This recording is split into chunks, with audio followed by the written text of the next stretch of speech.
Today, I've prepared the biography of Albert Einstein. Before you fall asleep, make sure to tell us from where you're listening and what time it is.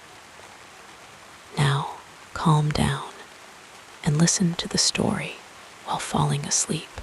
I'm wishing you a cozy and comfortable night. As you settle into your bed, feeling the weight of the day slowly drift away, let your mind gently wander through the remarkable life of one of history's greatest minds. Albert Einstein's story is one of curiosity, wonder, and profound discovery. His theories changed how we understand our universe. Yet he began as a quiet, thoughtful child, much like any other. As you breathe deeply and allow your body to relax, we'll explore the journey of this extraordinary thinker, from his childhood dreams to his world-changing ideas. Let the soft rhythm of this story carry you toward peaceful slumber as we uncover the gentle genius behind the famous equations. Rest easy now, as Einstein's story unfolds like a lullaby for your curious mind. In the gentle quiet of a late 19th century evening, when gas lamps cast their soft glow upon cobblestone streets and horse-drawn carriages still clip-clopped through European towns, a child was born who would one day reshape our understanding of the universe itself. On a mild spring day, the 14th of March in 1879, in the peaceful town of Ulm, Germany, little Albert Einstein arrived in this world. The air was fresh with possibility, though no one could have known then what remarkable thoughts would one day form in the mind of this newborn baby. The Einstein family home was a place of modest comfort, filled with the gentle rhythms of daily life. Hermann Einstein, Albert's father, was a kind-hearted man with a patient disposition who operated a small electrical engineering business. He moved through life with quiet determination, his hands capable and his mind practical. Pauline Einstein, Albert's mother, possessed a love for music that filled their home with soft melodies. She would often play the piano in the evenings, the notes drifting through the rooms like whispered conversations, creating a backdrop of harmony for young Albert's earliest memories. The town of Ulm itself rested along the banks of the Danube River, its medieval architecture standing in peaceful coexistence with newer buildings.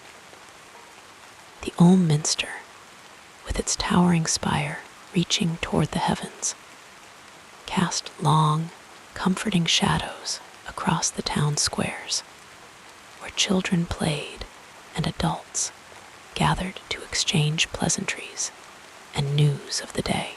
Though the Einstein family would not remain in Ulm for long, this place of Albert's birth carried with it a certain tranquil dignity that seems, in retrospect, a fitting beginning for a life that would be dedicated to contemplating the grand mysteries of existence. When Albert was just a year old, the family relocated to Munich. There, Hermann and his brother Jakob established an electrical equipment manufacturing company. The Munich of Albert's childhood was a city of contrasts: ancient churches and modern factories, traditional Bavarian customs alongside new industrial innovations. The air carried both the scent of freshly baked pretzels from corner bakeries and the metallic tang from workshops and manufacturing plants. It was a time of transition when the 19th century was slowly yielding to the 20th, when old ways of thinking were gradually giving way to new ideas. Young Albert was not a child who rushed into speech.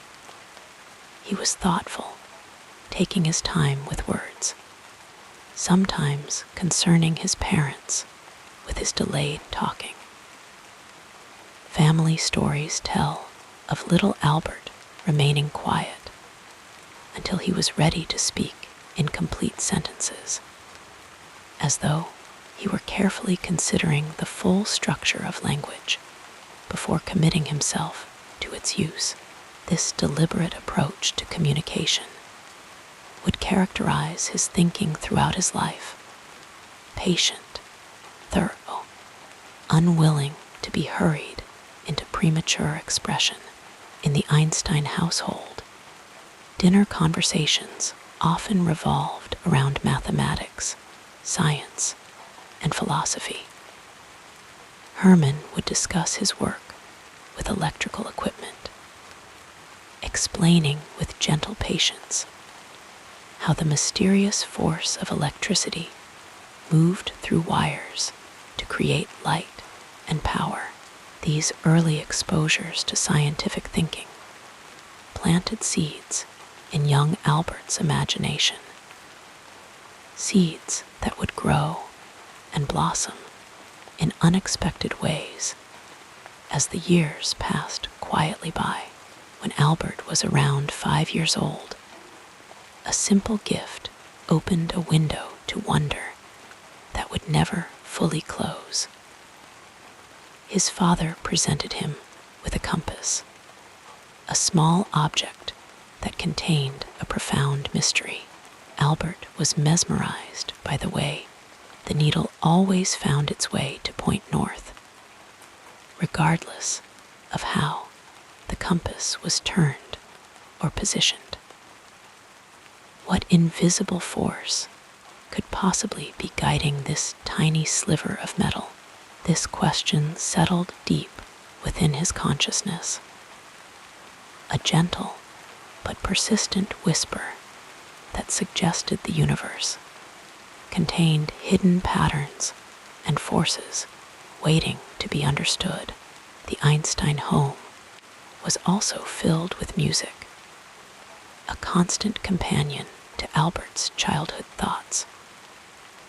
His mother arranged for him to begin violin lessons when he was 6 years old, though initially resistant to the structured practice required. Albert eventually developed a lifelong love for music, particularly the works of Mozart and Bach.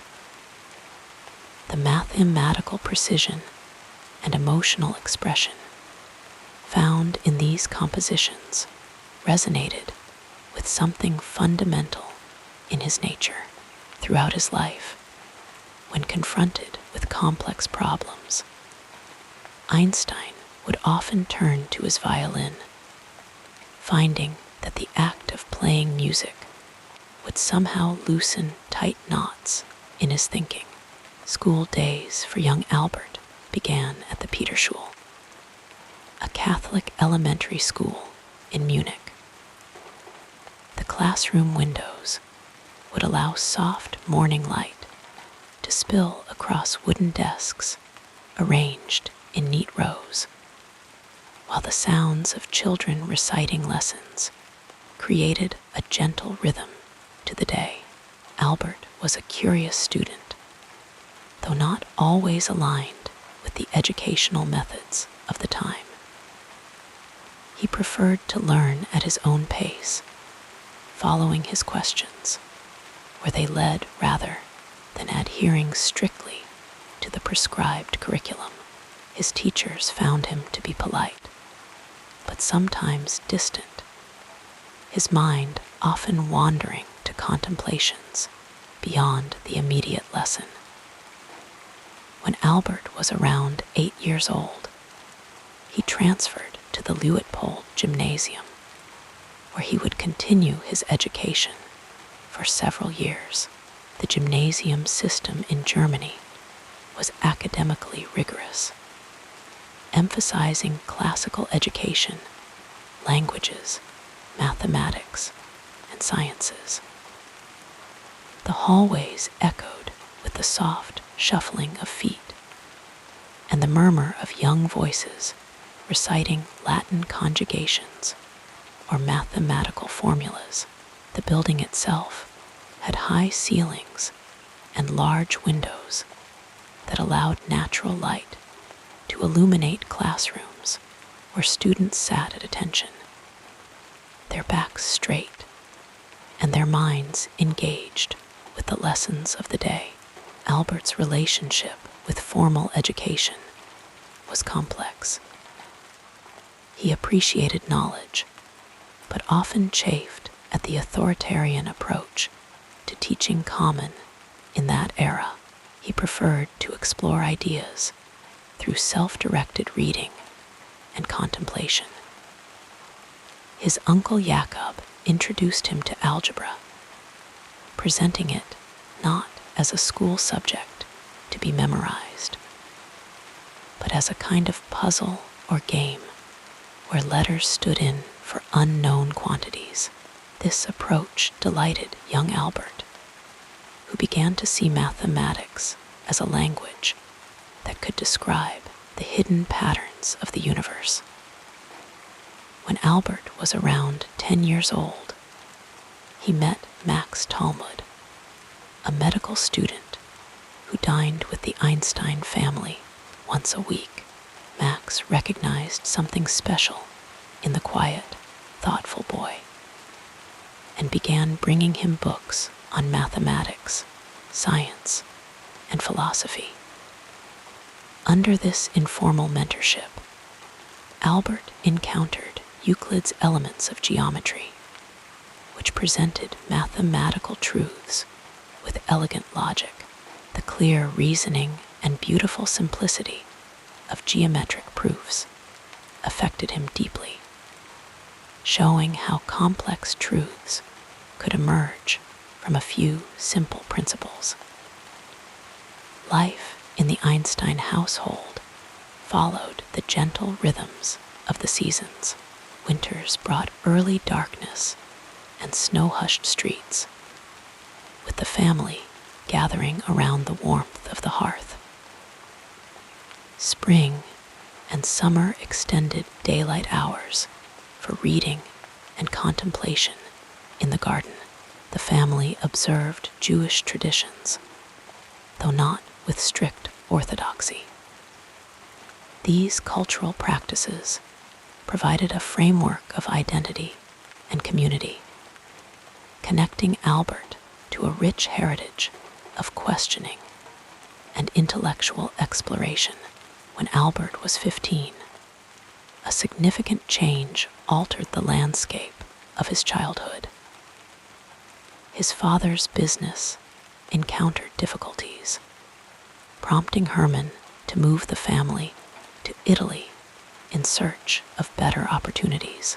However, Albert remained behind in Munich to complete his education.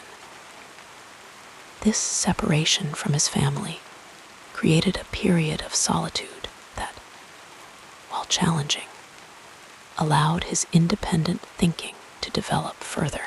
The quiet evenings alone with his books and thoughts provided fertile ground for the seeds of his unique perspective to take root. Eventually, the separation became too difficult, and Albert left the gymnasium without completing his studies, joining his family in Italy. The Italian landscape, with its warm Mediterranean light and relaxed pace of life, offered a contrast to the structured German environment he had known. In Pavia, where his family had settled, Albert wandered through ancient streets, observing the way sunlight played across weathered stone buildings, and contemplating the physics of light that would later become central to his work. During this time, Albert prepared to apply to the Swiss Federal Polytechnic School, later renamed ETH Zurich, in Switzerland. Though he failed his first entrance examination, performing well in mathematics and physics, but poorly in other subjects, this setback directed him to complete his secondary education at the Aargau Cantonal School in Switzerland. There, in a more liberal educational environment that encouraged independent thinking, Albert flourished. The school's approach aligned better with his natural learning style, allowing curiosity to guide his studies rather than rigid adherence to authority. Switzerland itself, with its democratic traditions and multicultural environment, provided a nurturing context for Einstein's developing worldview. The mountains surrounding Zurich seemed to embody permanence and perspective, while the city's intellectual climate encouraged free exchange of ideas. In this setting, Albert completed his secondary education and successfully entered the Polytechnic in 1896, beginning his formal training in physics and mathematics. The young man who entered university was still quiet and thoughtful, but now possessed a more defined sense of his own intellectual path. His childhood experiences had shaped a mind that questioned conventional wisdom, sought underlying patterns, and maintained a childlike wonder at the mysteries of the natural world. The compass that had fascinated him as a 5-year-old had set him on a course toward understanding the fundamental forces of the universe. Throughout these formative years, Einstein developed not just intellectual capacities, but also the personal qualities that would define his character. His independent spirit was balanced by a deep compassion for others.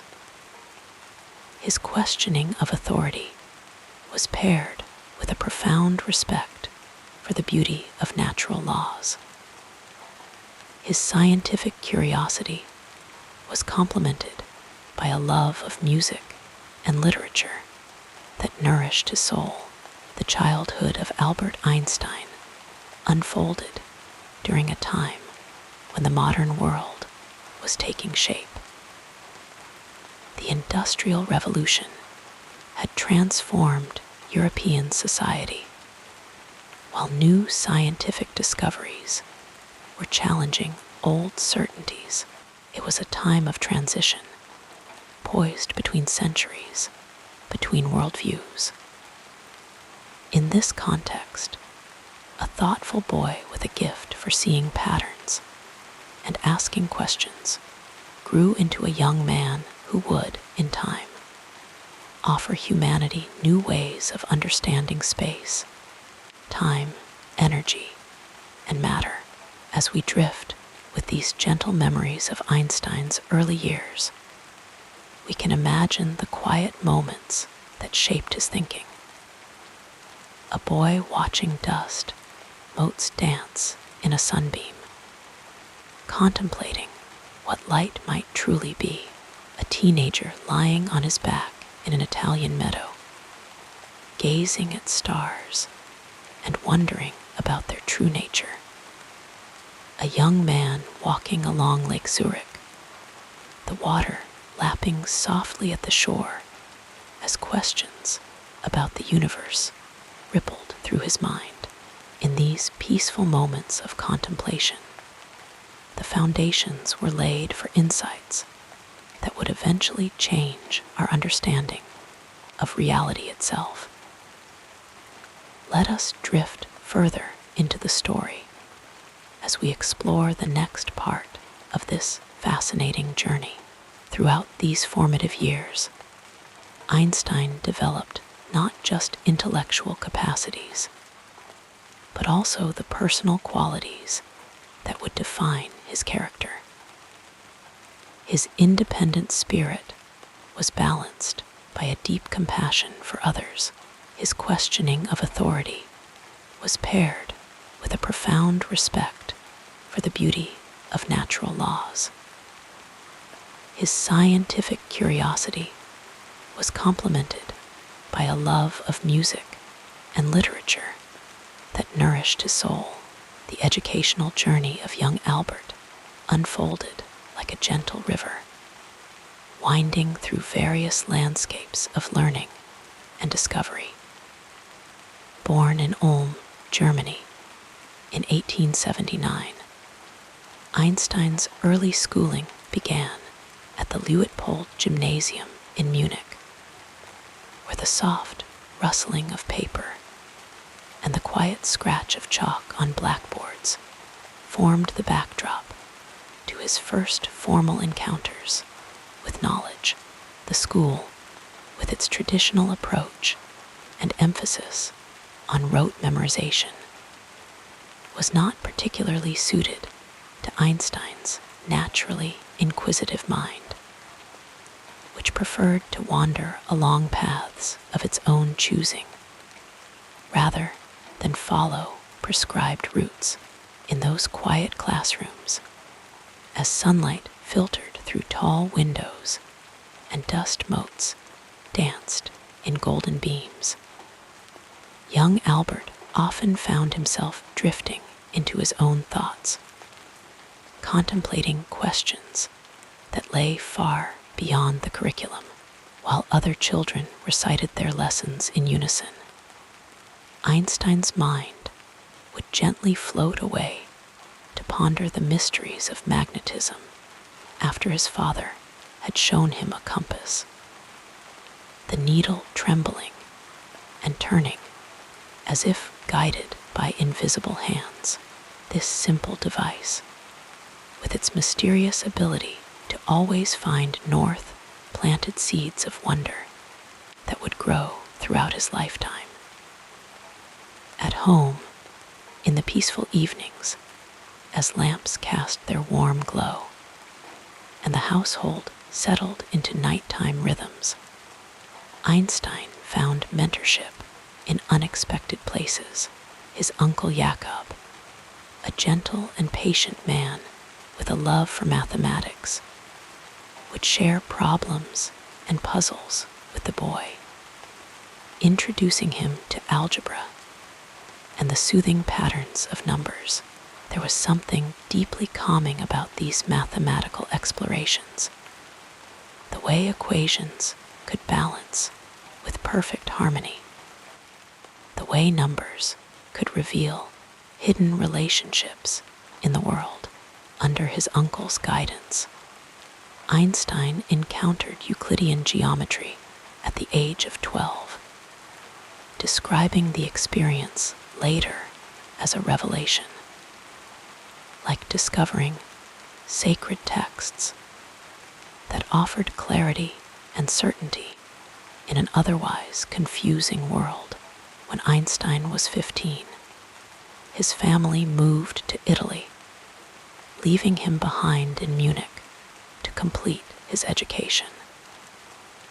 The separation was difficult, the empty house echoing with memories of family dinners and conversations. But soon, missing his parents and finding the educational environment increasingly stifling, Einstein made the decision to leave school and join his family in Italy.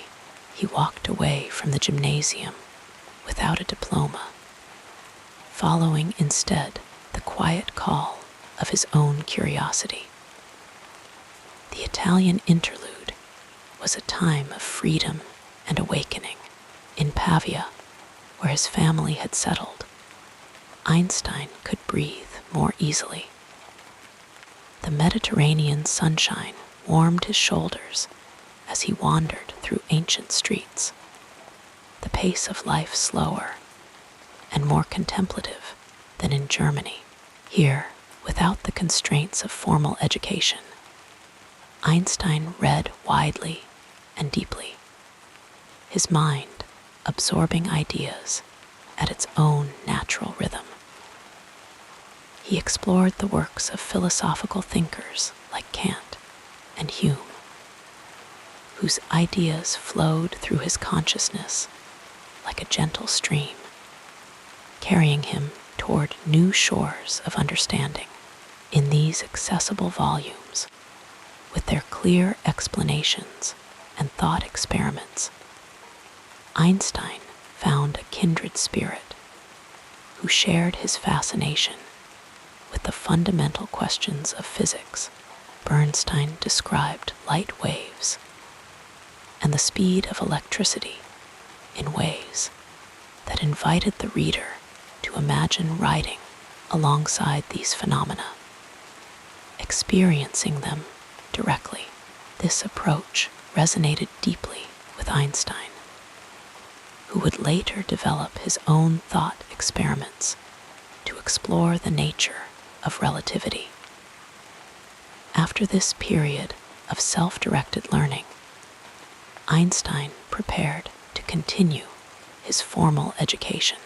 The path forward required entrance examinations for the Swiss Federal Polytechnic School, later renamed ETH Zurich, an institution nestled among the rolling hills and peaceful lakes of Switzerland.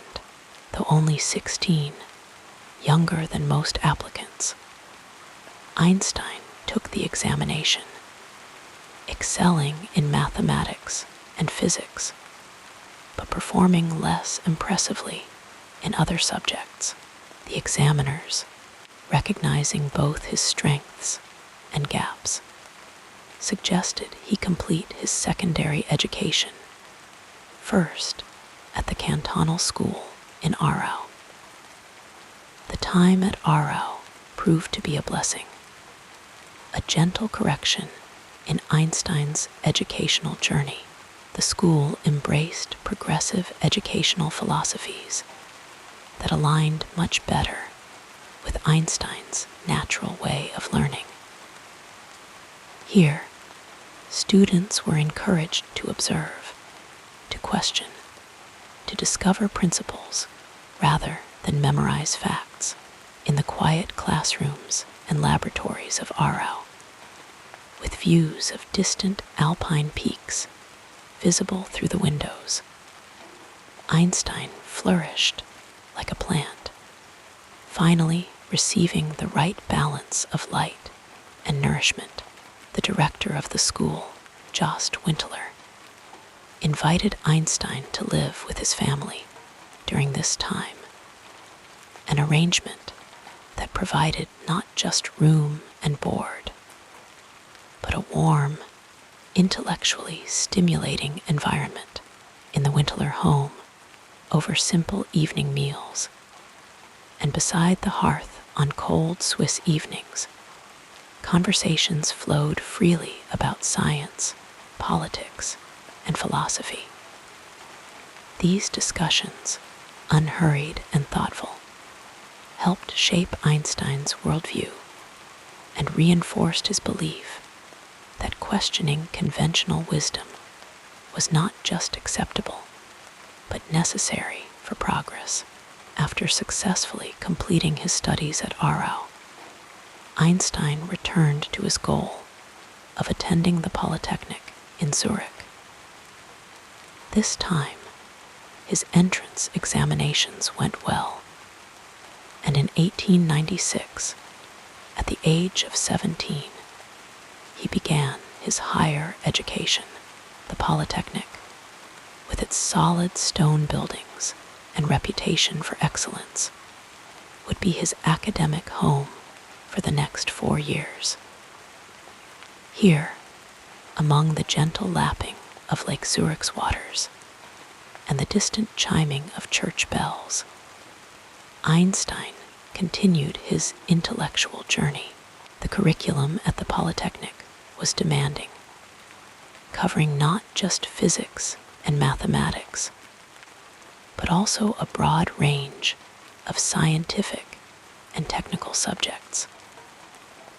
Einstein's relationship with formal instruction remained complex. He attended lectures selectively, preferring often to study independently, following his own curiosity rather than the prescribed syllabus.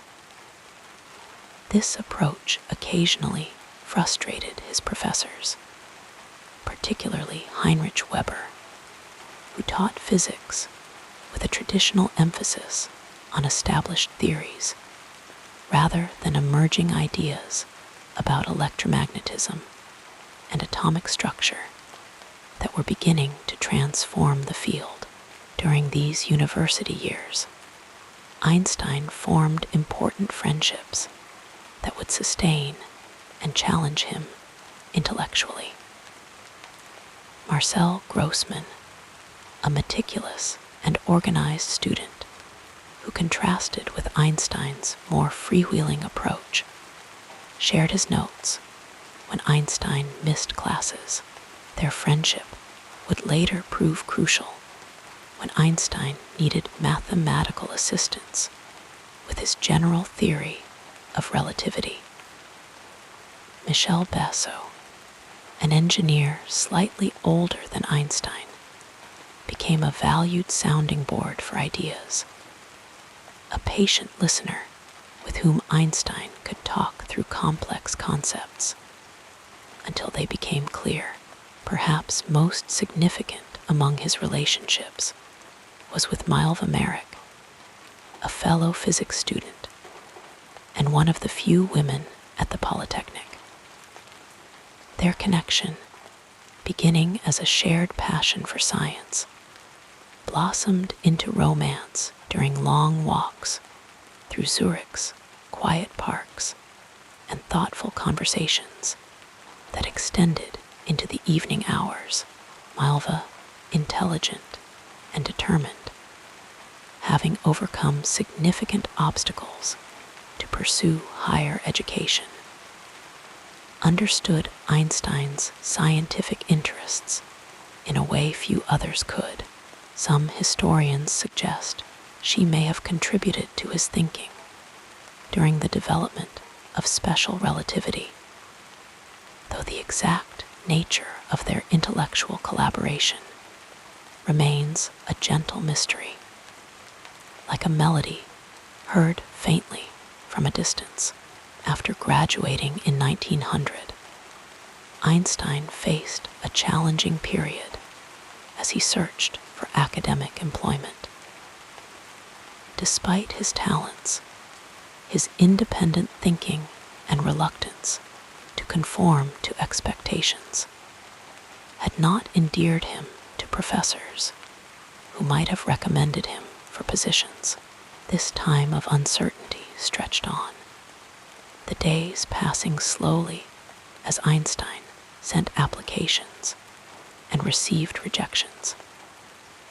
He supported himself through temporary teaching positions and by tutoring students. The hours spent explaining basic concepts, ironically giving him time to clarify his own thinking on more advanced ideas. A turning point came in 1902, when, through his friend Marcel Grossmann's family connections, Einstein secured a position at the Swiss Patent Office in Bern.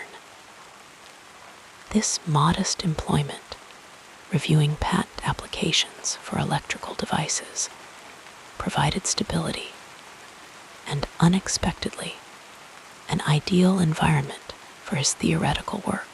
The patent office, with its orderly procedures and quiet rooms, became a sanctuary where Einstein could complete his assigned tasks efficiently and then turn his attention to physics.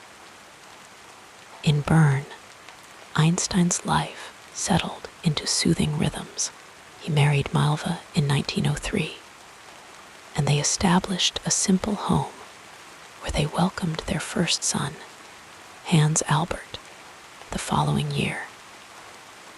Mornings would begin with a walk to the patent office, the streets of Bern gradually awakening around him, shopkeepers raising their shutters, the aroma of fresh bread drifting from bakeries at his desk, surrounded by technical drawings and specifications.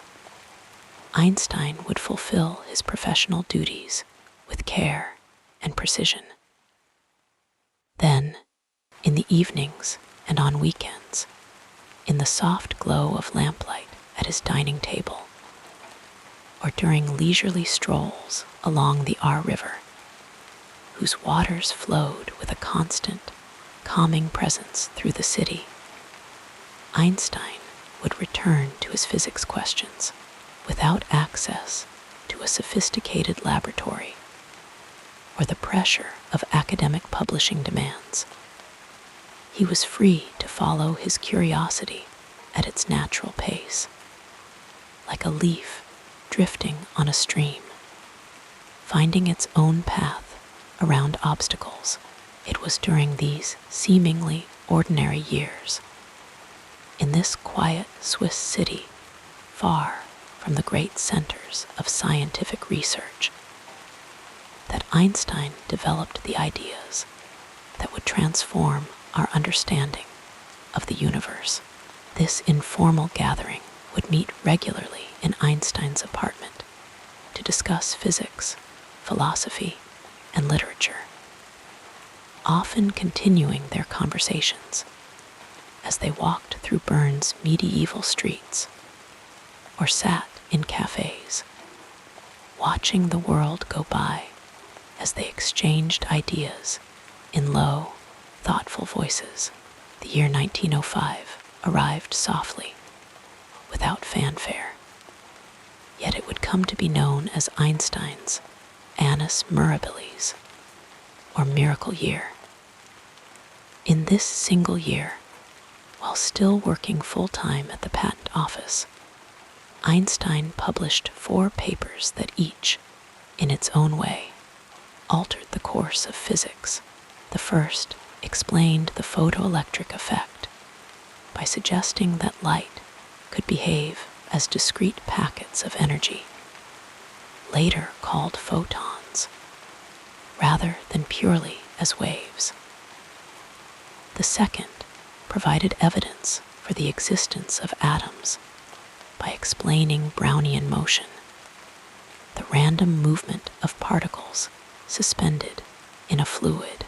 The third introduced special relativity, reimagining the relationship between space and time. And the fourth proposed the equivalence of mass and energy, expressed in the famous equation E equals mc2. These papers did not emerge suddenly from nowhere, but were the culmination of years of patient thinking, of questions considered from multiple angles, of thought experiments conducted in the quiet laboratory of Einstein's mind, his famous visualizations, imagining riding on a beam of light, picturing elevators accelerating through space, allowed him to approach complex physical problems with an elegant simplicity that belied their profound implications. Recognition for these contributions came gradually, like the slow brightening of dawn. Initially, many physicists were hesitant to embrace ideas that seemed to contradict classical physics so fundamentally, but as experimental evidence accumulated, and as more scientists took the time to understand Einstein's work, his reputation grew. By 1909, he received his first honorary doctorate and was offered a position as associate professor at the University of Zurich, marking the beginning of his transition from patent clerk to professor. In the years that followed, Einstein would continue to develop his ideas, especially focusing on extending relativity to include gravity. This work, more challenging mathematically than his earlier papers, required him to learn new geometric tools. He collaborated with mathematicians, particularly his old friend Marcel Grossmann, whose expertise in non-Euclidean geometry proved invaluable.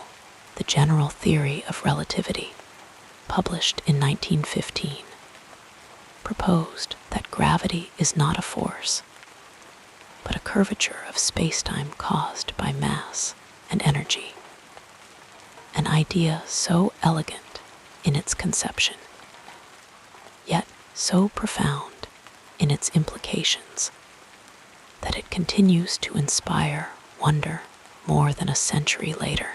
Throughout this intellectual journey, Einstein maintained his capacity for childlike wonder, for asking simple questions that led to deep insights.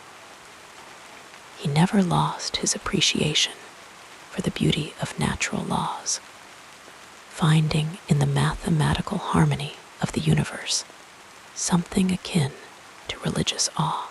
The most beautiful experience we can have is the mysterious, he once wrote. As we drift toward sleep, we might imagine Einstein walking beside Lake Zurich in the evening light, the water reflecting the first stars appearing in the darkening sky. In his mind, questions about the nature of light, the structure of the atom, the fabric of space-time gently unfold like night-blooming flowers. There is a peacefulness in his pursuit of understanding, a patience that acknowledges that some questions take years, even lifetimes, to answer.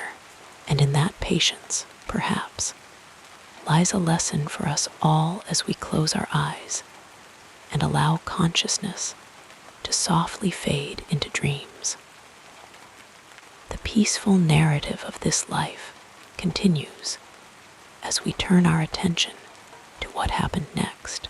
In the years that followed, Einstein would continue to develop his ideas, especially focusing on extending relativity to include gravity. This work, more challenging mathematically than his earlier papers, required him to learn new geometric tools. He collaborated with mathematicians, particularly his old friend Marcel Grossmann, whose expertise in non-Euclidean geometry proved invaluable. The General Theory of Relativity, published in 1915, proposed that gravity is not a force, but a curvature of space-time caused by mass and energy, an idea so elegant in its conception, yet so profound in its implications, that it continues to inspire wonder more than a century later. Throughout this intellectual journey, Einstein maintained his capacity for childlike wonder, for asking simple questions that led to deep insights. He never lost his appreciation for the beauty of natural laws, finding in the mathematical harmony of the universe something akin to religious awe. The most beautiful experience we can have is the mysterious, he once wrote. As we drift toward sleep, we might imagine Einstein walking beside Lake Zurich in the evening light, the water reflecting the first stars appearing in the darkening sky. In his mind, questions about the nature of light, the structure of the atom, the fabric of spacetime, gently unfold like night-blooming flowers. There is a peacefulness in his pursuit of understanding, a patience that acknowledges that some questions take years, even lifetimes, to answer, and in that patience, perhaps, lies a lesson for us all as we close our eyes and allow consciousness to softly fade into dreams. But let us travel back to the earlier days of Einstein's career, those formative years when the young physicist was still finding his place in the world after graduating from the Swiss Federal Polytechnic School in Zurich in 1900. Einstein faced what many bright young minds encounter: the challenge of finding suitable employment despite his brilliant mind and passionate dedication to physics. His academic record had been somewhat uneven, partly due to his tendency to focus on subjects that interested him, while occasionally neglecting others. His professors, though recognizing his talents, did not offer the recommendation letters he needed for an academic position. The soft golden light of late summer in 1901 found Einstein sitting at a modest desk in Bern, Switzerland, writing yet another letter of application. The gentle scratching of his pen against paper filled the quiet room as he carefully composed his words, hoping this time would bring a positive response. Day after day, he would walk through the cobblestone streets of Bern, the ancient clock tower marking the hours, as he moved from one potential opportunity to another.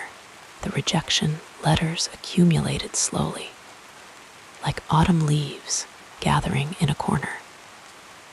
Yet Einstein maintained a quiet persistence, a gentle determination that would characterize his approach to both life and science. This period of uncertainty stretched into months, then nearly 2 years. Einstein supported himself by giving private lessons in mathematics and physics, meeting students in quiet cafes where the aroma of coffee and the soft murmur of conversations created a soothing backdrop for his teachings. In these moments of sharing knowledge, he found some solace, some connection to the scientific world he so desperately wished to enter fully. The position was humble, far from the academic posts he had dreamed of, but it offered stability, and perhaps more importantly, time to think. The patent office occupied a handsome building in central Bern, where large windows allowed natural light to flood the workspace. Einstein would arrive each morning, nodding politely to colleagues, and settle at his desk for the day's work. His responsibilities involved examining patent applications, evaluating whether the inventions described were novel and workable. This required careful attention to detail, an ability to visualize mechanical systems, and a practical understanding of physics. The work was not overly demanding for someone of Einstein's intellectual capacity, leaving his mind free to wander into theoretical realms during quiet moments. The steady rhythm of office life, the gentle ticking of the wall clock, the soft rustling of papers, the distant sounds of the city beyond the windows, created a cocoon of stability within which his most revolutionary ideas could germinate. Einstein's supervisor at the patent office, Friedrich Haller, was a kind man who appreciated Einstein's efficiency and thoroughness. These private matters, of course, were Einstein's own scientific investigations, carried out without the benefit of laboratory equipment or academic libraries, using only pencil, paper, and his remarkable intuition. In the evenings, after his day at the patent office, Einstein would often meet with friends to discuss science, philosophy, and politics. They formed a small group they whimsically named the Olympia Academy, gathering in one another's modest apartments, where the warm glow of oil lamps illuminated their animated conversations. Morris Solovine, a Romanian philosophy student, and Conrad Habicht, a mathematician, were Einstein's primary companions in these intellectual explorations. They would read and discuss works by Ernst Mach, Henri Poincaré, David Hume, and others, their voices rising and falling in the night air as they contemplated the nature of space, time, and knowledge itself. On weekends, Einstein might take long walks along the Aar River, whose waters flow with a tranquil constancy through Bern. The gentle sound of the current, the play of light on water, the distant view of the Alps, these natural elements seemed to nourish his thinking, allowing ideas to flow and connections to form in his mind. It was during one such walk, as he later recalled, that he had a crucial insight about the relationship between acceleration and gravity, an idea that would eventually blossom into his general theory of relativity. In 1903, Einstein married Milva Merrick, a fellow physicist he had met during his studies. They established a modest home in Bern, where the soft sounds of domestic life, the preparation of meals, conversations over tea, the gentle closing of a book in the evening, created a backdrop for Einstein's continued scientific musings. Their first son, Hans Albert, was born in 1904, bringing the tender rhythms of caring for an infant into their household. Einstein would sometimes rock his son to sleep while contemplating the mysteries of the universe, the small weight in his arms somehow grounding his cosmic thoughts. The year 1905 arrived with little external indication that it would become a watershed in the history of physics. Known later as Einstein's Annus Mirabilis, or Miracle Year, Einstein was still at the patent office, still living his quiet life in Bern, still unknown to the broader scientific community. Yet within him, ideas had been slowly crystallizing, connections forming, insights deepening, with the gradual certainty of dew collecting on morning grass. In the span of a few months, Einstein completed 4 papers that would transform our understanding of the physical world. The first, submitted in March, proposed that light could be understood not just as a wave, but also as discrete packets of energy, later called photons. This explanation of the photoelectric effect would eventually earn him the Nobel Prize and contribute significantly to the development of quantum theory. The second paper, completed in April, provided a mathematical analysis of Brownian motion, the random movement of particles suspended in a fluid. This work offered compelling evidence for the existence of atoms at a time when some scientists still doubted their reality. Einstein's calculations showed how the visible movement of larger particles could be explained by countless collisions with invisible atoms, like the gentle, persistent touch of raindrops, gradually moving a leaf floating on a pond. The third paper, submitted in June, introduced the special theory of relativity, reimagining the fundamental concepts of space and time. Einstein proposed that the laws of physics are the same for all non-accelerating observers, and that the speed of light is constant regardless of the observer's motion.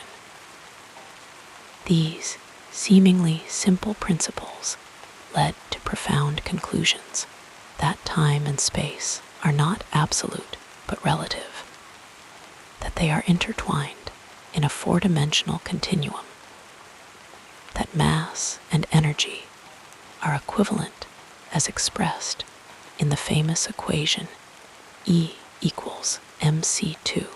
The fourth paper, a short addendum to the third, contained the equation E equals mc2, suggesting that a small amount of mass could be converted into an enormous amount of energy, like a seed containing the potential of a mighty tree. This brief mathematical expression would later underpin the development of nuclear energy and deepen our understanding of processes occurring in the stars. These papers were published in Annalen der Physik, a respected German physics journal, but their revolutionary nature was not immediately recognized by the scientific community. The ideas were too novel, too contrary to established thinking, to be quickly absorbed. Einstein continued his work at the patent office, examining applications for improved clocks and electrical devices, while his papers slowly began their journey through the academic world. Max Planck, already famous for his quantum theory, was among the first established physicists to recognize the significance of Einstein's work. The gentle ripples of recognition began to spread outward, reaching more scientists who studied the papers with increasing attention. By 1907, Einstein was receiving correspondence from other physicists, beginning the scientific dialogues that would characterize the rest of his career. In 1908, Einstein was appointed as a lecturer at the University of Bern, his first academic position, though he continued working at the patent office.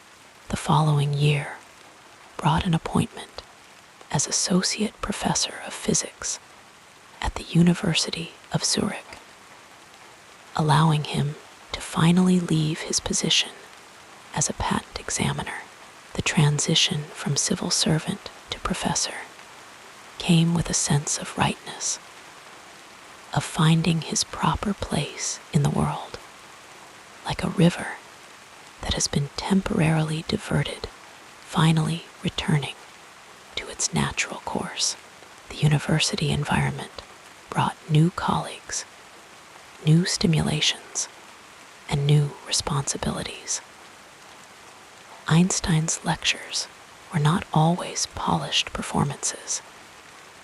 He could be somewhat absent-minded, occasionally losing his train of thought as his mind pursued some tangential idea, yet students were drawn to his clarity of thinking, his ability to distill complex concepts to their essence, and his genuine enthusiasm for physics.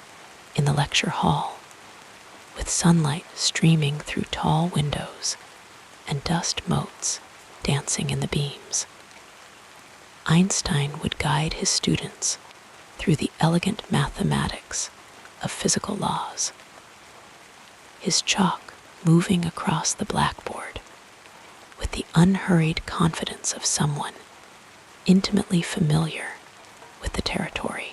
During these early academic years, Einstein continued developing his ideas, particularly focusing on the problem of incorporating gravity into his theory of relativity.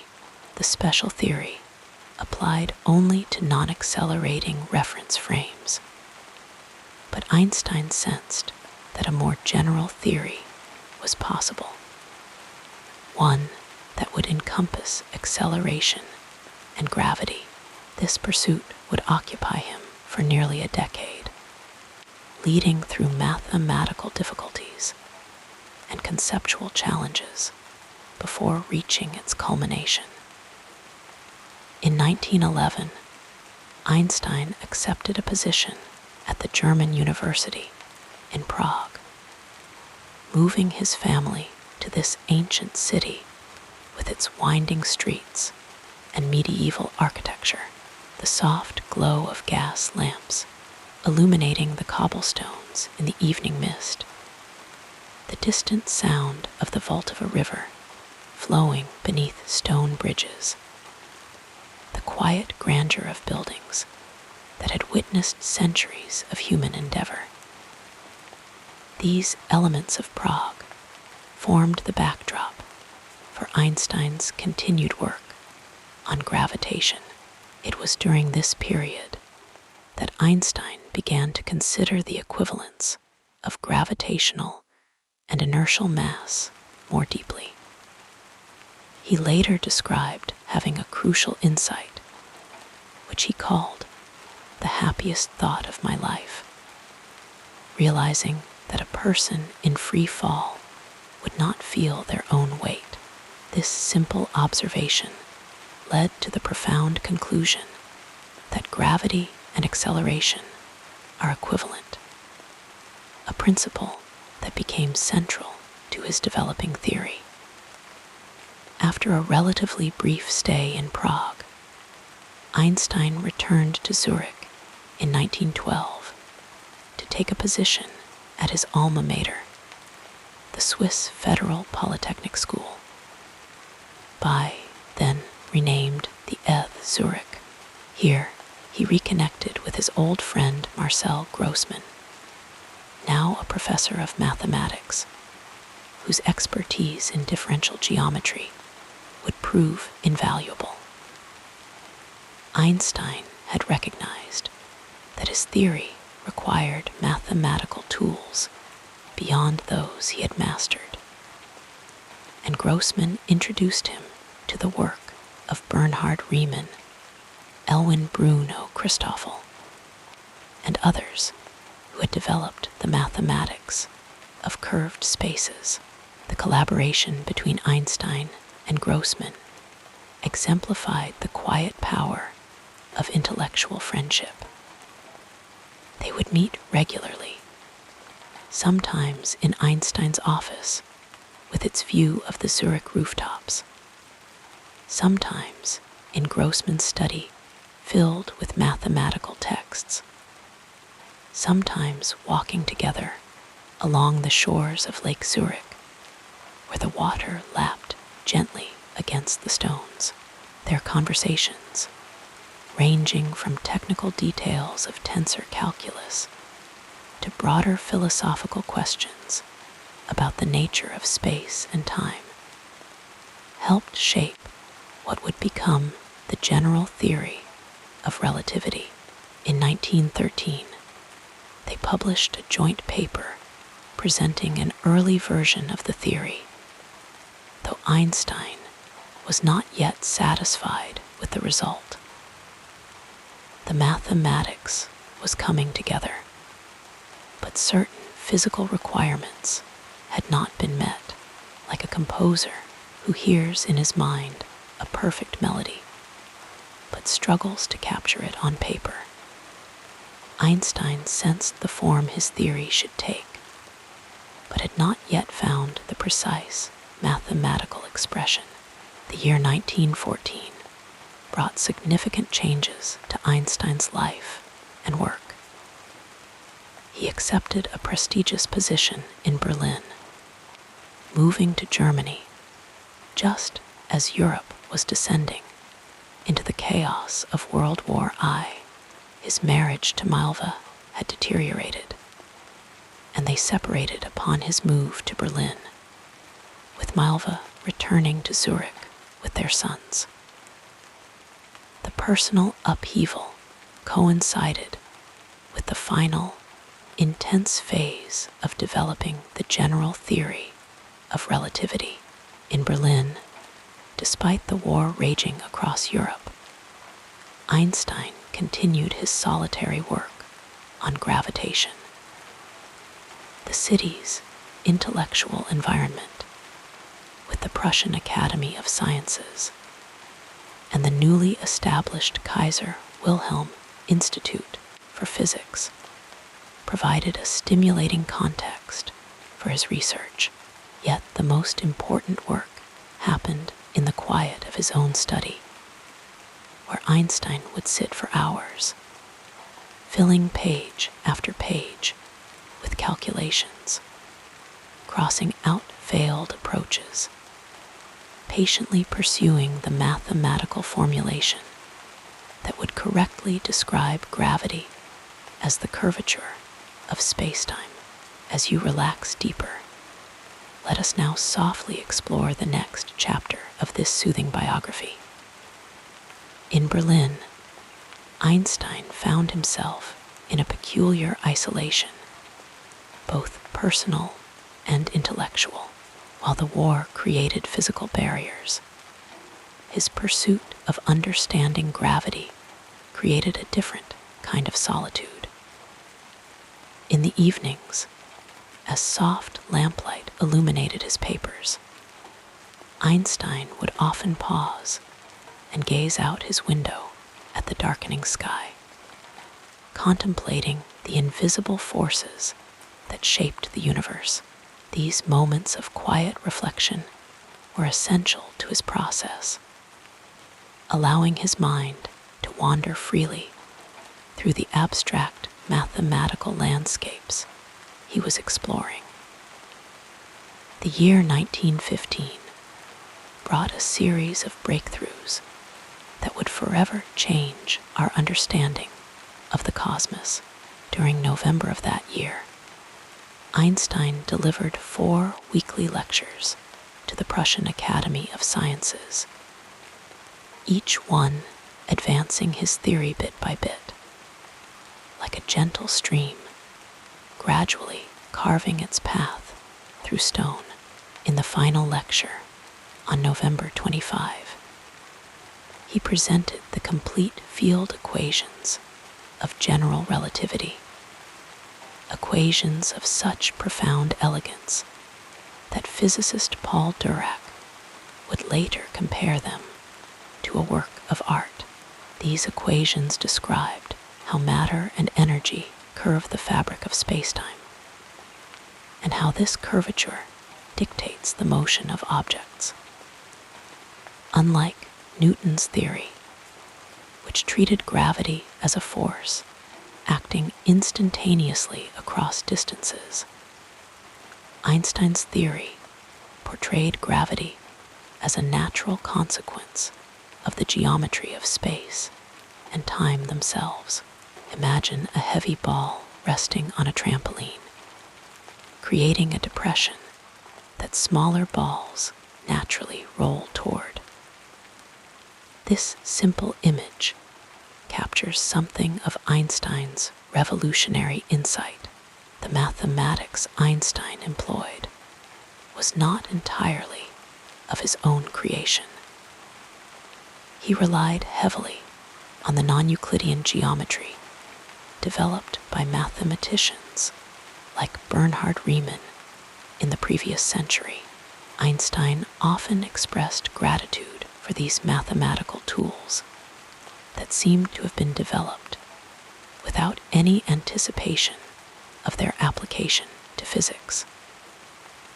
Like a wanderer discovering that someone had built bridges across rivers he needed to cross, Einstein found that the mathematical language he needed had been waiting for him during this intense period of work. Einstein maintained simple daily routines. He would wake early, have a light breakfast, and then immerse himself in calculations.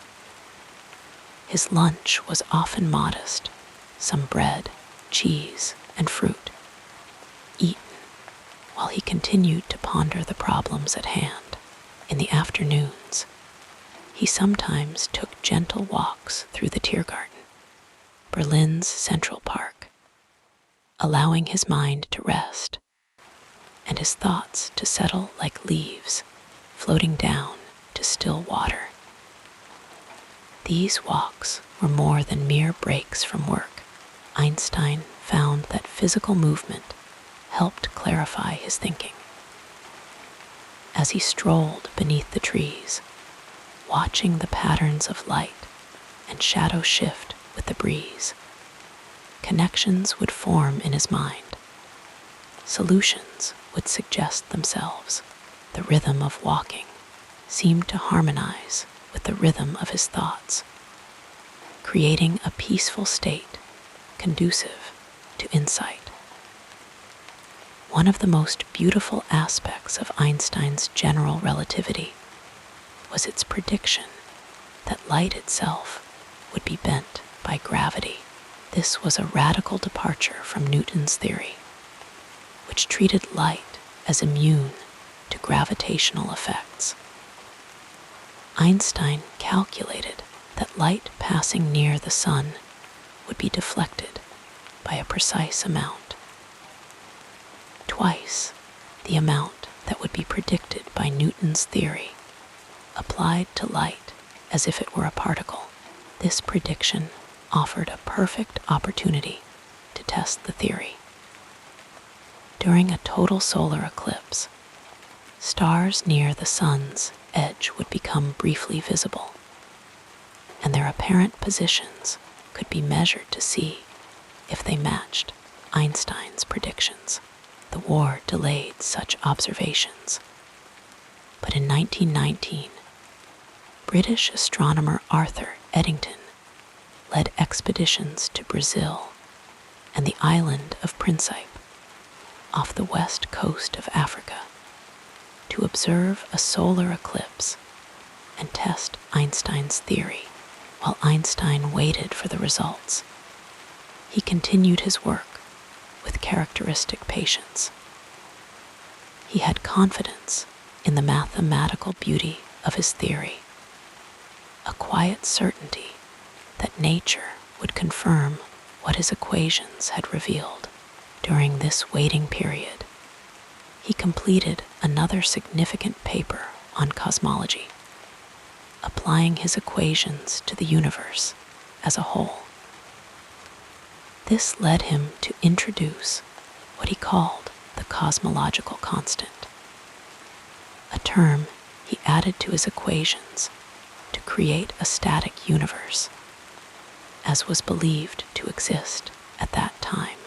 The months passed slowly, like clouds drifting across a summer sky. Einstein maintained his simple life in Berlin, teaching, writing, occasionally playing his beloved violin when his mind needed rest. The violin had been a companion since childhood, and the flowing melodies of Mozart and Bach provided a different kind of mathematical beauty, one that soothed his spirit after long days of intense concentration.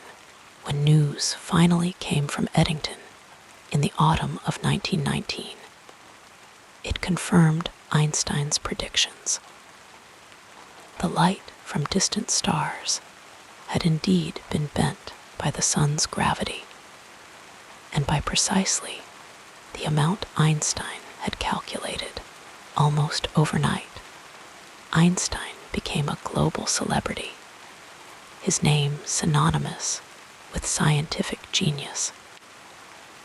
The sudden fame was somewhat bewildering to Einstein, who had spent so many years in relative obscurity, pursuing his ideas with quiet determination.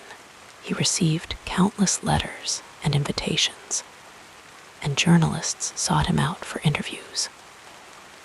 Through it all, he maintained his gentle humility and his focus on the work that truly mattered to him. In the years that followed, Einstein continued to explore the implications of general relativity. One fascinating prediction of his theory was the existence of gravitational waves, ripples in the fabric of space-time itself, spreading outward like gentle waves on a pond when massive objects accelerate. These waves would be incredibly subtle, and Einstein himself doubted they would ever be detected directly. Yet, he understood their theoretical importance, and he published a paper on gravitational radiation in 1918.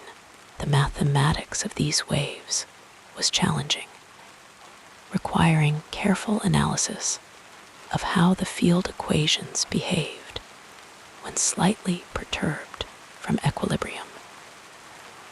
Einstein worked through these calculations methodically, taking long walks when he encountered difficulties, allowing the problems to simmer gently in his subconscious.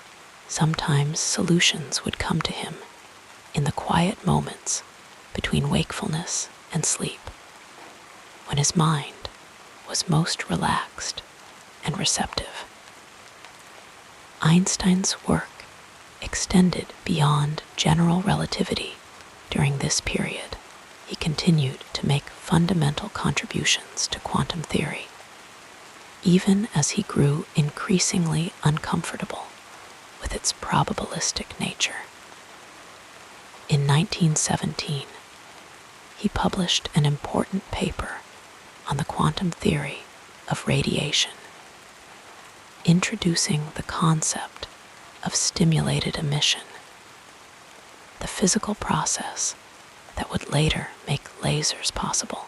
His approach was characteristically elegant, building on Planck's quantum hypothesis and Bohr's model of the atom to create a comprehensive theory of how light and matter interact.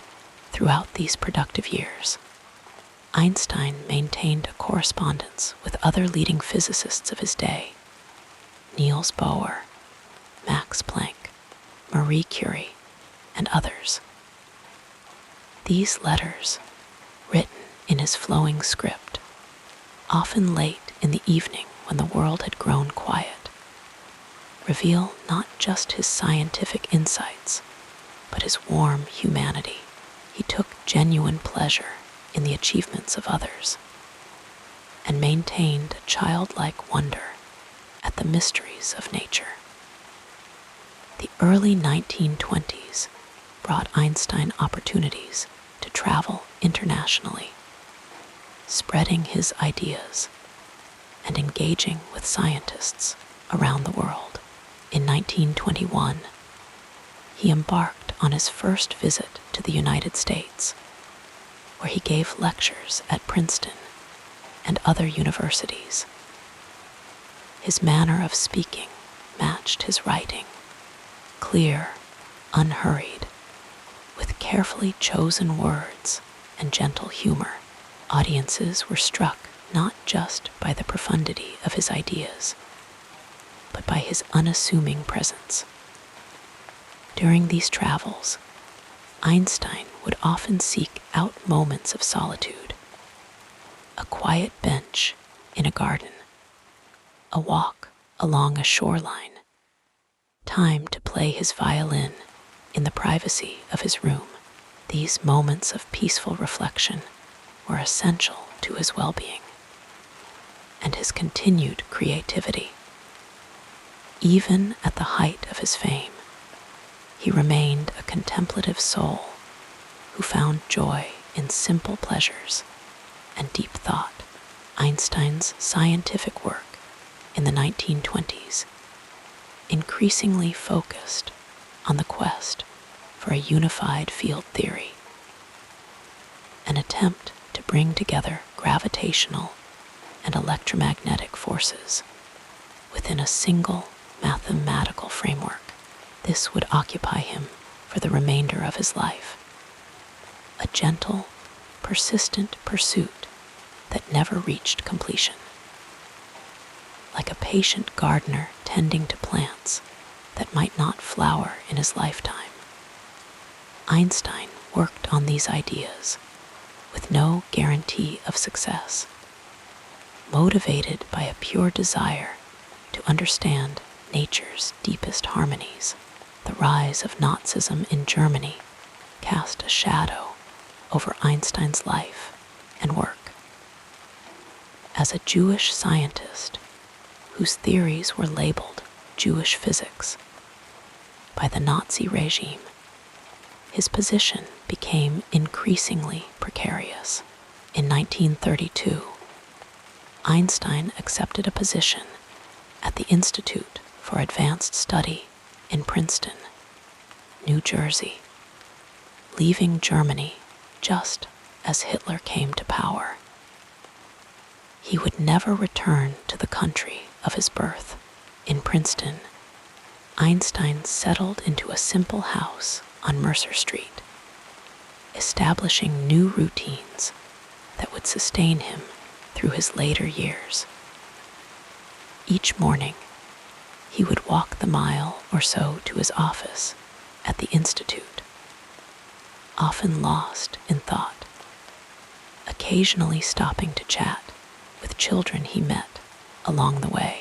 Children were drawn to his gentle manner and twinkling eyes, unaware of his scientific stature, but sensing his kindness and curiosity that matched their own.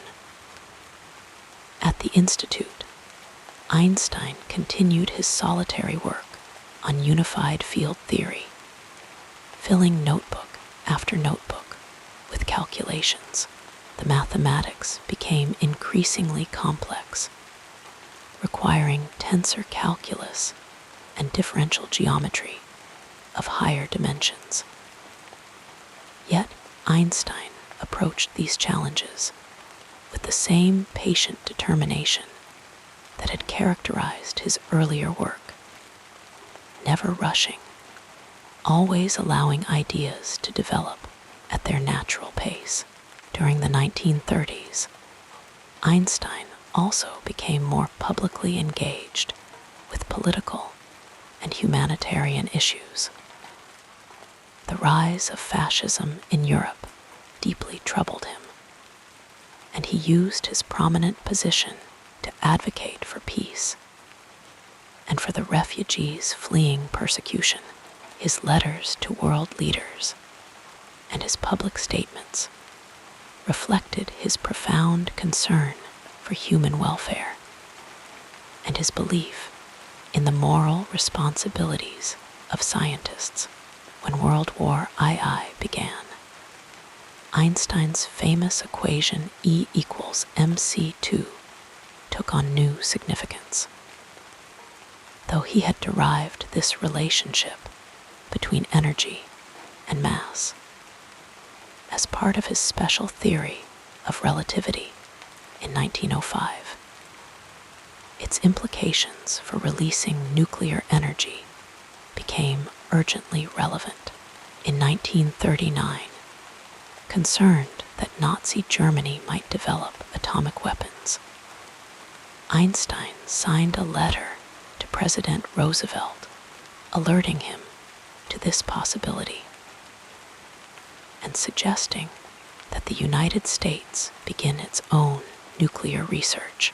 This letter helped initiate what would become the Manhattan Project, though Einstein himself did not participate directly in the development of atomic weapons. The eventual use of nuclear bombs against Japan in 1945 deeply saddened him, and in his later years, he became an advocate for nuclear disarmament and international cooperation to prevent further such devastation. Through all these world-changing events, Einstein maintained his focus on the fundamental questions of physics that had always fascinated him. His approach to science remained characterized by what he called thought experiments, mental explorations of physical situations that revealed their underlying principles. One famous example involved imagining riding alongside a beam of light. What would such a beam look like to an observer moving with it? Such questions, contemplated with childlike wonder, but analyzed with mathematical rigor, had led to his special theory of relativity.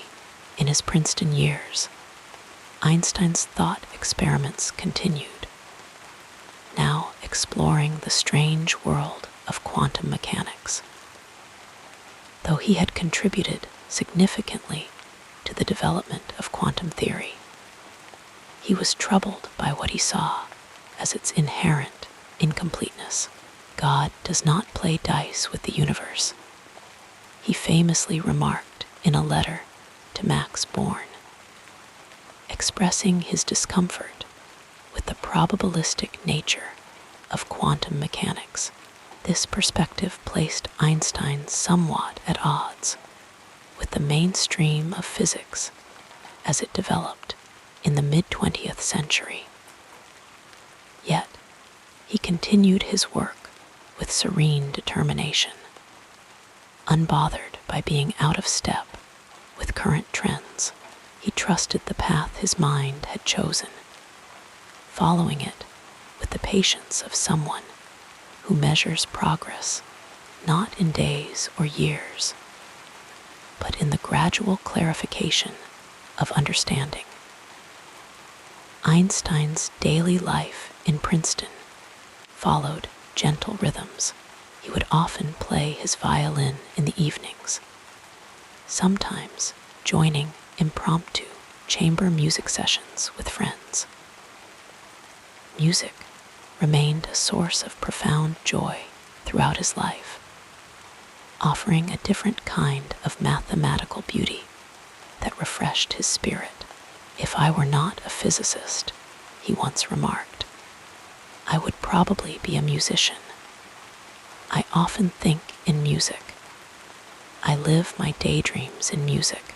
As he aged, Einstein's distinctive appearance, the wild white hair, the kindly eyes, the comfortable sweaters, became iconic.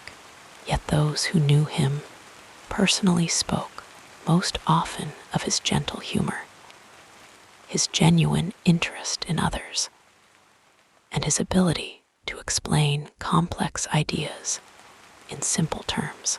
He maintained a childlike wonder at the universe that never diminished with age or acclaim.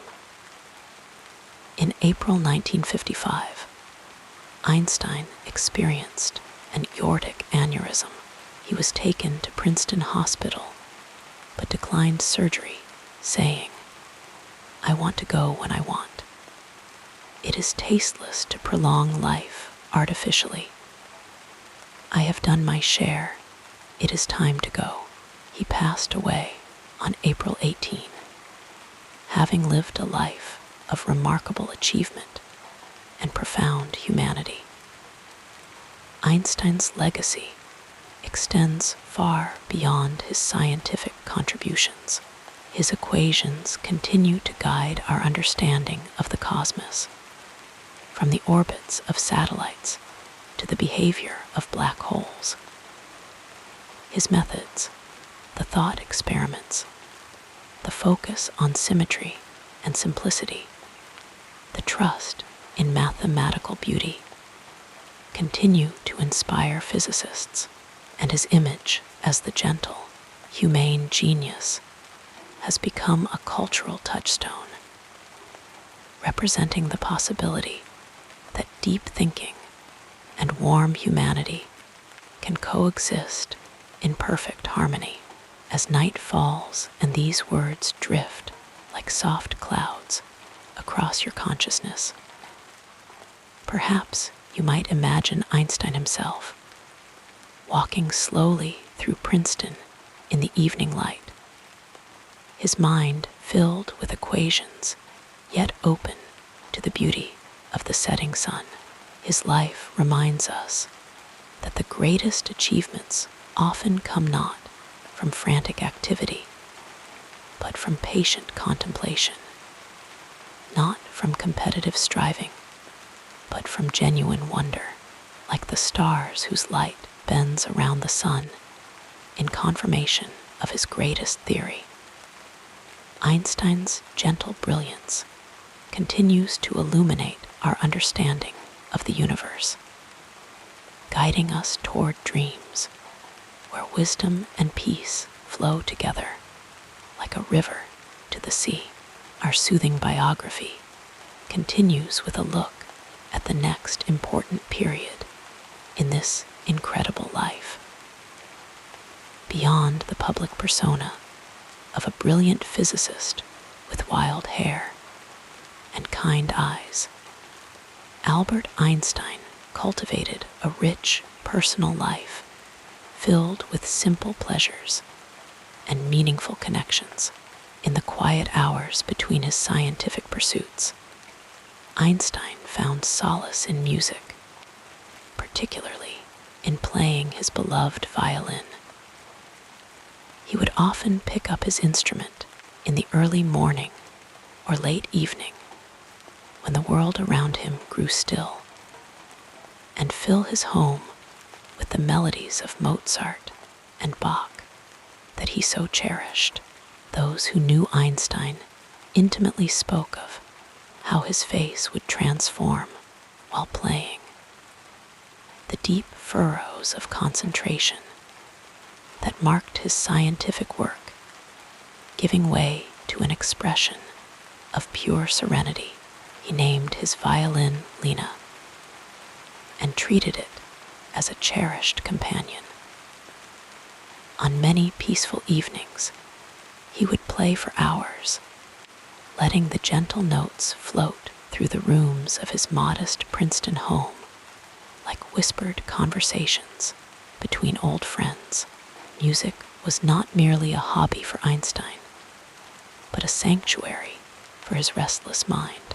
"If I were not a physicist," he once remarked in a moment of quiet reflection, "I would probably be a musician.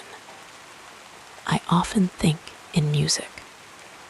I live my daydreams in music." The mathematical patterns of Bach particularly resonated with him, perhaps echoing the elegant equations that danced through his thoughts during the day. Einstein's daily routines were marked by a gentle simplicity that provided structure to his contemplative life. He would rise unhurriedly with the morning light, often enjoying a light breakfast while reading correspondence at his wooden kitchen table. His morning walks became a familiar sight to Princeton residents, who would see the aging scientist strolling along Nassau Street or through the university campus, his eyes often cast downward in thought, occasionally looking up to offer a warm smile to passers-by. These walks served as moving meditations for Einstein, allowing his mind to wander freely among the cosmos, while his feet traced familiar paths. He believed physical movement helped clarify his thinking, once noting to a friend that many of his most significant insights came not while sitting at a desk, but while walking or sailing, activities that created a gentle rhythm conducive to deep thought. Einstein's home life reflected his preference for simplicity and comfort over luxury or ostentation. His Princeton house on Mercer Street was modestly furnished, with books occupying more space than decorative objects. Visitors often remarked on the lived-in quality of his study, where papers covered nearly every surface like fallen autumn leaves, arranged in a system comprehensible only to Einstein himself. In this personal space, Einstein would often sit in his favorite armchair, a soft, well-worn piece that molded to his form after years of use. Here, in the gentle amber glow of a reading lamp, he would spend hours with books that had nothing to do with physics, philosophy, literature, and histories that expanded his understanding of human experience beyond the mathematical universe. Einstein found particular pleasure in sailing, a pastime that combined his love of solitude with his appreciation for natural forces. On calm weekends, he would make his way to nearby Saranac Lake or Carnegie Lake, where he kept a small sailboat named Tynef, which amusingly translates to worthless in Yiddish, a characteristic touch of Einstein's self-effacing humor. On the water, Einstein appeared most at peace. The physicist who had unraveled the mysteries of space and time seemed content to surrender to the simple physics of wind and water, allowing nature to guide his small vessel across the rippling surface. He was not a particularly skilled sailor by most accounts, sometimes requiring rescue when unexpected weather arose. But this never diminished his enjoyment of these quiet hours on the water. Einstein's relationships were characterized by a similar combination of depth and simplicity. His second marriage to his cousin, Elsa, provided him with companionship and stability until her passing in 1936. Their relationship was one of mutual care and practical affection, rather than passionate romance.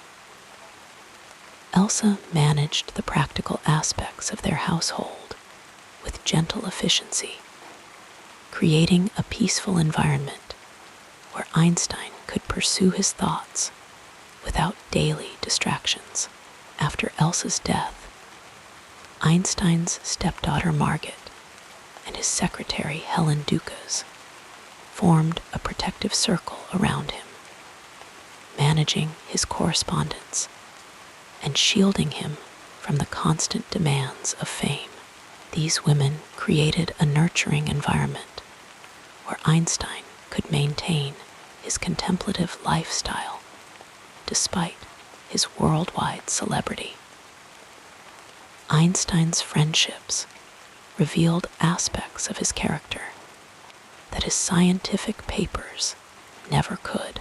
He maintained warm correspondences with fellow scientists like Max Born and Niels Bohr. Letters filled not just with scientific discourse, but with philosophical musings, gentle humor, and expressions of affection. These letters, written in his flowing script, often began and ended with personal inquiries and warm wishes, revealing Einstein's genuine interest in the lives and well-being of those he cared for. Perhaps most telling was Einstein's friendship with Queen Elizabeth of Belgium, with whom he shared a passion for music. Their letters and occasional meetings centered around musical discussions and performances, creating a connection that transcended differences in their stations in life. When playing chamber music together during Einstein's visits to Belgium, the Queen and the physicist met as equals in their appreciation of beauty. Children always found a special place in Einstein's heart, despite his complicated relationship with his own children from his first marriage. He delighted in encounters with young people who approached him without the awe or intimidation that adults often displayed. On his walks through Princeton, he would sometimes stop to chat with children, occasionally sharing simple riddles or mathematical puzzles with them. One Princeton resident recalled how Einstein once spent nearly an hour helping her young son fly a kite in a local park. The renowned physicist as delighted as the child when the kite finally soared upward on a gentle breeze. These moments of pure presence with children seemed to refresh Einstein, connecting him to a simplicity and wonder that mirrored his approach to the universe. Einstein's eating habits reflected his preference for simplicity. He enjoyed modest vegetarian meals, often prepared by his housekeeper. He would eat slowly and mindfully, sometimes so lost in thought that he would forget whether he had eaten at all. Those who dined with him noted that conversation at Einstein's table ranged widely from world politics to simple observations about nature, all delivered in his characteristic measured cadence, punctuated by thoughtful pauses and occasional bursts of gentle laughter. In the evenings, Einstein often enjoyed sitting in his garden when weather permitted, watching as the day's light slowly transformed into the soft glow of twilight. Here, beneath the gradual emergence of stars whose movements his equations described, he would sometimes smoke his pipe, the sweet aroma of tobacco creating soft clouds that drifted upward into the darkening sky. Einstein's sense of humor was another aspect of his personality that close friends treasured. Far from the stern image sometimes portrayed in the media, Einstein delighted in wordplay and gentle jokes. His humor was often self-deprecating, poking fun at his own absent-mindedness or his wild hair. When a reporter once asked him to explain relativity in simple terms, Einstein reportedly replied with a smile, "When you sit with a nice girl for 2 hours, you think it's only a minute, but when you sit on a hot stove for a minute, you think it's 2 hours." As he aged, Einstein developed a personal philosophy that blended scientific rationalism with a profound appreciation for mystery. He spoke often of what he called a cosmic religious feeling, a sense of awe and wonder at the harmony underlying the universe. This was not tied to any organized religion, but represented Einstein's deeply felt connection to something larger than himself. In quiet conversations with friends, Einstein would sometimes express this sentiment while gazing at the night sky or listening to a particularly moving passage of music. The most beautiful experience we can have is the mysterious, he once remarked. Einstein's later years in Princeton were marked by a gentle routine that provided comfort as his health gradually declined. He would work in the mornings, take his walks in the afternoon, and spend evenings with music or in conversation with the small circle of people he trusted. As world events grew increasingly turbulent in the mid-20th century, Einstein's home remained a haven of tranquil contemplation. His correspondence during these years reveals a man increasingly concerned with peace and human rights, causes he advocated for with the same quiet persistence he brought to his scientific work. Letters to world leaders pleading for nuclear disarmament were written at the same desk where he had once revolutionized physics.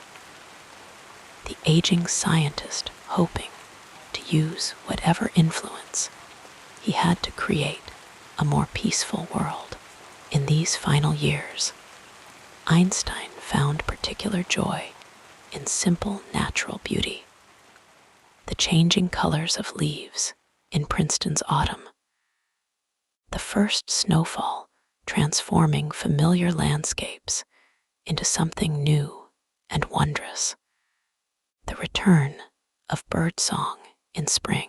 He would sometimes pause during his walks, simply to observe a pattern of light filtering through tree branches, or the geometric perfection of a spider's web glistening with morning dew. As sleep now begins to embrace you like a gentle wave, imagine Einstein in these peaceful moments, the world-famous scientist sitting quietly on a park bench, watching a butterfly's erratic dance with the same attention he once gave to understanding the movement of planets. In this space between wakefulness and dreams, perhaps we come closest to understanding the essence of Einstein's personal life, a profound appreciation for both the grand patterns that govern our universe and the small, perfect moments that make up a human life, all observed with wonder, humor, and abiding gentleness. Let your mind float with these gentle recollections as we move forward in our story. In these final years, Einstein found particular joy in simple natural beauty, the changing colors of leaves in Princeton's autumn, the first snowfall transforming familiar landscapes into something new and wondrous, the return of birdsong in spring.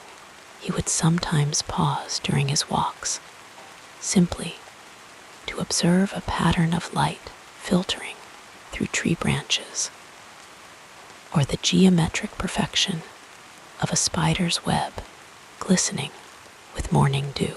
Yet for all his celebrated achievements and the peaceful moments of his later life, Albert Einstein's journey was not without its share of difficulties and challenges. His path, like a winding river flowing through varied landscapes, encountered many obstacles along its course.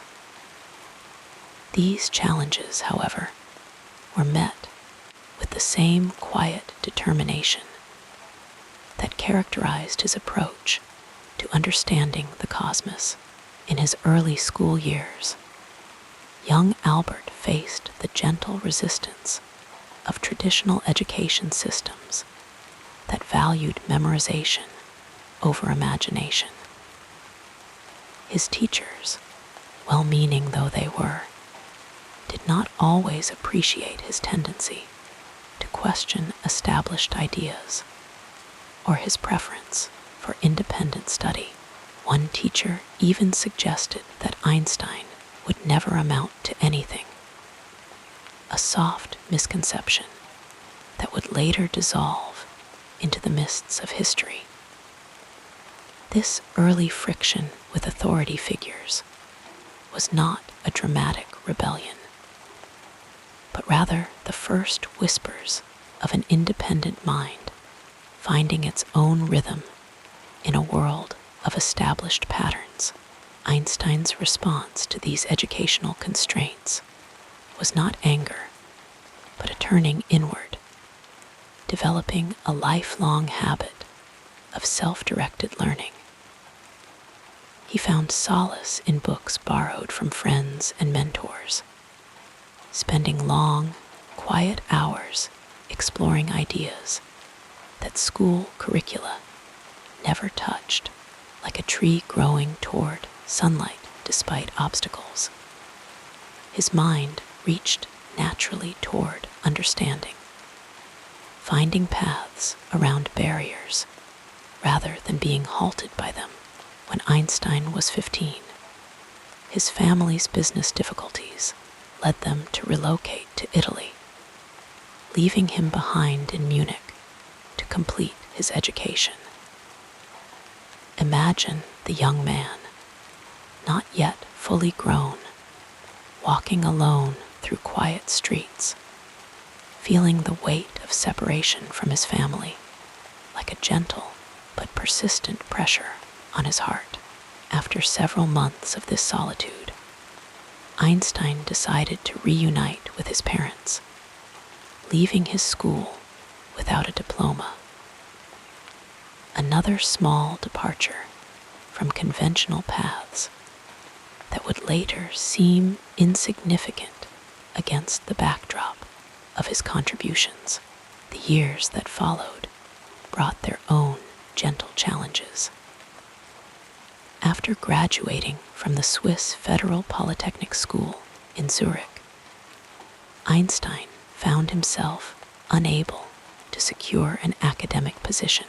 Those quiet mornings of uncertainty, waking to another day of searching for meaningful work, taught him patience. He eventually accepted a position at the Swiss Patent Office, not the prestigious university post he had hoped for, but a place that offered him something equally valuable: time to think. In the measured hours examining patent applications, his mind was free to wander the landscapes of theoretical physics, developing ideas that would later reshape our understanding of the universe. During these patent office years, Einstein completed his doctoral dissertation and published papers that would eventually bring him recognition. Yet, recognition itself came slowly, like dawn gradually illuminating a valley. His 1905 papers, including his work on special relativity, did not immediately capture the attention of the physics community. This period of being quietly overlooked allowed his ideas to mature without the pressure of public scrutiny. A gentle incubation period for theories that needed time to unfold their full implications. Personal challenges wove themselves through these professional ones.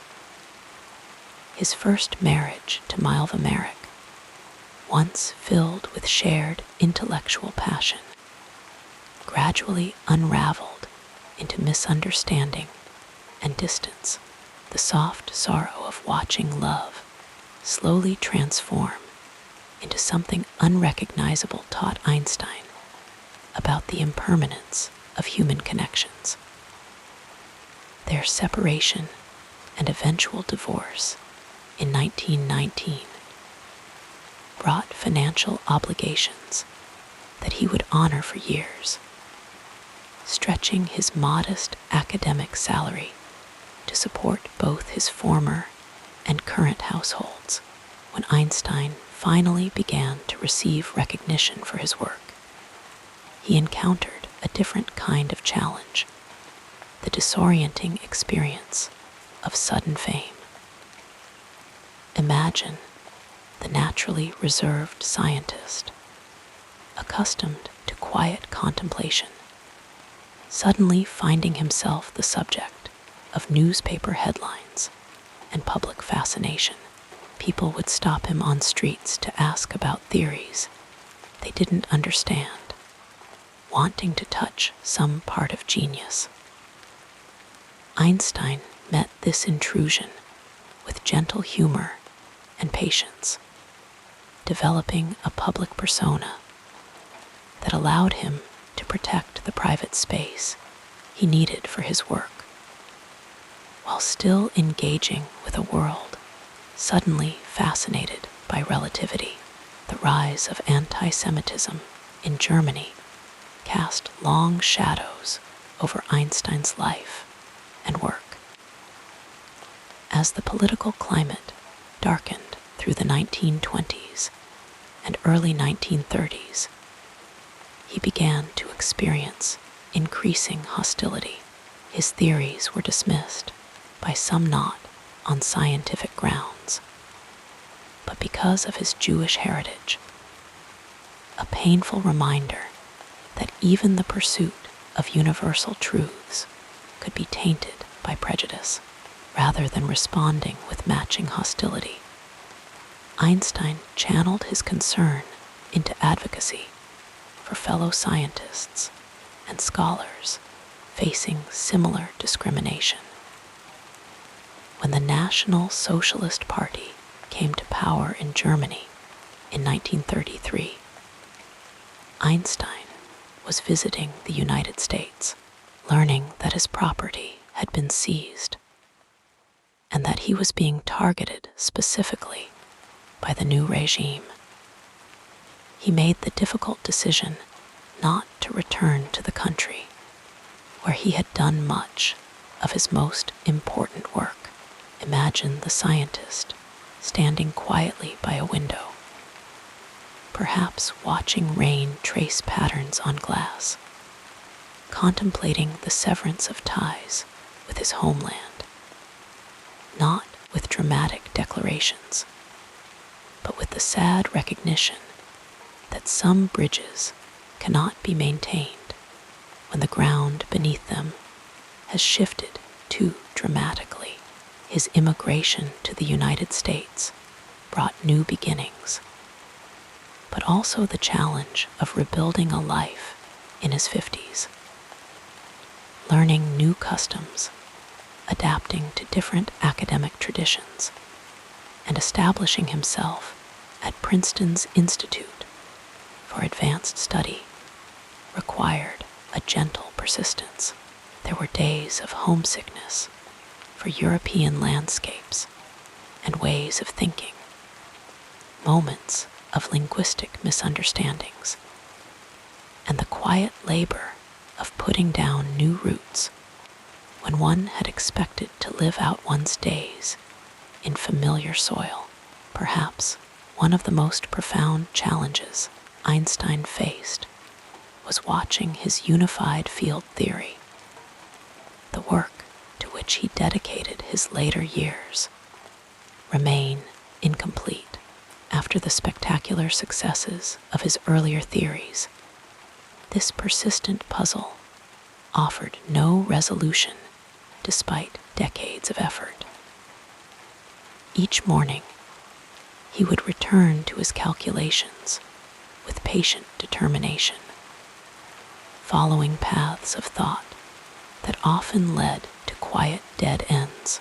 Unlike the dramatic breakthroughs of his youth, this work taught him the value of persistent questioning, even when answers remained elusive. The development of quantum mechanics presented Einstein with an intellectual challenge that troubled him deeply: the probabilistic nature of quantum theory, with its implications about the fundamental nature of reality, conflicted with his intuitive sense that the universe must operate according to comprehensible, deterministic principles. His famous remark that God does not play dice with the universe expressed not frustration, but a gentle insistence that deeper patterns must exist beneath apparent randomness. Though he engaged in thoughtful debates with physicists like Niels Bohr, Einstein never resolved this conceptual tension, learning instead to live with the humbling recognition that some questions might remain beyond his grasp. World events brought their own burdens to bear. The development of atomic weapons, enabled in part by his theoretical work on the relationship between matter and energy, weighed heavily on Einstein's conscience, though he had not directly participated in the Manhattan Project. His 1939 letter to President Roosevelt, highlighting the potential military applications of nuclear fission, had helped initiate American research in this direction. The bombings of Hiroshima and Nagasaki in 1945 brought a profound sadness that would remain with him for his remaining years, inspiring his increased advocacy for nuclear disarmament and international cooperation. Health challenges gradually accumulated as Einstein aged. Heart problems required him to adopt a slower pace, to rest more frequently during his beloved walks, to accept the gentle limitations that time places on all bodies regardless of the minds they house.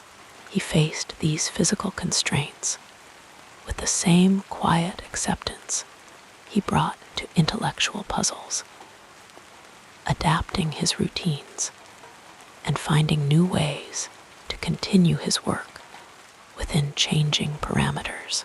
Through all these challenges, professional disappointments, personal losses, political upheavals, conceptual roadblocks, and physical decline, Einstein maintained a remarkable equanimity.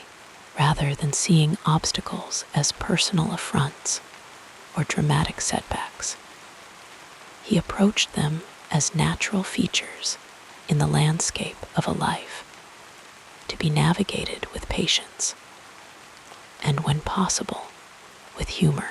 His response to difficulties was rarely dramatic confrontation, but rather thoughtful adaptation, finding ways to continue moving forward even when the path turned unexpectedly. What Einstein learned from these challenges reveals itself in the gentle wisdom of his later writings and conversations. He came to value simplicity, both in scientific theories and in daily living. He developed a deep appreciation for independence of thought, coupled with compassionate concern for others. He cultivated a certain detachment from outcomes that allowed him to pursue questions for their own sake, rather than for recognition or reward.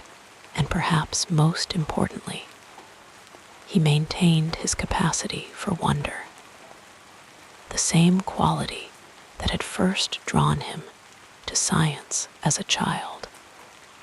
Even in the face of disappointments and limitations, as Einstein moved through his final years.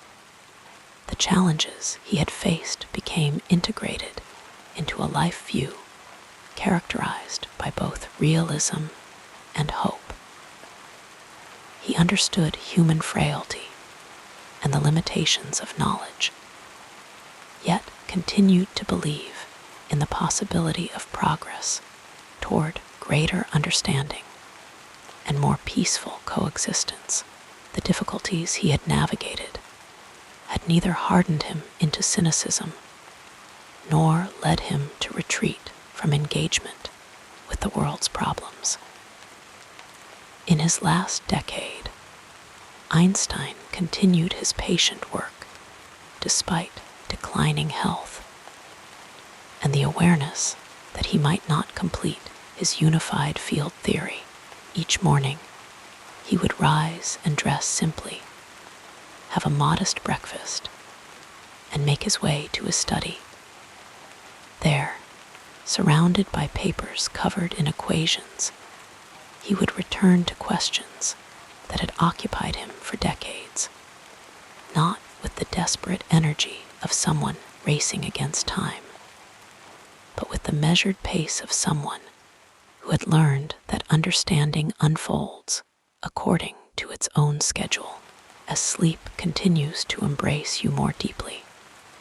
Imagine Einstein in his later years, sitting in the soft lamplight of evening, a gentle smile playing across his face as he contemplates both what he has learned and what remains mysterious. The challenges he faced throughout his remarkable life did not define him, but rather revealed the depth and resilience of his character. His ability to meet difficulty with curiosity rather than fear, with persistence rather than frustration, with humanity rather than bitterness, and in this, perhaps, lies Einstein's most valuable legacy.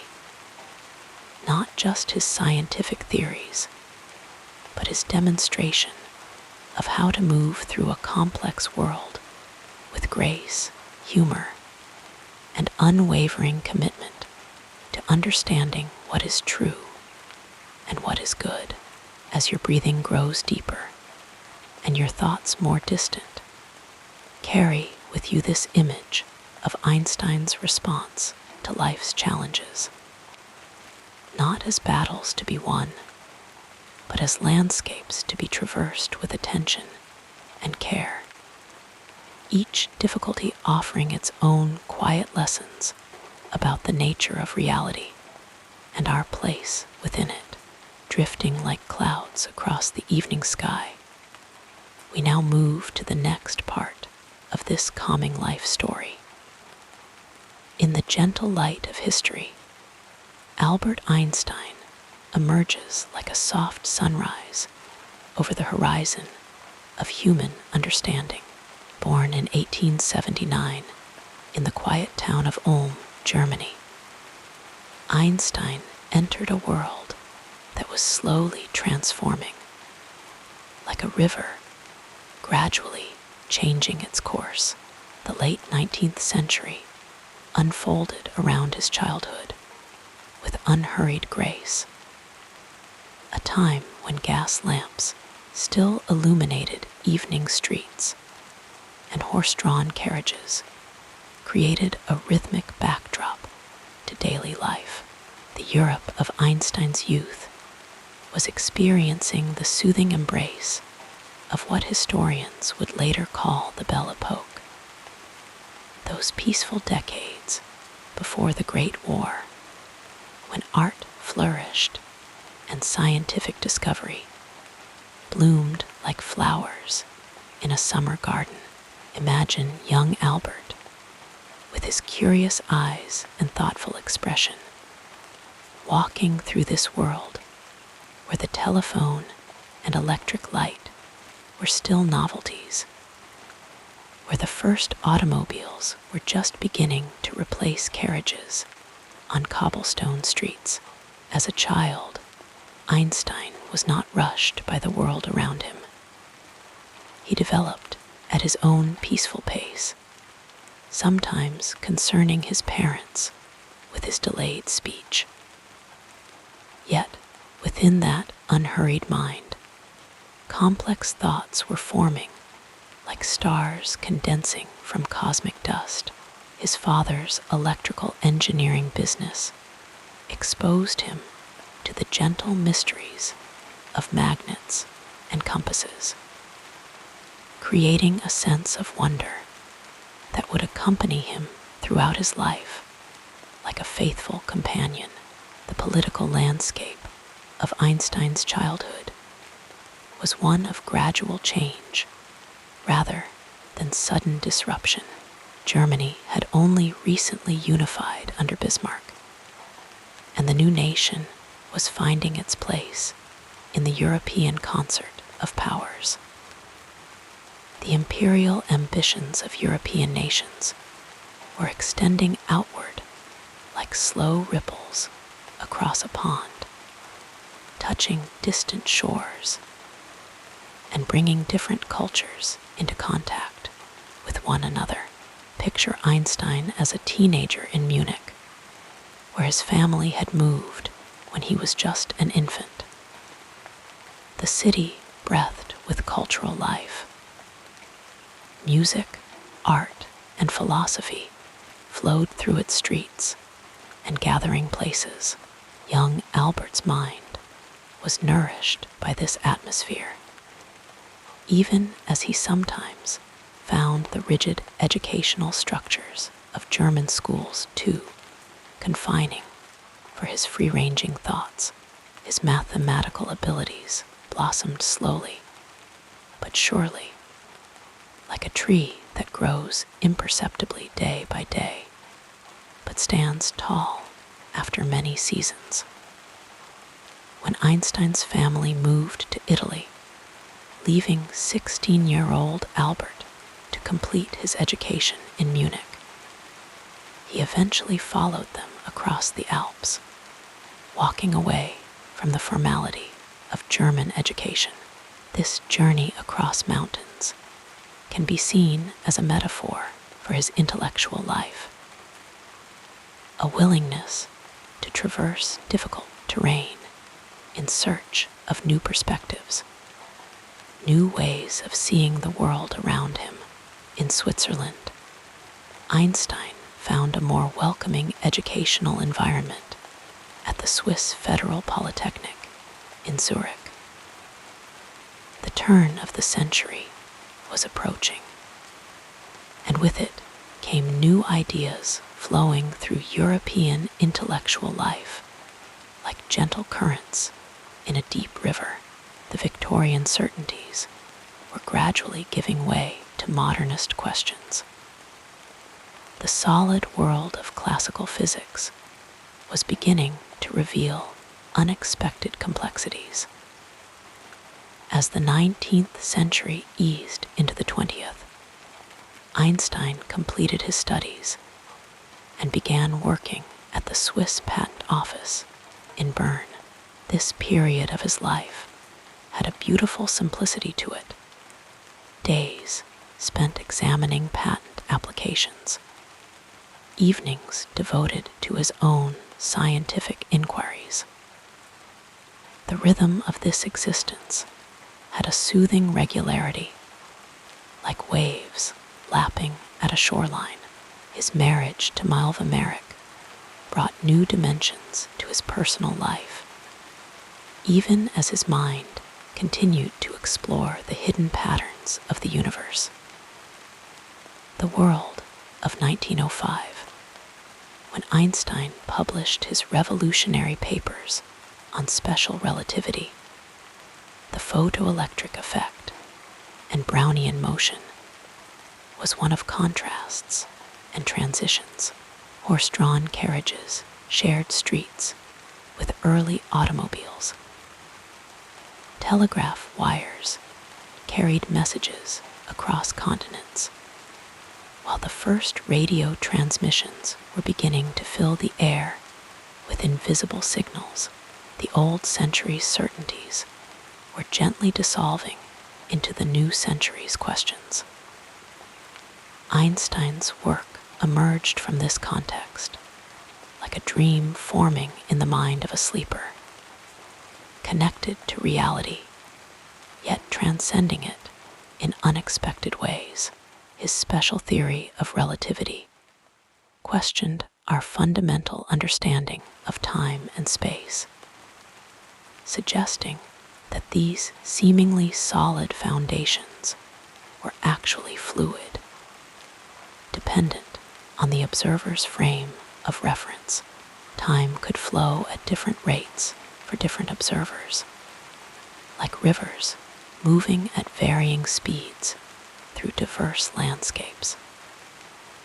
As Einstein's theories gradually gained acceptance in the scientific community, the world around him was changing at an accelerating pace.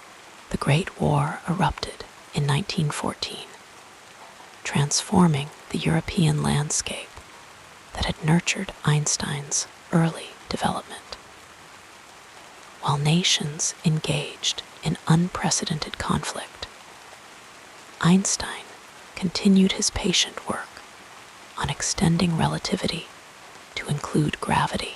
The General Theory of Relativity, published in 1915, described how mass curves the fabric of spacetime, like a heavy object creating a depression in a soft mattress. Imagine Einstein during these war years. His mind focused on cosmic questions, while human conflict raged around him. His pacifist convictions stood in contrast to the nationalist fervor that had swept across Europe when Arthur Eddington confirmed Einstein's predictions about the bending of starlight during a solar eclipse in 1919. It brought international fame to the gentle-eyed physicist. His name began to enter public consciousness, like a melody that gradually becomes familiar to many listeners. The 1920s brought Einstein into a world transformed by war and technological change. The old European empires had collapsed like sandcastles at high tide. New nations were forming. Jazz rhythms pulsed through Western culture. Radio broadcasts entered homes, bringing distant voices into intimate spaces. Cinema created new forms of storytelling and shared experience. Einstein moved through this changing landscape with a certain detachment, his thoughts often dwelling on realms beyond immediate human concerns. As a professor in Berlin, Einstein continued his research while becoming increasingly aware of the political currents flowing through German society. The Weimar Republic, with its democratic aspirations and cultural experimentation, created a vibrant but unstable environment. Economic hardships following the war and the punitive Treaty of Versailles created undercurrents of resentment that would eventually surface with destructive force. When Einstein traveled to America for the first time in 1921, he encountered a nation that was emerging as a global power, its cities reaching skyward with ambitious architecture, its industries producing an abundance of consumer goods, its popular culture beginning to influence the world.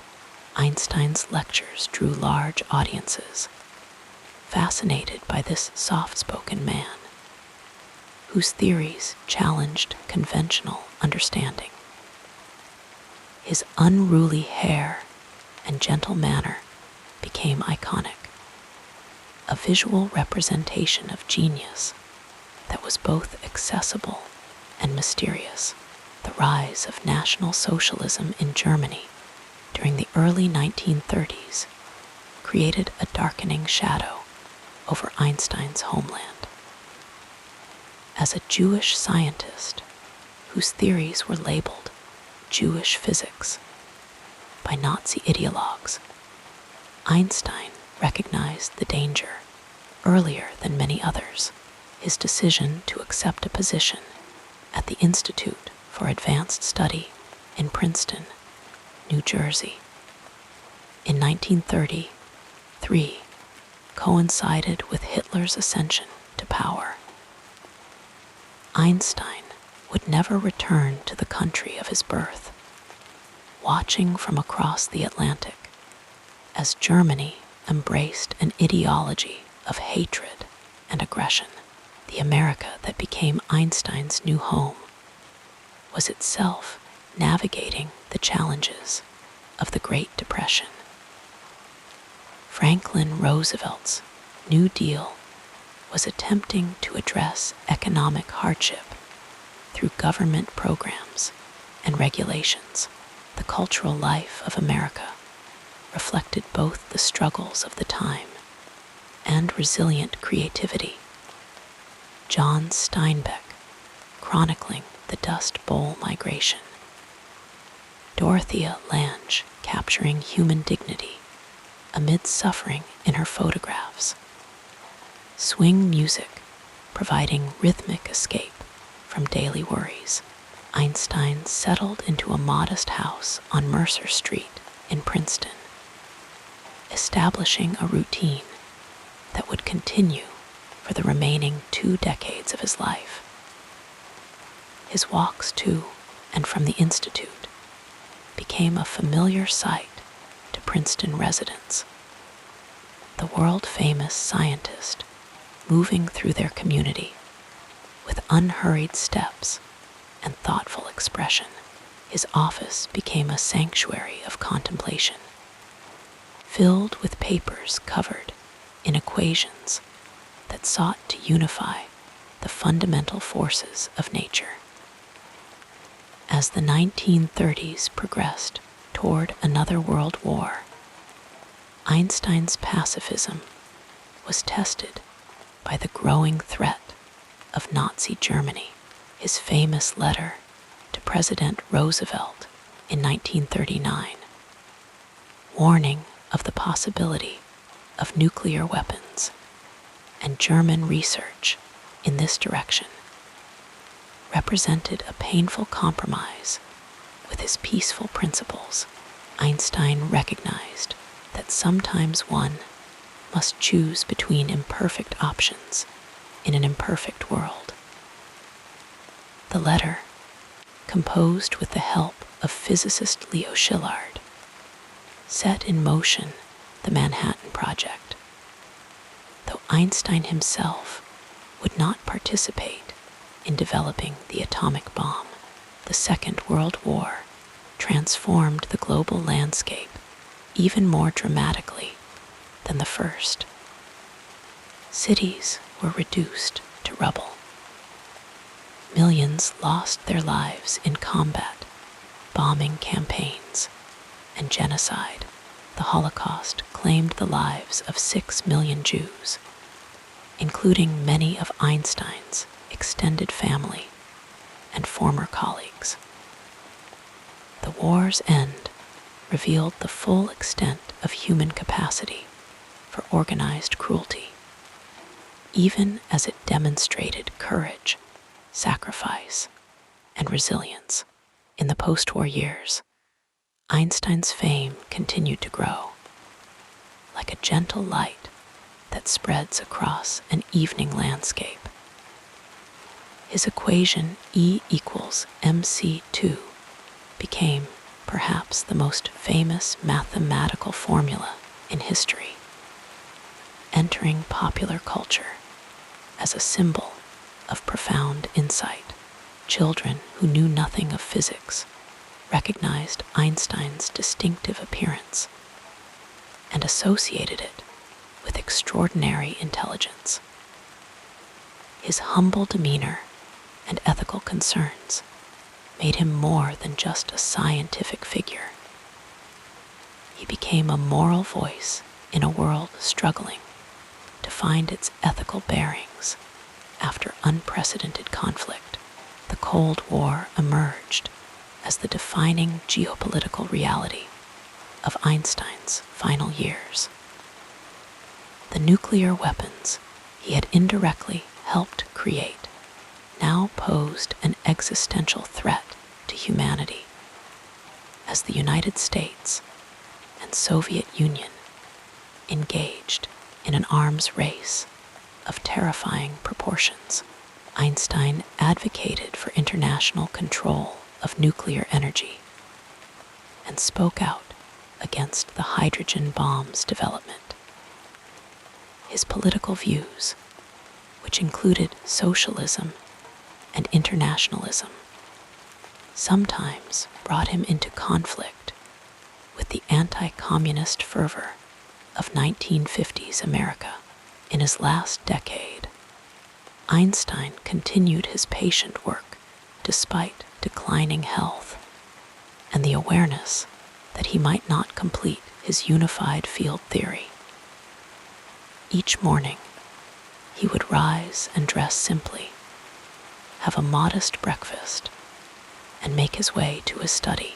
There, surrounded by papers covered in equations, he would return to questions that had occupied him for decades, not with the desperate energy of someone racing against time, but with the measured pace of someone who had learned that understanding unfolds according to its own schedule as sleep continues to embrace you more deeply.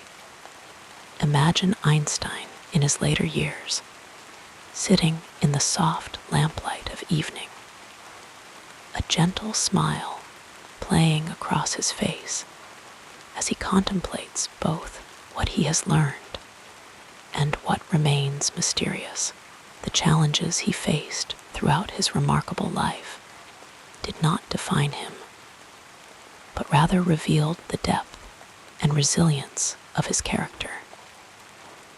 His ability to meet difficulty with curiosity rather than fear, with persistence rather than frustration, with humanity rather than bitterness. And in this, perhaps, lies Einstein's most valuable legacy. Not just his scientific theories, but his demonstration of how to move through a complex world with grace, humor, and unwavering commitment to understanding what is true and what is good. As your breathing grows deeper and your thoughts more distant, carry with you this image of Einstein's response to life's challenges, not as battles to be won, but as landscapes to be traversed with attention and care, each difficulty offering its own quiet lessons about the nature of reality and our place within it. As your breathing becomes more regular, let us continue with the next chapter of our biography. In the soft glow of evening light, Albert Einstein walked along the shores of Lake Geneva, his wild silver hair gently tousled by the breeze.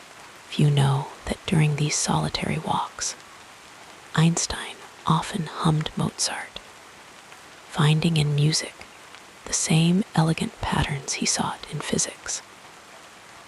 The rhythmic lapping of waves against the shore would sometimes inspire him to stop, pick up a smooth stone, and skip it across the water's surface, counting the bounces with childlike delight.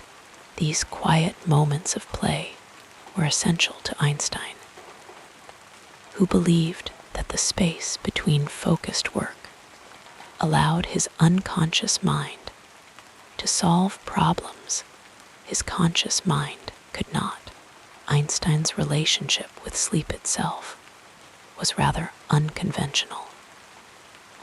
Throughout his life, He maintained that he needed at least 10 hours of sleep each night to function properly. When faced with a particularly challenging problem, Einstein would sit in his favorite armchair, holding a metal spoon over a metal plate placed on the floor. As he drifted into the earliest stages of sleep, his muscles would relax, the spoon would fall, and the clatter would awaken him.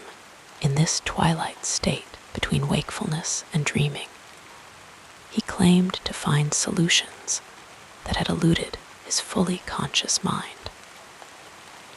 On a warm spring day in Princeton in 1939, Einstein was taking one of his customary walks when he encountered a group of neighborhood children who appeared distressed. Upon approaching them, he discovered they were struggling with their mathematics homework. Without hesitation, the world's most famous physicist sat down on a nearby park bench and spent nearly 2 hours helping them understand fractions. One of those children, years later, recalled not the specific mathematical lessons, but rather Einstein's infinite patience and the way he used sticks broken into different lengths to make abstract concepts tangible. And Einstein's love of sailing provides another window into his character. Though he never learned to swim, he found great peace on the water. During his summers in Kapeth, near Berlin, before leaving Germany, Einstein would often sail on his modest boat named Tummler, meaning porpoise. He sailed without a motor, preferring the quiet communion with wind and water. On one occasion, a sudden storm blew up, and Einstein's boat capsized. A passing boat rescued the drenched physicist, who, rather than being frightened, was fascinated by the patterns the wind had created on the water's surface just before his boat overturned. That evening, still wrapped in borrowed dry clothes, he filled several pages with equations inspired by those patterns. The gentle rhythm of Einstein's daily life in Princeton followed predictable patterns that brought him comfort. Each morning, he would rise around 7, enjoy a breakfast of eggs and honey, and then walk the mile and a half to his office at the Institute for Advanced Study. He often forgot to eat lunch unless reminded. So engrossed would he become in his work. His secretary, Helen Dukas, who lived with the Einstein family for many years, would sometimes find him staring out his office window, completely still, for hours at a time. When she inquired if anything was wrong, he would smile and say he was talking to God. His poetic way of describing deep contemplation of the universe's mysteries, Einstein's relationship with his violin, which he nicknamed Lena, spanned most of his lifetime. He began playing at age 6, and though he considered becoming a professional musician in his youth, physics ultimately claimed his professional devotion. Nevertheless, music remained his most cherished refuge. When words failed him or equations led to dead ends, Einstein would pick up Lena and lose himself in Mozart or Bach. On one memorable evening in the 1920s, Einstein was scheduled to play in a string quartet at a friend's home in Berlin. Having completely lost track of time while working, he arrived quite late still in his rumpled work clothes, without apology or explanation. He simply took his place, lifted his violin, and began to play. Many are familiar with Einstein's famous thought experiments, but fewer know that he often acted them out physically while developing his theory of relativity. Einstein would frequently ride his bicycle around Bern, Switzerland, imagining himself riding alongside a beam of light. What would he see? How would the light appear to him on one such ride? So deep in thought was he that Einstein failed to notice an approaching streetcar. Swerving sharply to avoid collision, he tumbled into a hedge rather than being annoyed. He lay there for several minutes, looking up at the sky through the branches, continuing his mental exploration of light's behavior while plucking leaves from his hair. Einstein's sweet tooth was legendary among his friends. He particularly loved ice cream and would often eat it even in cold weather. While walking home on a snowy Princeton evening, Einstein once encountered a distressed undergraduate student struggling with physics concepts. Einstein invited the young man to join him for ice cream, and over 2 scoops of vanilla, explained complex theoretical physics using napkins, spoons, and sugar packets as props. The student later commented that Einstein's explanations were like watching knots untangle themselves. Complex ideas becoming simple through his clear, unhurried explanations. Although Einstein's scientific brilliance is well documented, his profound sense of humor often goes unmentioned. He delighted in gentle wordplay and self-deprecating jokes. When asked how it felt to be the smartest person in the world, Einstein smiled and replied, "I wouldn't know." On another occasion, when a young child asked him if scientists pray, Einstein responded, "Yes, we do." His humor was never cutting or unkind, but rather reflected his sense of wonder and his awareness of human limitations in understanding the universe. Einstein's handwriting was notoriously difficult to read, flowing across the page in an elegant but nearly indecipherable script. His manuscripts were often returned by typists with polite notes requesting clarification. Einstein found this amusing rather than frustrating. Once, unable to read his own notes from the previous day, he spent hours reconstructing his thinking, only to discover he had reached a different conclusion the second time. Rather than being discouraged, he was delighted, saying this was how science progressed, not in straight lines, but in spirals, revisiting old ground from new perspectives. Few people know that Einstein was an avid gardener during his years in Princeton. Behind his modest home on Mercer Street, he cultivated a small vegetable garden, taking particular pride in his tomatoes. Neighbors would sometimes see the renowned physicist on his hands and knees, carefully tending seedlings, talking to them in gentle German.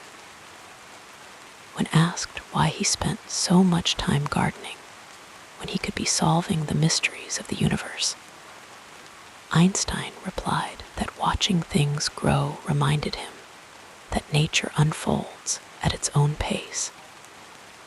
and that some processes cannot and should not be hurried. Einstein's relationship with his eldest son, Hans Albert, was sometimes strained by distance and by Einstein's absorption in his work. However, in later years, they developed a tender ritual whenever Hans Albert visited Princeton. Father and son would sit in Einstein's study late into the evening, saying very little, Einstein working on equations, while Hans Albert read. The silence between them was comfortable, punctuated occasionally by Einstein looking up to share an interesting thought, or Hans Albert reading aloud a passage that moved him. Their reconnection happened not through many words, but through shared silence and mutual respect for each other's inner worlds.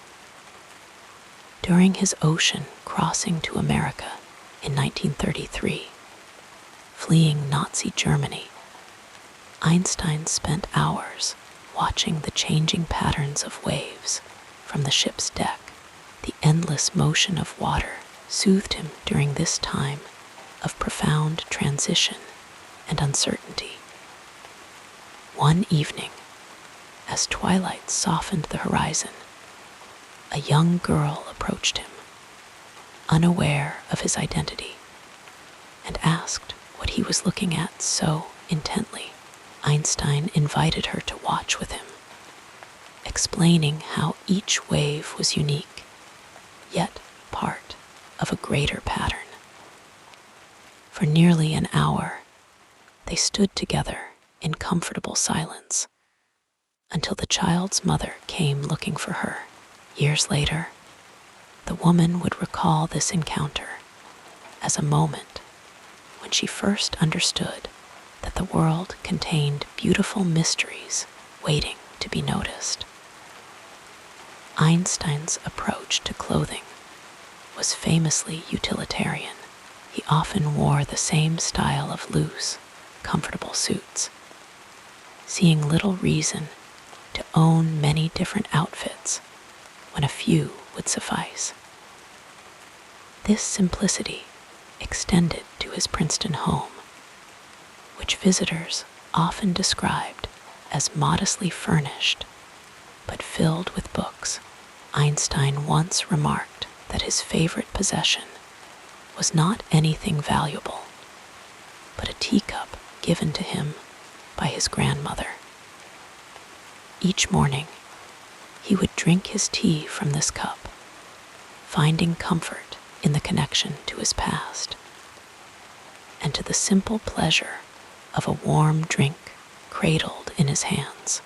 Yet even as he disagreed with younger physicists, he engaged with them respectfully, inviting them to his home for long conversations that stretched late into the evening.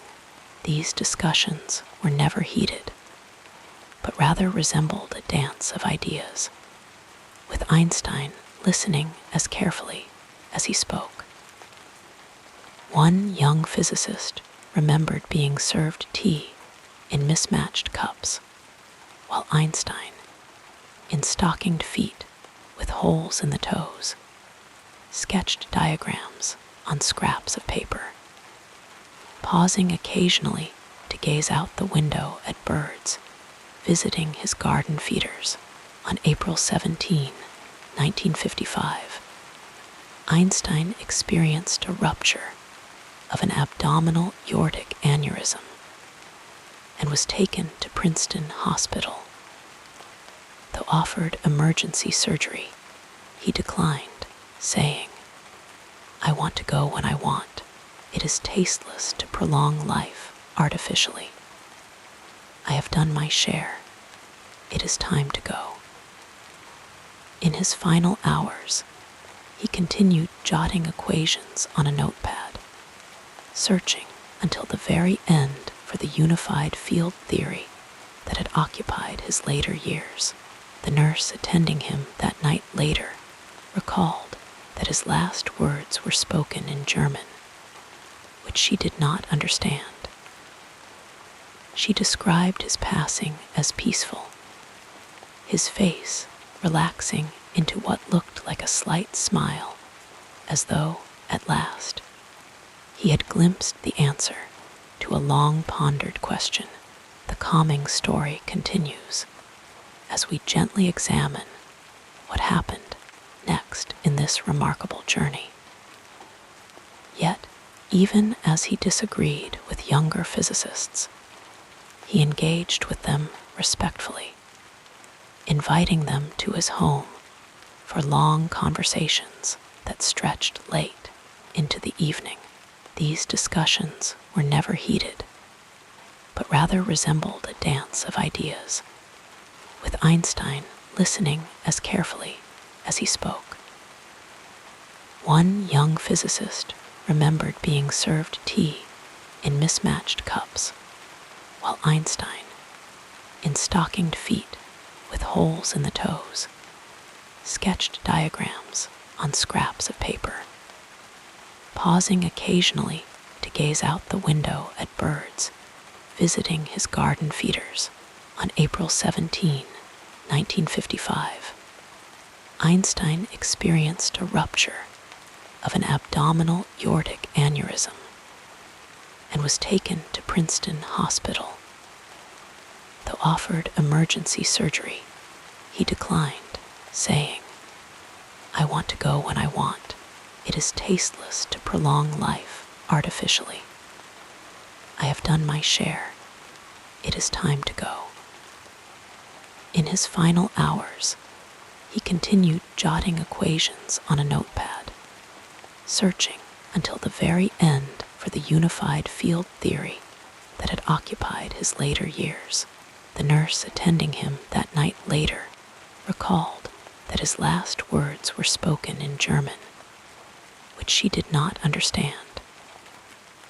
She described his passing as peaceful, his face relaxing into what looked like a slight smile, as though, at last, he had glimpsed the answer to a long-pondered question. The world mourned Einstein deeply, his passing creating ripples that extended far beyond the scientific community. In Princeton, neighbors placed flowers on his doorstep, a simple gesture for a man who had always appreciated nature's quiet beauty. The day after his death, children in his neighborhood noticed the absence of the familiar figure who had often stopped to chat with them on his daily walks. One young girl later recounted how Einstein had once helped her with a math problem, not by solving it for her, but by asking gentle questions that led her to discover the answer herself. Einstein had requested no elaborate funeral, preferring instead to be cremated, with his ashes scattered in an undisclosed location. This final wish reflected his lifelong dislike of ceremony and his belief that the body was merely a temporary vessel. At a memorial held at Princeton University, colleagues spoke not only of his scientific achievements, but of his deep humanity, his playful sense of humor, and his unwavering moral compass. In the months following his death, Einstein's office at the Institute for Advanced Study remained untouched, his chalkboard still bearing the equations he had written days before his passing. Visitors reported a profound sense of presence in the room, as if his curious spirit lingered among the books and papers. His desk calendar remained open to April 1955, a poignant reminder of time suddenly arrested the Einstein Papers project began the monumental task of collecting and preserving his writings, both published and unpublished. Archivists discovered thousands of pages of notes, letters, and calculations, many of which revealed the meandering pathways of Einstein's thought processes. Among these papers were personal letters that showed a tender side to the great thinker, especially in correspondence with children who had written to him with questions about the universe. Einstein's brain, contrary to his wishes for complete cremation, was preserved by the pathologist who performed his autopsy. This controversial decision led to decades of scientific study, with researchers hoping to find anatomical clues to his genius. They discovered several unique features, including an unusually large inferior parietal lobe, the area associated with mathematical thought and spatial awareness. His brain also showed more glial cells per neuron than average, potentially allowing for more efficient neural processing. Yet many scientists cautioned against reducing Einstein's brilliance to mere brain anatomy, noting that his intellectual environment, persistent curiosity, and imaginative approach to problems likely played equally important roles. In the years after his death, Einstein's theories continued to be validated through experimental evidence. The detection of gravitational waves in 2015, a century after he had predicted their existence, confirmed yet another aspect of his general theory of relativity.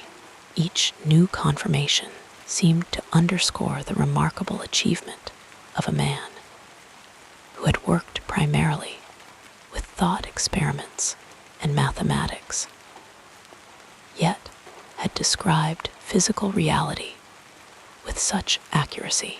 Einstein's legacy extended far beyond physics.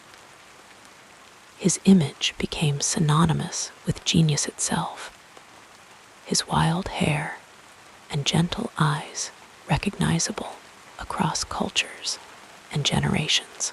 Children who had never heard of relativity knew Einstein as the archetypal scientist, his name entering the lexicon as a synonym for exceptional intelligence. This popular canonization would have amused and perhaps slightly embarrassed him, as he had always maintained that his achievements came not from extraordinary intelligence, but from persistent curiosity and a willingness to question established ideas. In political and humanitarian realms, Einstein's legacy proved equally enduring. His advocacy for civil rights, his warnings about nuclear weapons, and his support for a democratic world government continued to inspire activists and thinkers long after his death. The Einstein-Szilard letter, which had alerted President Roosevelt to the possibility of nuclear weapons, served as a reminder of the scientist's complex relationship with his own discoveries. And the refugee scientist who had fled Nazi Germany never forgot the experience of displacement and persecution. The Albert Einstein Foundation, established in his name, continued his work supporting fellow refugees and advocating for human rights. Universities created Einstein scholarships specifically for students displaced by war or political persecution, carrying forward his belief that science and learning should transcend national boundaries. Einstein's personal possessions were distributed according to his will, with many scientific papers going to the Hebrew University in Jerusalem, an institution he had helped establish and supported throughout his life.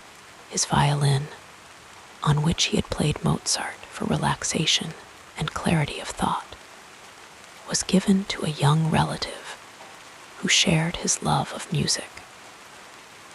Einstein had often said that if he had not been a physicist, he would have been a musician, finding in both disciplines a harmony and beauty that transcended ordinary experience. In Princeton, where Einstein had spent his final 2 decades, his presence lingered in collective memory. Residents recalled seeing him walking slowly along Mercer Street, lost in thought, occasionally stopping to chat with children or to admire a particularly beautiful tree in bloom. His habit of feeding the birds in his garden continued to inspire neighbors to do the same, creating a small but lasting ecological impact. The modest house at 112 Mercer Street became an unofficial landmark, though it remained a private residence in accordance with Einstein's preference for simplicity and privacy. On starry nights, astronomy enthusiasts would sometimes gather near Einstein's former home, setting up telescopes to observe the cosmos, whose mysteries he had helped unravel. These informal gatherings often included readings from Einstein's poetic descriptions of the universe, his words bridging the gap between scientific precision and spiritual wonder. The most beautiful experience we can have is the mysterious, he had written. In the academic world, Einstein's approach to physics continued to influence how science was taught and practiced. His thought experiments, such as imagining riding alongside a beam of light, demonstrated the power of creative visualization in scientific inquiry. Physics professors worldwide adopted his technique of approaching complex problems through simple, imaginative scenarios, helping students grasp abstract concepts through concrete mental images. Einstein's letters revealed a man who had remained deeply humble despite his fame. In correspondence with young students, he consistently encouraged them to question authority, including his own. Do not believe anything merely because you have heard it, he wrote to one teenager. Do not believe in traditions because they have been handed down for many generations. His personal library, catalogued after his death, revealed the breadth of his intellectual interests. Beyond physics texts, his shelves held works of philosophy, history, literature, and religion from diverse cultures. Particularly well-worn were volumes of Spinoza, whose pantheistic view of God as equivalent to nature had deeply resonated with Einstein's own spiritual sensibilities. Marginalia in these books showed his active engagement with ideas, sometimes arguing with authors across centuries through notes penciled in the margins. Einstein's relationship with quantum mechanics remained unresolved at his death, a rare instance where his intuition about the universe did not align with emerging evidence, yet even this disagreement proved productive for physics, as his persistent questioning and thought experiments helped clarify and refine quantum theory.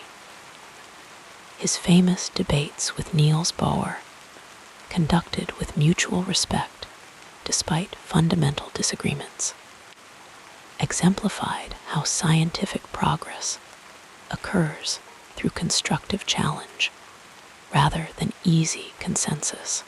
The Einstein-Podolsky-Rosen paradox, a thought experiment he developed to highlight what he saw as contradictions in quantum theory, eventually led to the development of quantum information science and the concept of quantum entanglement, what Einstein had skeptically called spooky action at a distance, became the foundation for quantum computing and cryptography, fields that would develop decades after his death. In this way, even his resistance to certain ideas ultimately contributed to scientific advancement. In his final years, Einstein had grown increasingly concerned about nuclear proliferation, using his public platform to advocate for international control of atomic energy. After his death, letters were discovered revealing how deeply the bombing of Hiroshima and Nagasaki had affected him. These warnings took on renewed significance during the Cold War, with peace activists often quoting Einstein's reflections on the responsibility of scientists to consider the ethical implications of their work. The Einstein archives continue to yield new insights about the man behind the equations. Letters to his 2 wives and his children revealed a complex personal life, marked by both profound connection and periods of distance. This recognition of personal shortcomings, alongside hope for positive legacy, reflected his deeply human struggle to balance extraordinary work with ordinary relationships. On the 10th anniversary of his death, a commemorative volume of essays described Einstein's impact on fields ranging from physics to philosophy, from politics to popular culture. Contributors noted how his famous equation, E equals mc2, had entered public consciousness as a symbol of the profound connection between seemingly disparate aspects of reality. The equation's elegant simplicity, expressing that energy equals mass multiplied by the speed of light squared, demonstrated Einstein's gift for finding unity in apparent complexity. As evening shadows lengthened across Princeton on the anniversary of his passing, a small gathering of colleagues and friends shared memories of Einstein's final years. They recalled his habit of sailing on nearby Carnegie Lake, how he would return from these excursions with renewed mental clarity. One colleague described finding Einstein asleep in his office, a half-finished calculation on the paper beneath his cheek, his face peaceful in the afternoon sunlight streaming through the window.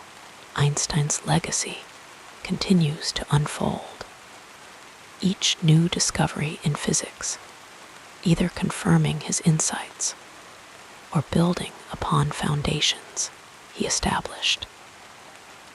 His life reminds us that the greatest scientific minds maintain a childlike wonder throughout their days, never becoming too certain of any conclusion. always remaining open to the next question. As we drift toward sleep, we might imagine Einstein walking slowly beneath stars whose light bends just as he predicted, his hands clasped behind his back, his eyes raised to the vast, mysterious universe that was both his subject and his muse. Allow yourself to sink deeper into comfort as we explore the next phase of this soothing biography. As the gentle curtain of night falls upon our story, let us reflect on the extraordinary journey of Albert Einstein, whose life continues to resonate through the cosmos of human understanding, like the soft echo of distant stars.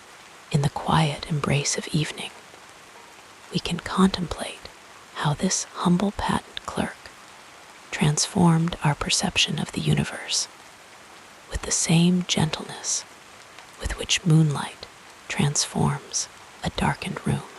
Einstein's legacy rests not merely in the equations that bear his name, but in the philosophical garden he tended throughout his lifetime.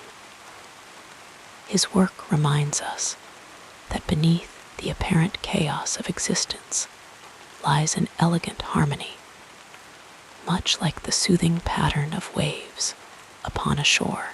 As you rest your weary mind, imagine Einstein walking along the shores of Lake Carnegie, his wild white hair tousled by the same breeze that carried his thoughts toward revelation. The equation E equals mc2 flows through our cultural consciousness like a tranquil stream, connecting disparate shores of human knowledge.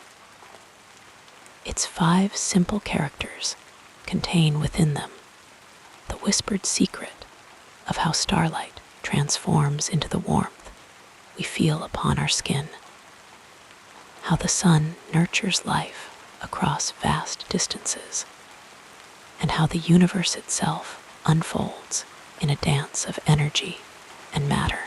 There is something profoundly comforting in this unity, a reassurance that all things are connected in ways both beautiful and mysterious. In Princeton, where Einstein spent his final decades, visitors still pause beside his modest home on Mercer Street. The wooden floors that carried his footsteps remain, weathered by time, yet still bearing the invisible imprint of his contemplative pacing. Local residents speak in hushed, reverent tones of spotting him walking barefoot through autumn leaves, lost in thought, his eyes seeing beyond the visible world into realms of pure mathematics and physics.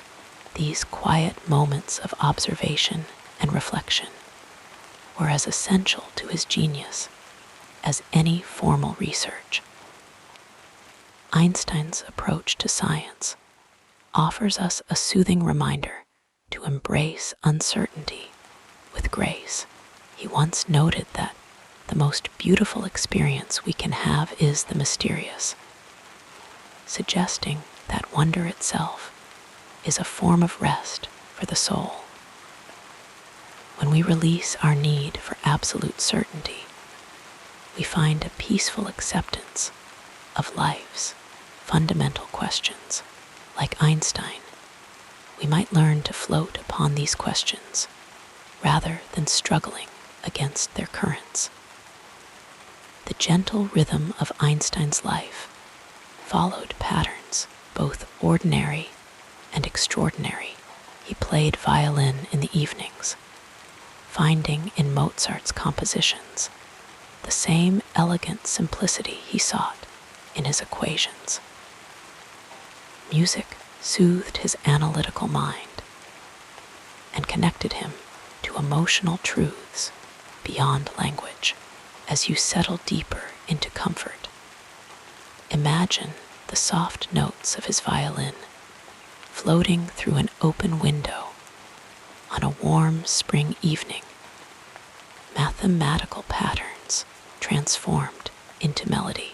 Einstein's relationship with time, that most mysterious dimension, reminds us to move through our days with mindful awareness. Though he revolutionized our understanding of time's relative nature, he also appreciated simple moments, watching sailboats drift across Carnegie Lake, savoring ice cream on a summer afternoon, or explaining basic principles to curious children who approached him without pretense. These small joys punctuated his profound intellectual pursuits, like restful pauses in a complex symphony. In his later years, Einstein's office at the Institute for Advanced Study became a sanctuary of contemplation. These mental journeys required no laboratory equipment, only the quiet spaciousness of an unfettered imagination.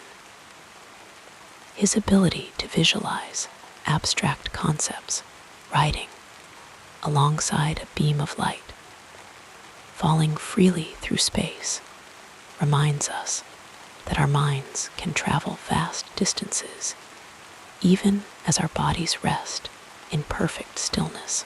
The soft glow of Einstein's humanitarian spirit illuminates our understanding of his scientific achievements.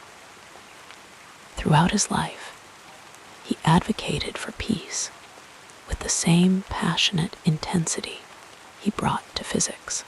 This wisdom flows from the same wellspring as his scientific insights, a deep recognition of interconnection and harmony.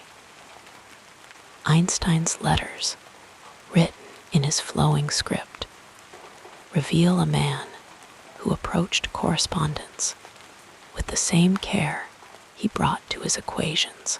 He answered children's questions about science with the same thoughtfulness he offered to fellow physicists.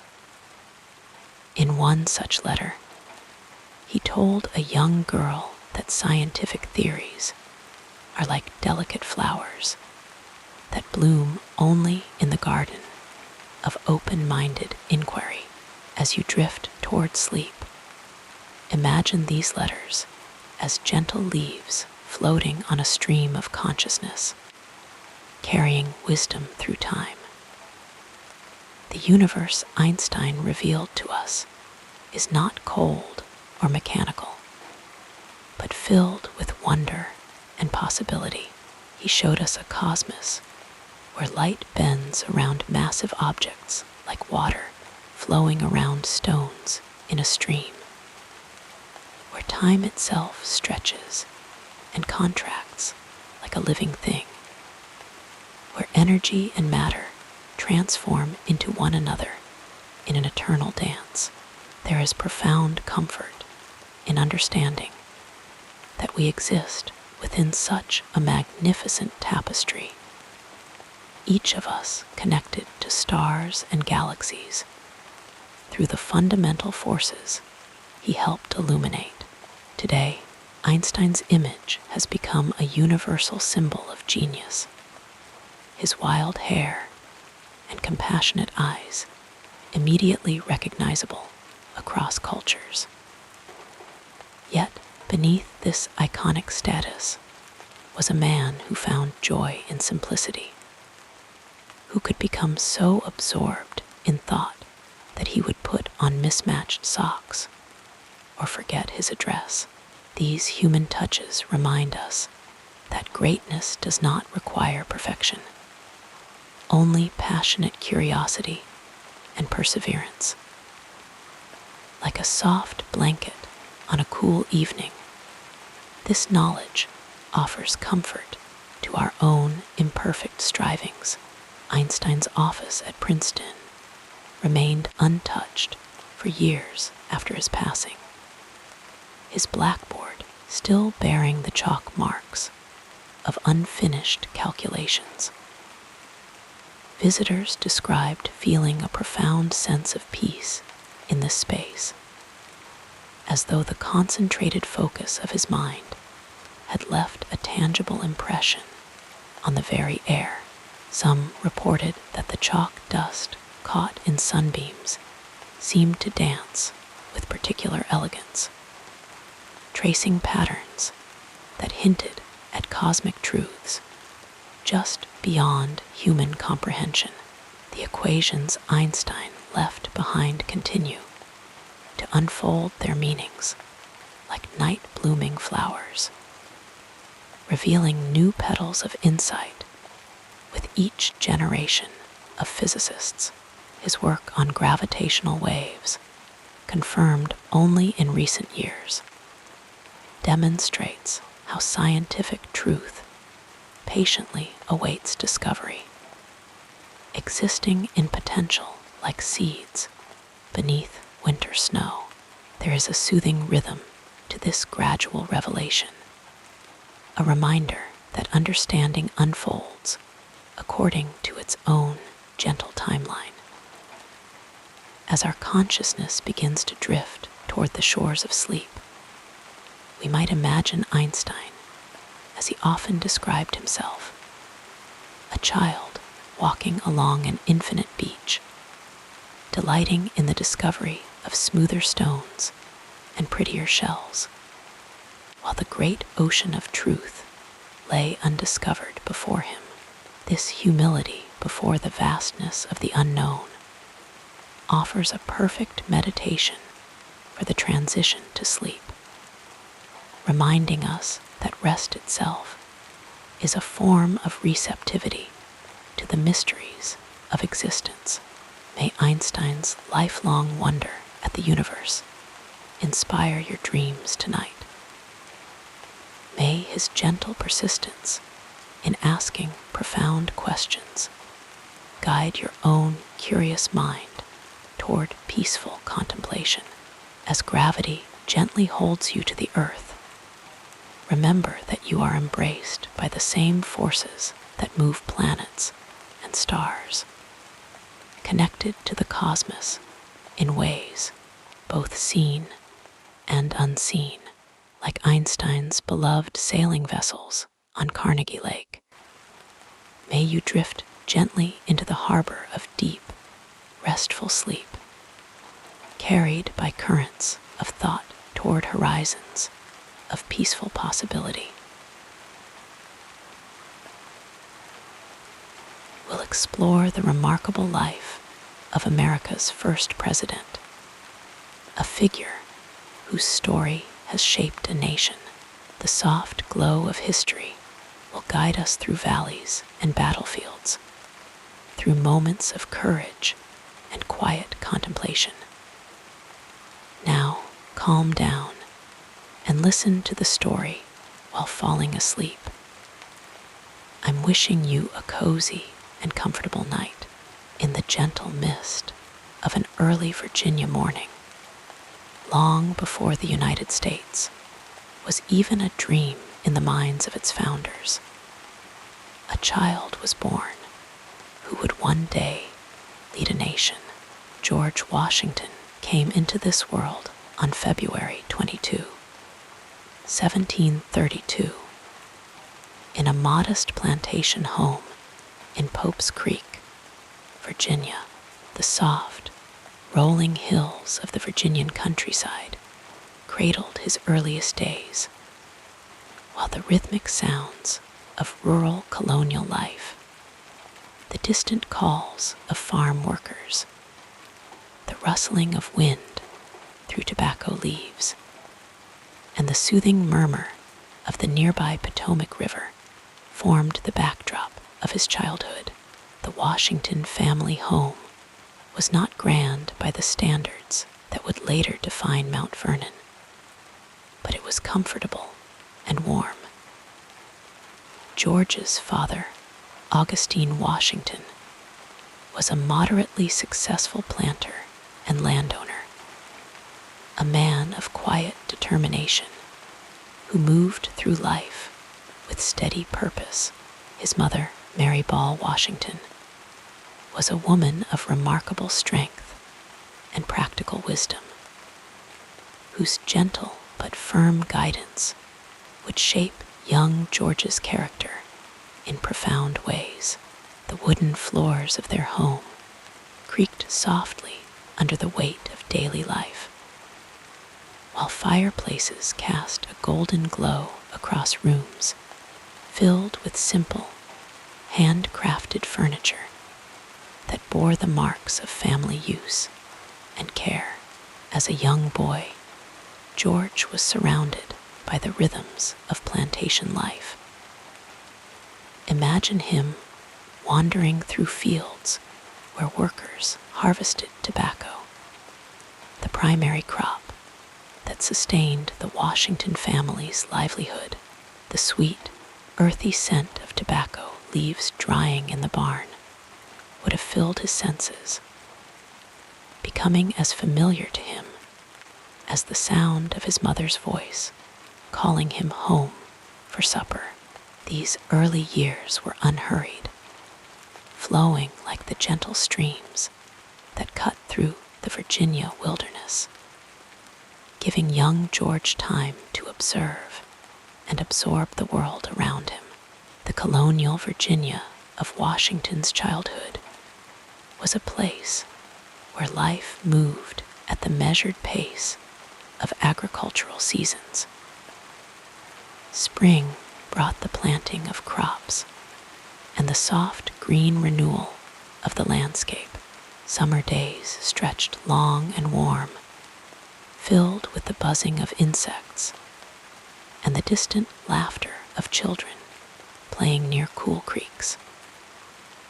Autumn painted the trees in rich golds and reds as harvest time approached, bringing neighbors together for shared work and celebration.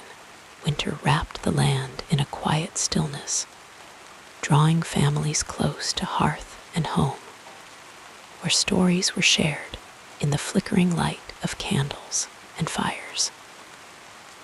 George was not an only child, but grew up in a blended family. His father had been married before to Jane Butler, who had passed away, leaving Augustine with two sons, Lawrence and Augustine Jr. When Augustine married Mary Ball, George's mother, they added George and 5 more children to the family: Elizabeth, Samuel, John Augustine, Charles, and Mildred, who sadly lived only 16 months.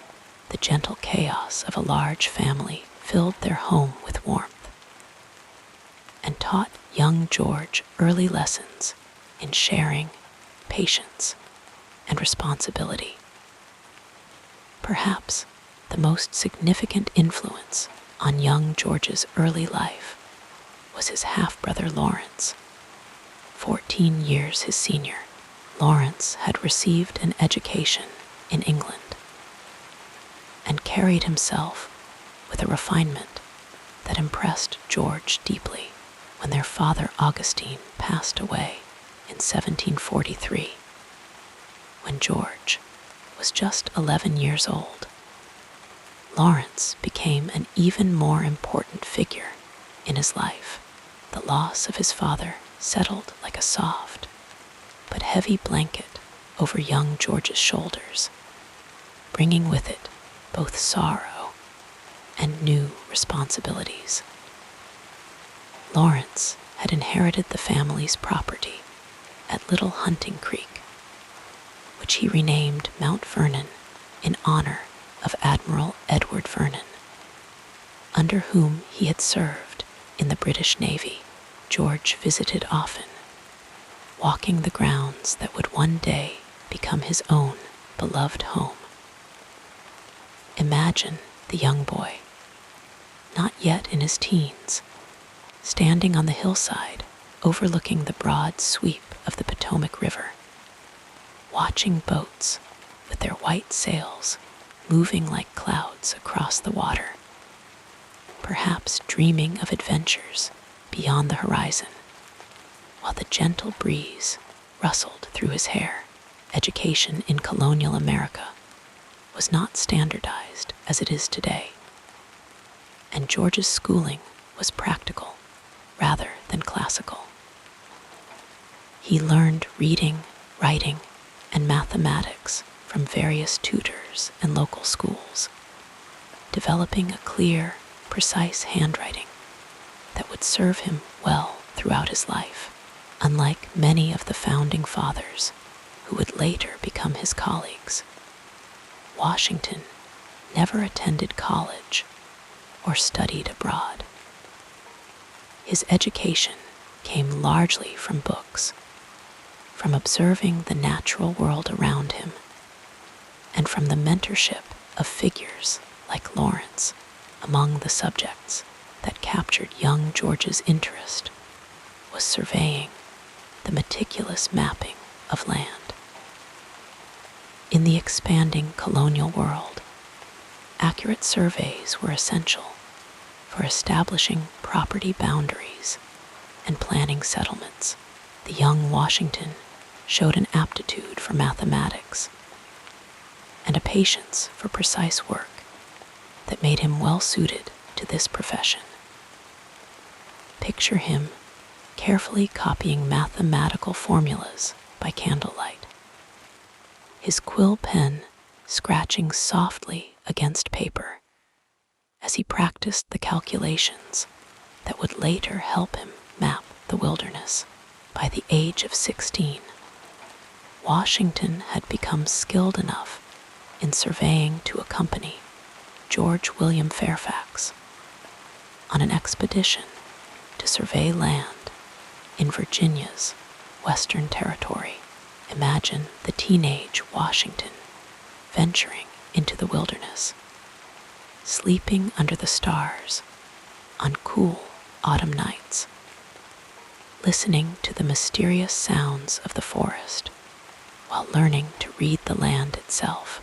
These journeys took him beyond the settled coastal areas into territories that were still largely unexplored by European settlers.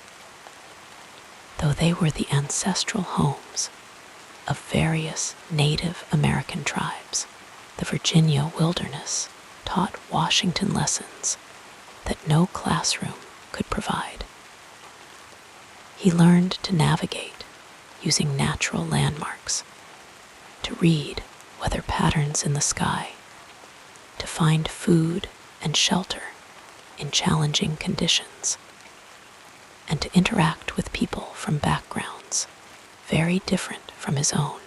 The physical demands of these expeditions helped shape him into a young man of remarkable strength and endurance, qualities that would later serve him well during the hardships of war. This period of Washington's life coincided with a time of growing tension between Britain and France over control of North American territories. The vast, forested lands west of the Appalachian Mountains were becoming increasingly important to colonial powers, who recognized their potential for settlement and resource extraction. Young Washington, through his surveying work, gained first-hand knowledge of these contested territories, developing a deep connection to the land that would inform his later vision for American expansion. When Lawrence Washington fell ill with tuberculosis, George accompanied him to Barbados in 1751, hoping the warm climate might improve his brother's health. This journey marked the only time George Washington would travel outside the North American continent. The tropical island, with its sugar plantations and British colonial society, offered a stark contrast to Virginia.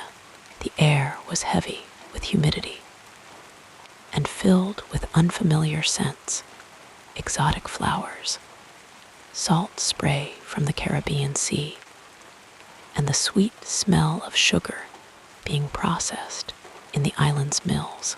During this visit, Washington contracted smallpox, a disease that caused considerable suffering, but ultimately provided him with immunity that would protect him during later epidemics. As he recovered, he absorbed observations about Barbados' military defenses, agricultural practices, and social structures. Adding these insights to his growing understanding of the world. Despite their hopes, the climate did not cure Lawrence, who returned to Virginia and passed away in 1752, leaving Mount Vernon to George after a brief period in which it was held by Lawrence's widow. The loss of Lawrence was a profound one for the 20-year-old Washington. His mentor, brother, and friend was gone, leaving him with both a deep sense of grief and new responsibilities. The quiet evenings at Mount Vernon must have felt emptier without Lawrence's presence. The conversations they might have shared now replaced by the soft sounds of the house settling and the distant call of whippoorwills in the gathering dusk. In the years that followed, Washington began to establish himself as a young man of promise in Virginia society. His surveying work had given him valuable knowledge of Western lands and connections to influential families. His inheritance of Mount Vernon, while initially modest compared to what it would later become under his stewardship, provided him with a respectable position as a landowner. He was tall, standing over 6 feet, with a strong physical presence that commanded attention even in his youth. Washington's interest in military matters grew during this period, influenced perhaps by Lawrence's naval service and by the increasing tensions along the frontier. In 1752, at the age of 20, he was appointed as a district adjutant in the Virginia militia with the rank of major.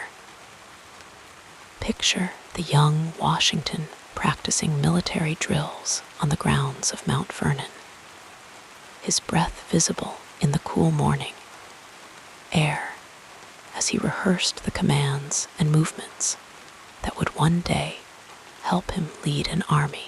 The French and Indian War, which began in 1754, provided Washington with his first significant military experience.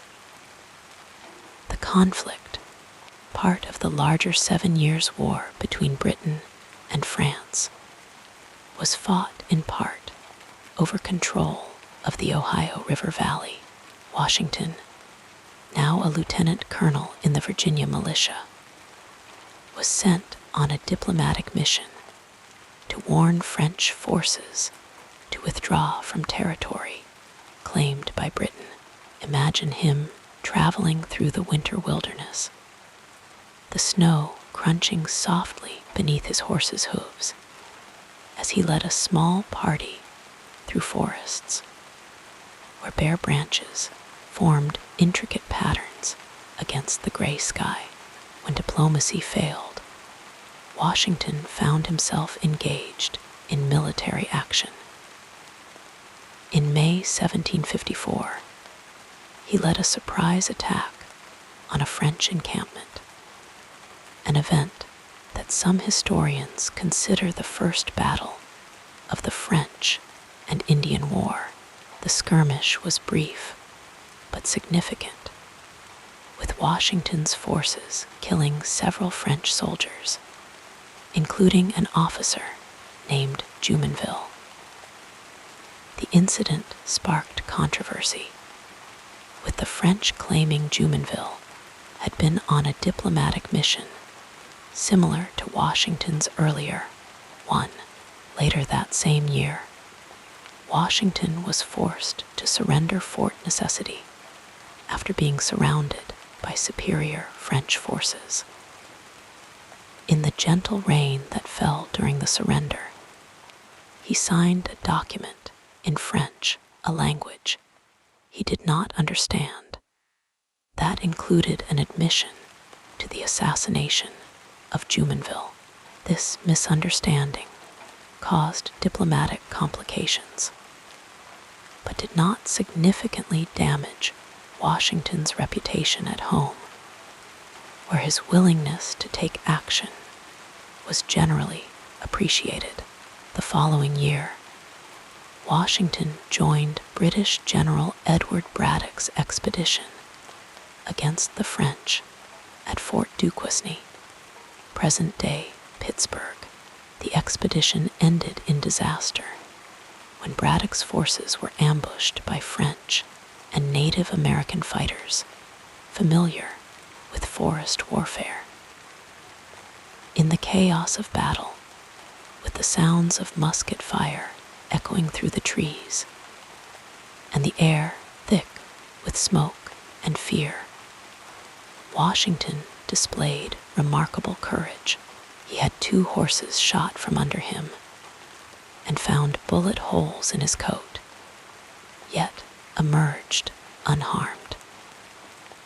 His calm leadership during the retreat earned him recognition and respect. These early military experiences taught Washington valuable lessons about the realities of warfare, the importance of adapting tactics to terrain, and the challenges of leadership under pressure.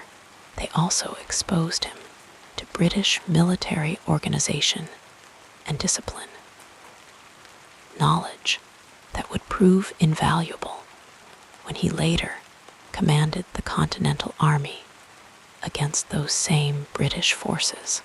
Throughout these formative years, Washington was developing not only as a military figure, but as a person.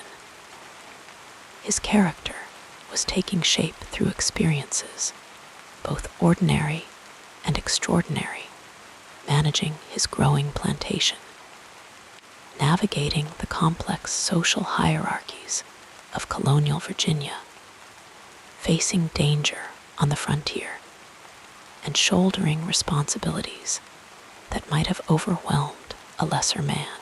The young Washington was not perfect. He could be ambitious and sensitive about his status, particularly conscious of his lack of formal education compared to some of his peers. He sometimes displayed a quick temper, though he worked throughout his life to master this tendency. What set him apart was not an absence of human flaws, but his consistent effort to overcome them, to improve himself through discipline and self-reflection. As evening shadows lengthened across the fields of Virginia, and stars began to appear in the deepening blue of the sky, the young man who would one day be called the father of his country was still finding his way, the path that would lead him to revolutionary leadership, to the presidency, and to his enduring place in history still lay before him, uncharted as the Western territories he had once surveyed. But the foundation had been laid in these early years, a foundation of character, experience, and quiet determination that would serve not only George Washington, but the nation he would help to create. Let us drift further into the story as we explore the next part of this fascinating journey. In the gentle light of the Virginia countryside, young George Washington's education took shape in ways quite different from many of his contemporaries. Unlike the formally educated sons of wealthy families who attended schools in England, Washington's learning came through more humble and practical channels. His formal schooling likely ended around the age of 15, a fact that would later cause him moments of self-consciousness when in the company of more scholarly gentlemen. Yet this apparent limitation would shape a mind that valued practical wisdom and direct experience over abstract theory. Washington's early education began at home, where he likely learned his letters and numbers from his father Augustine, and perhaps his older half-brothers. The soft rustling of papers and the quiet murmur of lessons would have filled the rooms of the Washington home in those early years. Later, he attended a small local school, possibly run by the church sexton or a tenant farmer.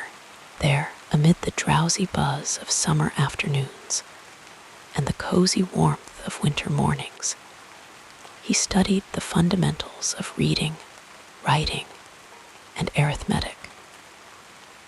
Mathematics came naturally to the young Washington, his mind taking pleasure in the orderly progression of numbers and the satisfaction of problems solved.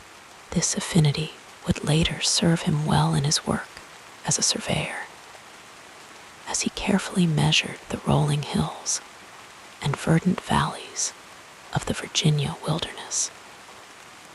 His handwriting, too, developed into a clear, measured script that reflected his methodical nature, each letter formed with deliberate care, while Latin and Greek were common subjects for gentlemen of his era. Washington's curriculum focused more on practical matters. Instead of ancient languages, he studied subjects that would prepare him for life as a Virginia planter and businessman. The rhythmic scratch of his quill pen against paper would have accompanied his practice of penmanship and composition, skills he would use throughout his life in correspondence and record-keeping. Among the most influential books in Washington's early education was The Rules of Civility and Decent Behavior in Company and Conversation, a collection of 110 precepts on proper conduct that he carefully copied as a penmanship exercise when he was about 14 or 15. The gentle wisdom of these maxims seeped into his consciousness, guiding his development as a gentleman. These principles of respectful interaction and self-discipline became woven into the fabric of his character, like the soft threads of a comfortable blanket that would warm him throughout his life. Washington's half-brother Lawrence, 14 years his senior, became an important mentor after their father's death in 1743. Lawrence had attended school in England and served as an officer in the British military, experiences that gave him a broader perspective on the world. On warm evenings at Mount Vernon, which Lawrence had inherited, the brothers would sit together on the veranda overlooking the Potomac River, its waters reflecting the fading light as Lawrence shared stories of military life and the wider world beyond Virginia's shores. The gentle influence of Lawrence introduced young George to military matters and the social circles of the Virginia gentry. Through Lawrence's marriage to Anne Fairfax, George gained access to the library and guidance of Lord Fairfax, one of the most educated and cultured men in the colony. Lord Fairfax took an interest in the earnest young man, lending him books from his extensive collection and engaging him in conversations that expanded his horizons like the gradually lightening sky at dawn. Mathematics remained Washington's strongest academic interest, and he pursued it with quiet diligence. Under the tutelage of local teachers and through self-study, he developed skills in geometry and trigonometry that would later prove essential to his work as a surveyor. On peaceful afternoons, he would practice his calculations, the soft scratching of his pencil, a soothing counterpoint to the distant calls of birds in the Virginia woods. By his mid-teens, Washington had begun to study surveying, a profession that combined his mathematical aptitude with practical application and the promise of financial independence. The careful measurement of land, the precise drawing of boundaries, the thoughtful observation of topographical features, all these aspects of surveying appealed to his methodical mind. Under the gentle guidance of experienced surveyors, he learned to use the compass and chain to calculate distances and angles, to translate the three-dimensional landscape onto two-dimensional maps with accuracy and clarity. At 16, Washington accompanied George William Fairfax on a surveying expedition to the Shenandoah Valley, his first significant journey away from the familiar landscapes of his childhood. As they traveled through the wilderness, the young surveyor's education continued in ways no classroom could provide. The soft rustle of leaves overhead, the gentle babble of streams crossing their path, the quiet crackle of their evening campfire, these were the sounds that accompanied his learning now. In the Shenandoah, Washington observed the interactions between settlers and Native Americans, between frontiersmen and colonial officials, between man and the untamed wilderness.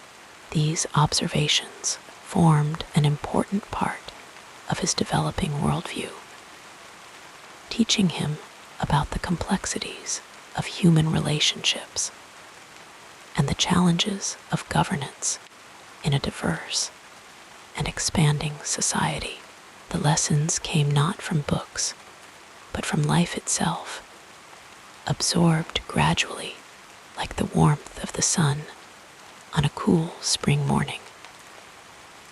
Washington's practical education extended to agriculture as well. As he began to manage his own lands, he studied the cultivation of tobacco, wheat, and other crops, learning through observation, conversation with experienced planters, and his own careful experimentation. He developed a deep understanding of soil conditions, weather patterns, and farming techniques, knowledge that came not from formal study, but from the patient observation of nature's rhythms and the gentle cycle of seasons. Though not formally schooled in literature, Washington gradually built his own library, collecting books on agriculture, military science, history, and politics. In the quiet evenings at Mount Vernon, by the soft glow of candlelight, he would read these volumes, absorbing their wisdom at his own pace. His reading was purposeful rather than wide-ranging, focused on subjects that would help him in his practical endeavors rather than on philosophy or the classics. Washington's intellectual development was further shaped by his association with more formally educated men in his role as a young officer in the Virginia militia. He corresponded with British officers and colonial officials, adapting his writing style to match their more polished prose. Through these exchanges, conducted in letters that traveled slowly across the colony and across the ocean, he developed a clear, direct manner of expression that would serve him well throughout his public life. The gentle influence of Martha Dandridge Custis, whom Washington married in 1759, also contributed to his continuing education. Martha had been raised in a household that valued learning, and she brought to their marriage a refinement and social grace that complemented Washington's more practical knowledge. Together in the evenings, they might read aloud to each other or discuss the news and ideas circulating in colonial society. Their quiet conversations, blending with the soft sounds of the household, settling for the night. Washington's military experiences provided another form of education, teaching him lessons about leadership, strategy, and human nature that no textbook could convey. During the French and Indian War, as a young officer in the Virginia Regiment, he learned through both success and failure, through the tension of battle and the long, quiet hours of camp life, the whispered conferences with other officers, the careful planning of campaigns, the thoughtful evaluation of terrain and resources. All these experiences shaped his developing mind. Throughout his life, Washington remained conscious of the gaps in his formal education and worked steadily to address them. He listened carefully to the conversations of more learned men, absorbing their ideas and perspectives like a gentle rain soaking into thirsty soil. He read newspapers and correspondence from across the colonies and from Europe, gradually building his understanding of political theory and current events. What distinguished Washington's intellectual development was not brilliance or originality, but a steady, patient accumulation of practical knowledge and wisdom, like the slow growth of the trees on his beloved Mount Vernon estate. His understanding developed gradually over time, nourished by experience and observation rather than formal instruction. His notebooks and diaries reveal a mind constantly engaged in learning, recording observations about agriculture, weather patterns, and human behavior. The soft turning of these pages in the evening hours would have been accompanied by the gentle scratching of his pen as he noted the day's events and insights, preserving them for future reflection. In matters of religion and philosophy, Washington developed a quiet, tolerant perspective that valued moral behavior over doctrinal strictness.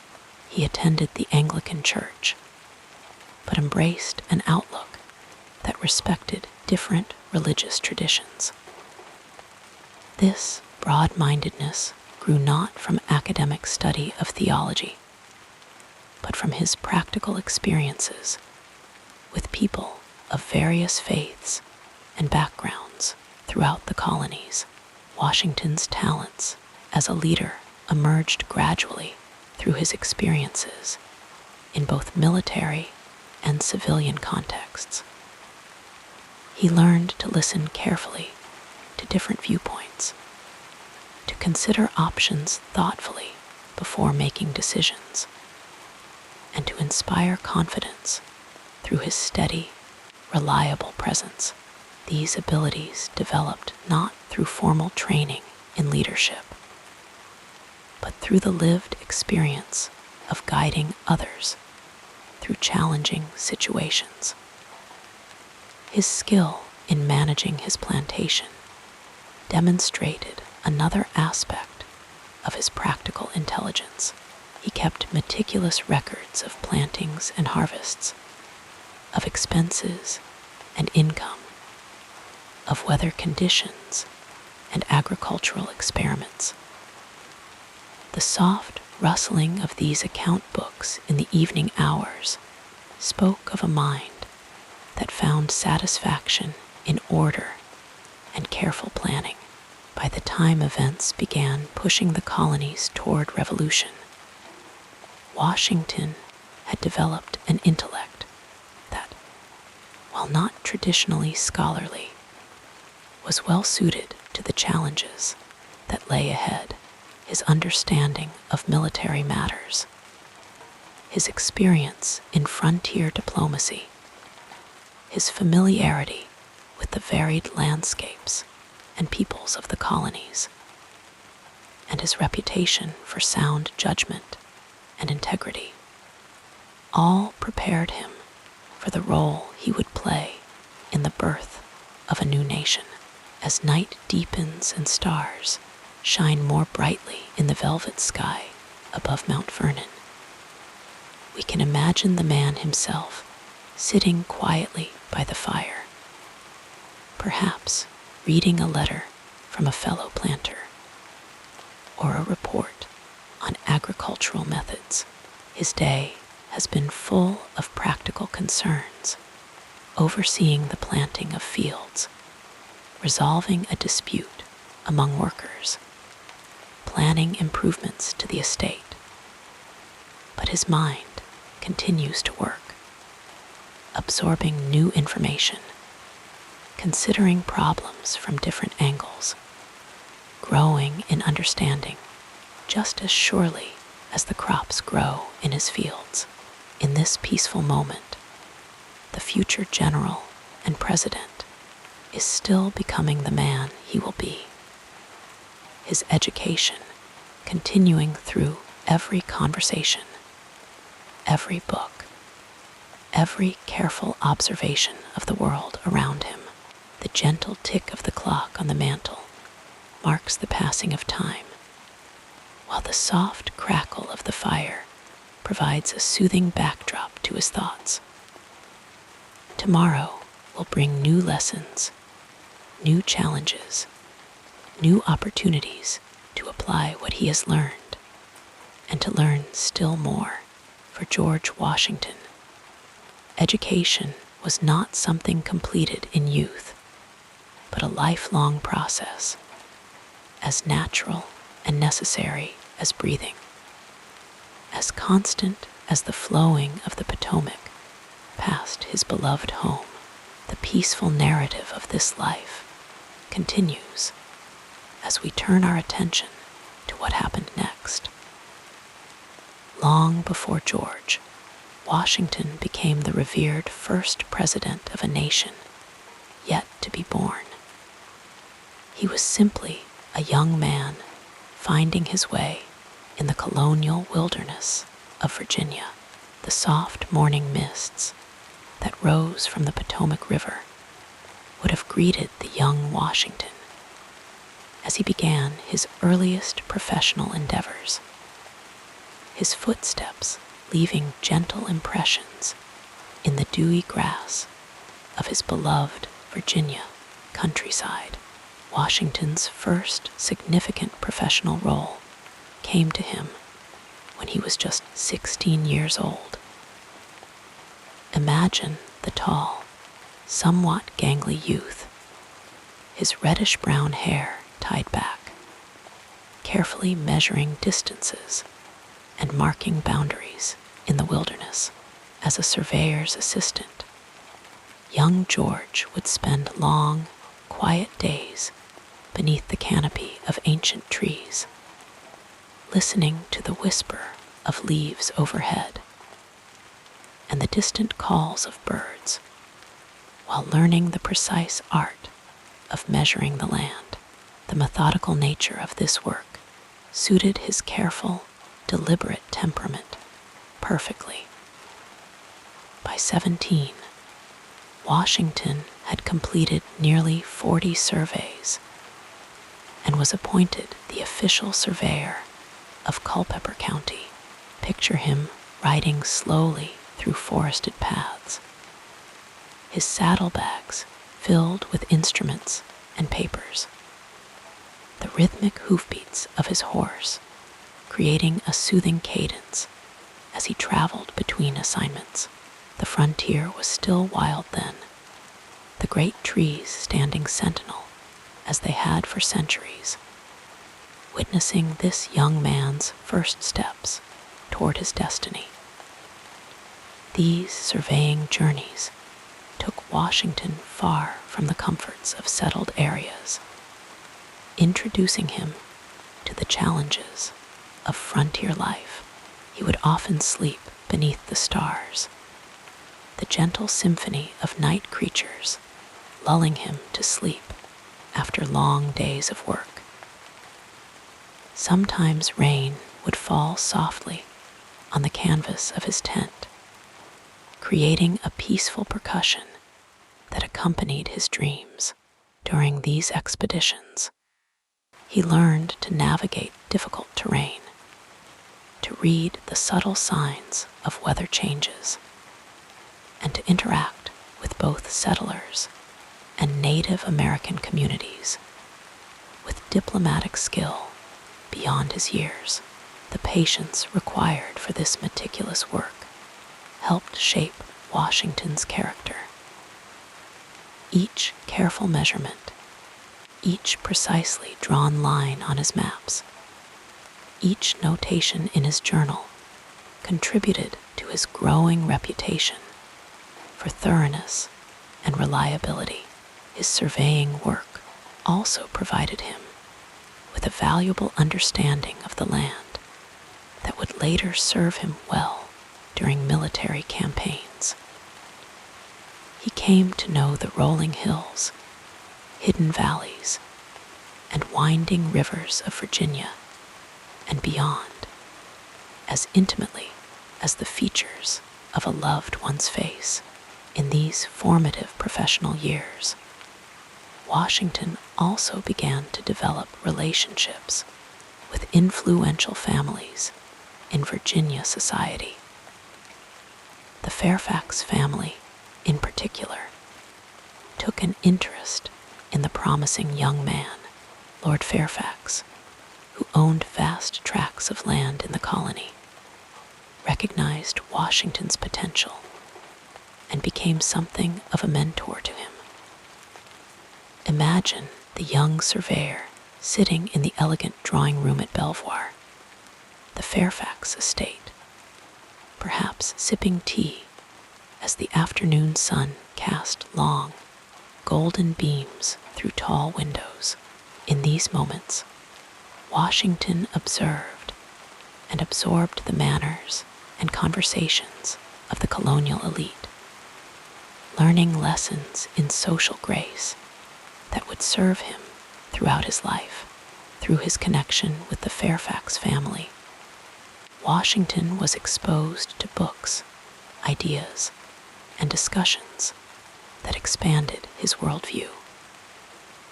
Though not formally educated in the manner of many of his contemporaries, he developed a practical intelligence and a habit of careful listening that allowed him to learn from every situation. The soft turning of pages in borrowed books might have accompanied many of his evenings, as he sought to improve himself through reading history, agriculture, and military science. As the gentle years passed, like a slow-flowing river carving its path through the landscape, Washington's professional horizons expanded beyond surveying. At the age of 21, with the first light touches of maturity beginning to shape his features, he embarked on a new path that would eventually lead him to military service. The death of his half-brother Lawrence left him with increased responsibilities, including the eventual inheritance of Mount Vernon. The rolling fields and peaceful vistas of this estate would become his beloved home. But before he could settle into the life of a gentleman farmer, duty called him in another direction. In 1753, as autumn leaves drifted lazily to the ground across Virginia, Lieutenant Governor Robert Dinwiddie selected the young Washington for an important diplomatic mission. French forces were establishing themselves in the Ohio Valley, territory claimed by both France and Great Britain. Washington, not yet 22 years old, was tasked with delivering a message to the French, requesting their withdrawal from the region. Imagine him preparing for this journey, carefully packing supplies, studying what maps were available, perhaps standing quietly by a window, watching the last golden light of day fade as he contemplated the challenges ahead. The journey to the Ohio Valley was arduous, particularly as winter approached with its soft blanket of snow and biting winds. Washington and his small party traveled through wilderness that few colonists had seen, negotiating with Native American leaders and observing French fortifications along the way. The young envoy kept a detailed journal of his experiences, his neat handwriting filling page after page with observations about the landscape, the weather, and the people he encountered. These writings, later published, would bring him his first taste of public recognition. Though the diplomatic mission ultimately failed to convince the French to withdraw, Washington's careful documentation of their military positions and his safe return, despite numerous hardships, impressed his superiors. The quiet determination he displayed, his ability to maintain his composure in difficult circumstances, and his willingness to endure physical discomfort for the sake of duty began to establish the reputation for steadfastness that would define him throughout his life. Following this mission, as spring flowers began to bloom once more across Virginia's gentle hills, Washington was commissioned as a lieutenant colonel in the Virginia militia. At 22, he found himself responsible for leading men in what would become known as the French and Indian War. Picture the young officer, still learning the complexities of military leadership, sitting by a campfire as darkness settled around him, perhaps writing letters by the flickering light, or discussing strategy with his officers, the soft murmur of their voices blending with the night sounds of the forest. His first significant military engagement came at the Battle of Jumonville Glen in May May 1754. The encounter was brief but consequential, resulting in the death of a French diplomat and escalating tensions between Britain and France. Washington's forces constructed Fort Necessity, a simple circular palisade in a clearing, where they were soon surrounded by a larger French force. After a day of fighting in steady summer rain that dampened gunpowder and spirits alike, Washington was forced to surrender. This early military setback might have discouraged a less resilient man, but Washington absorbed the lessons of the defeat. The gentle rhythm of experience was teaching him about the realities of warfare, the importance of proper supplies and reinforcements, and the challenges of maintaining morale among troops facing difficult conditions. Each challenge was like a stone polishing the riverbed, gradually shaping him into the leader he would become. The following year, Washington volunteered to serve as an aide to British General Edward Braddock on an expedition to capture Fort Duquesne from the French. The expedition ended in disaster when Braddock's forces were ambushed by French and Native American fighters. In the chaos of battle, with the sounds of musket fire echoing through the trees, and the air thick with smoke and confusion, Washington displayed remarkable courage, despite having 2 horses shot from beneath him and 4 bullets passing through his clothing.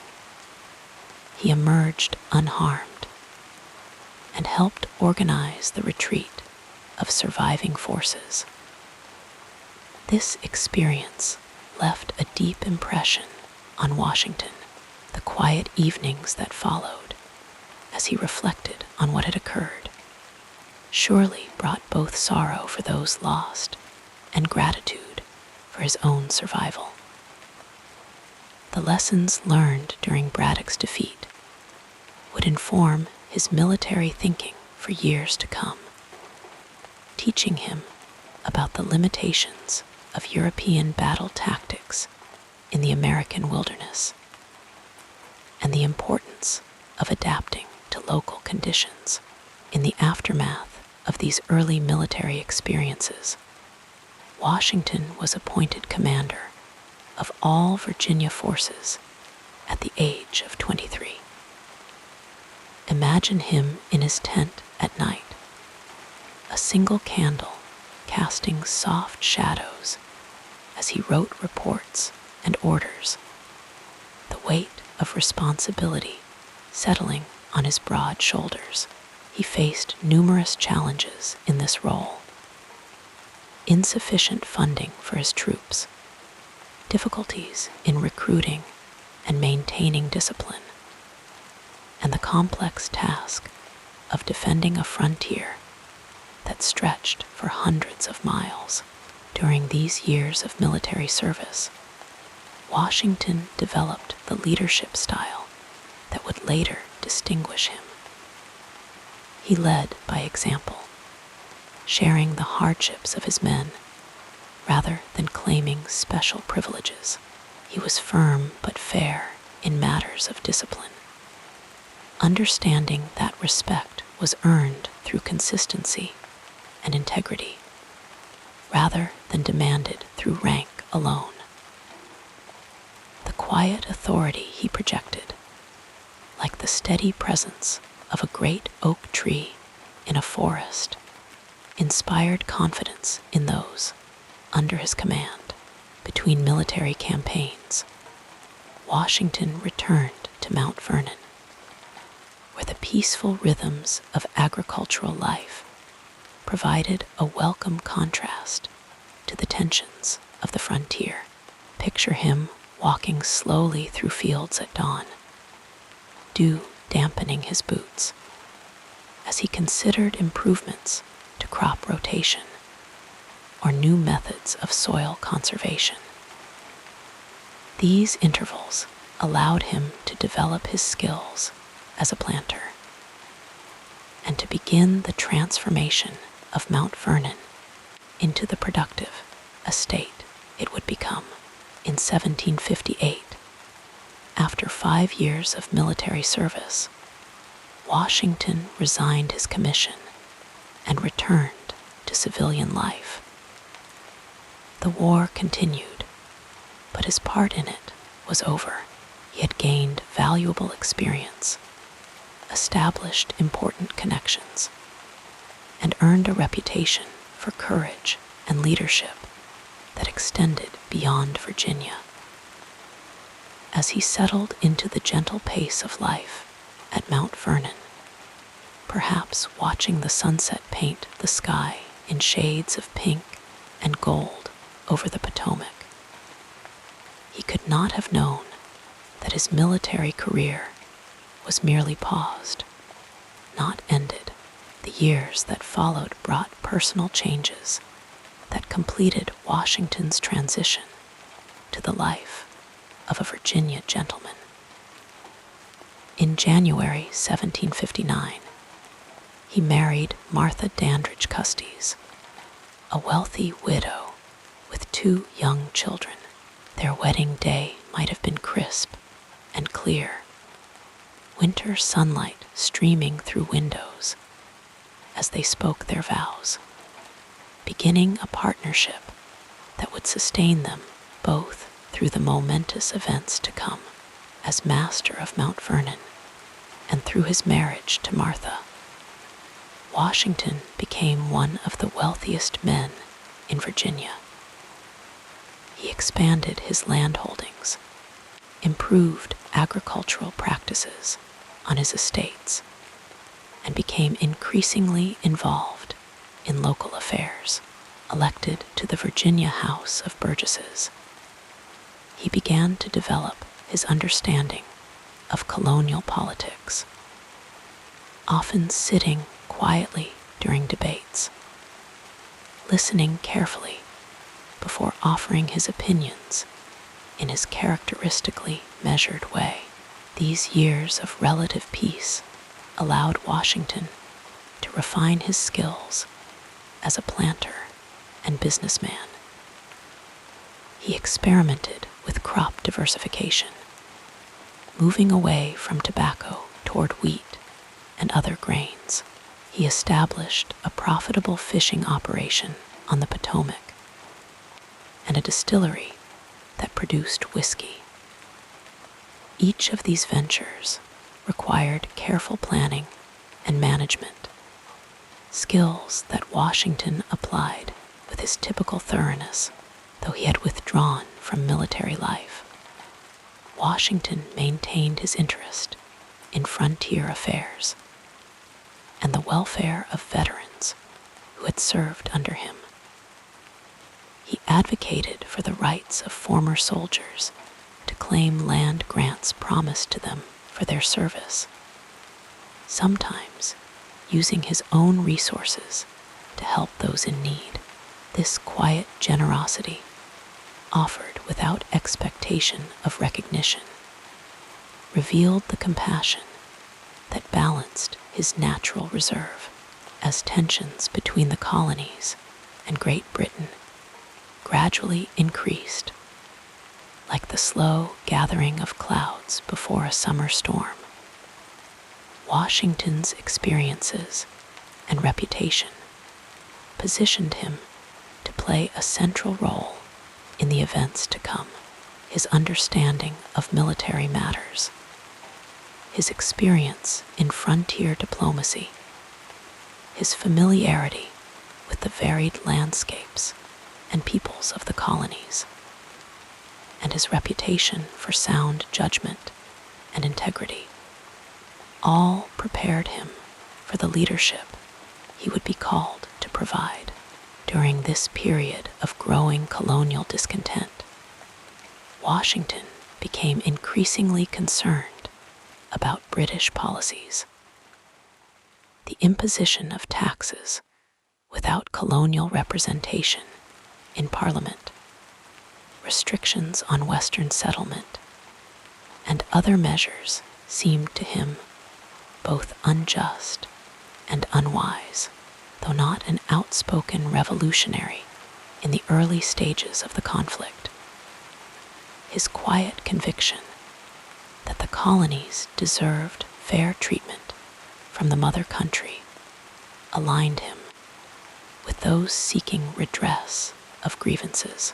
In 1774, Washington was selected as a delegate to the First Continental Congress, where representatives from the colonies gathered to discuss their response to British actions.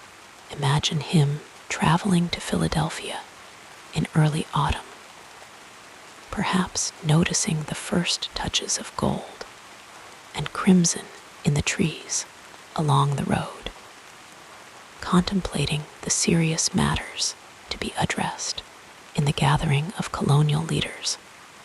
Washington's military experience and dignified presence made him a natural figure of respect, though he rarely made speeches.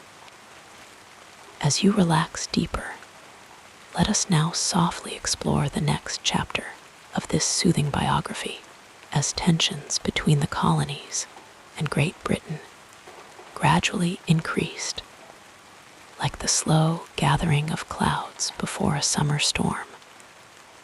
Washington's experiences and reputation positioned him to play a central role in the events to come.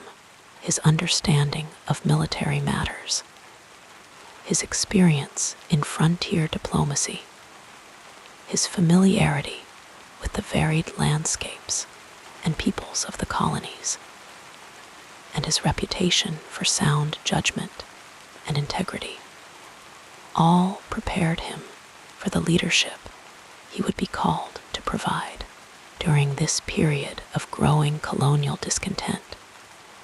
Washington became increasingly concerned about British policies. The imposition of taxes without colonial representation in Parliament, restrictions on Western settlement, and other measures seemed to him both unjust and unwise, though not an outspoken revolutionary in the early stages of the conflict. His quiet conviction that the colonies deserved fair treatment from the mother country aligned him with those seeking redress of grievances. In 1774, Washington was selected as a delegate to the First Continental Congress, where representatives from the colonies gathered to discuss their response to British actions. Imagine him traveling to Philadelphia in early autumn, perhaps noticing the first touches of gold and crimson in the trees along the road, contemplating the serious matters to be addressed in the gathering of colonial leaders. Washington's military experience and dignified presence made him a natural figure of respect, though he rarely made speeches. When the Second Continental Congress convened in May of 1775, the situation had changed dramatically. The first shots of the American Revolution had been fired at Lexington and Concord, and a colonial militia was gathering around Boston, holding British forces in check, but lacking formal leadership and organization.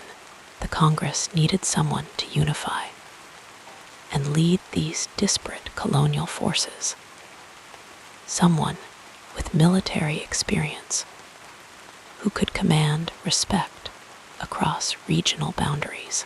On a warm June day in 1775, Washington was unanimously selected to serve as Commander-in-Chief of the Continental Army.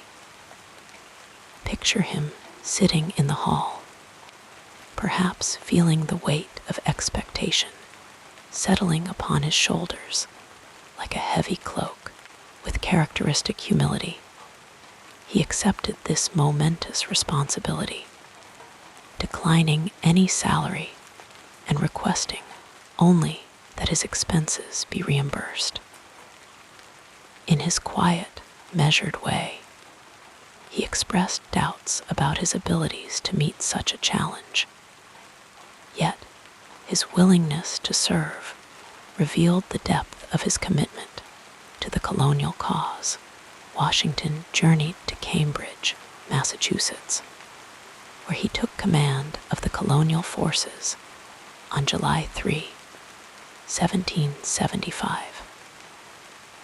The army he found there was more an assemblage of local militias than a cohesive fighting force.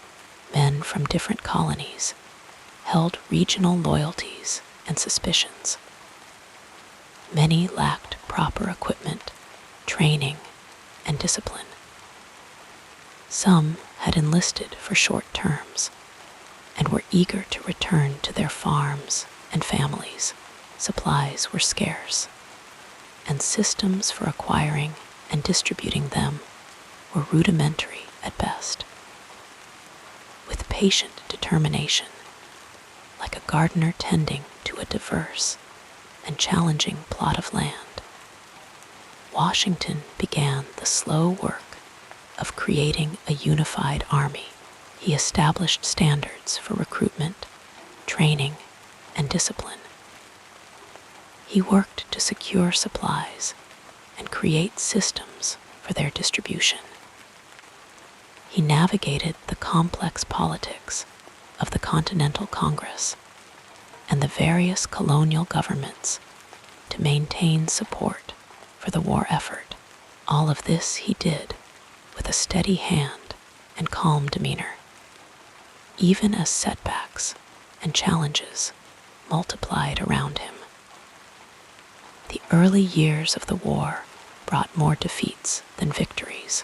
After successfully forcing the British to evacuate Boston in March 1776, Washington moved his army to New York, anticipating the next British move. The summer and fall of 1776 saw a series of defeats as the Continental Army was driven from New York City and across New Jersey. The situation seemed dire, with enlistments expiring and morale faltering like a candle flame in a drafty room. In this moment of crisis, Washington demonstrated the blend of boldness and calculation that would characterize his military leadership. On Christmas night, 1776, he led his troops across the ice-choked Delaware River and launched a surprise attack on Hessian forces at Trenton. Imagine the scene: the dark river, fragments of ice drifting in the current, the muffled sounds of men and equipment being loaded into boats.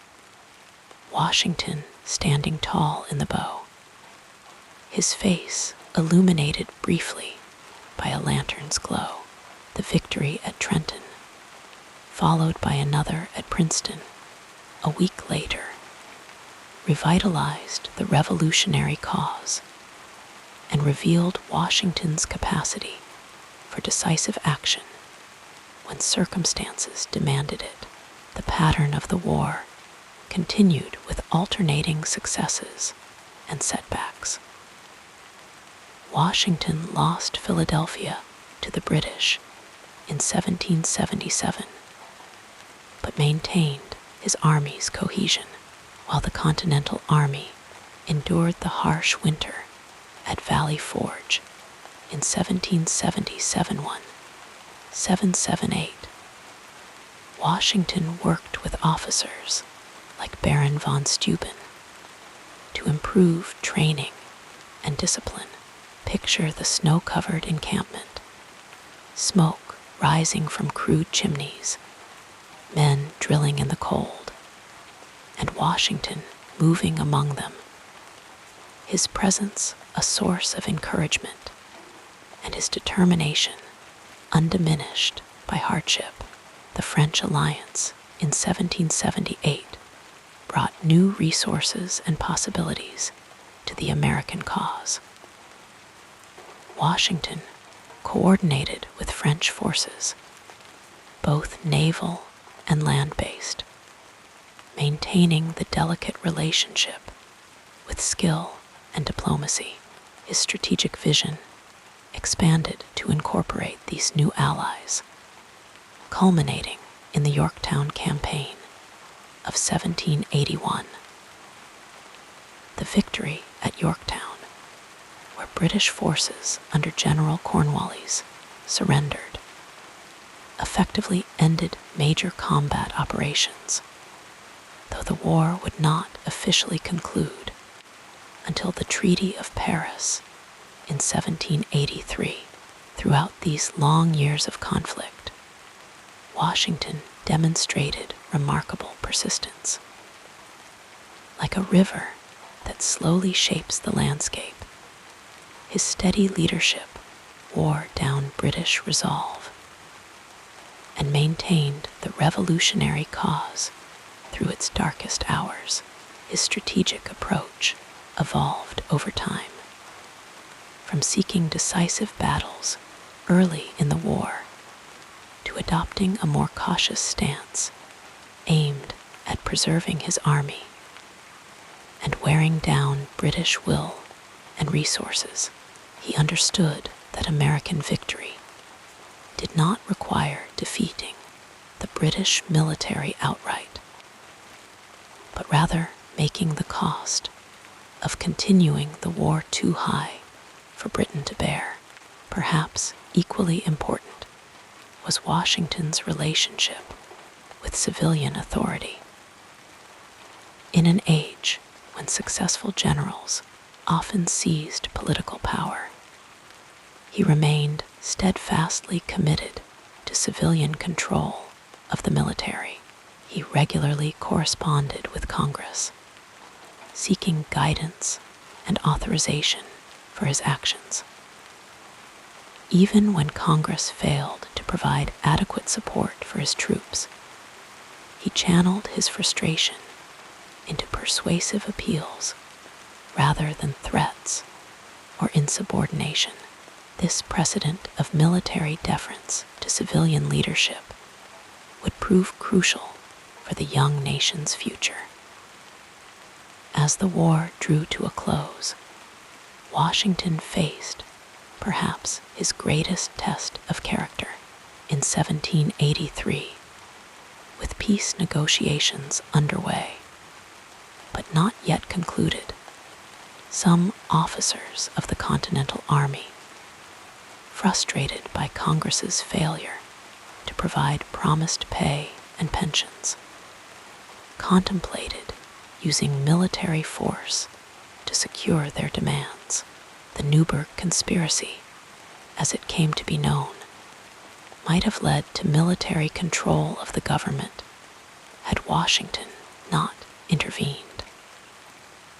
Addressing his officers at Newburgh, New York, Washington appealed to their patriotism and sense of honor. This simple, human gesture reminded his officers of their shared sacrifices and the principles for which they had fought. The conspiracy dissolved, and civilian authority remained intact when the Treaty of Paris was signed in September 1783, officially ending the Revolutionary War. Washington did something that astonished the world.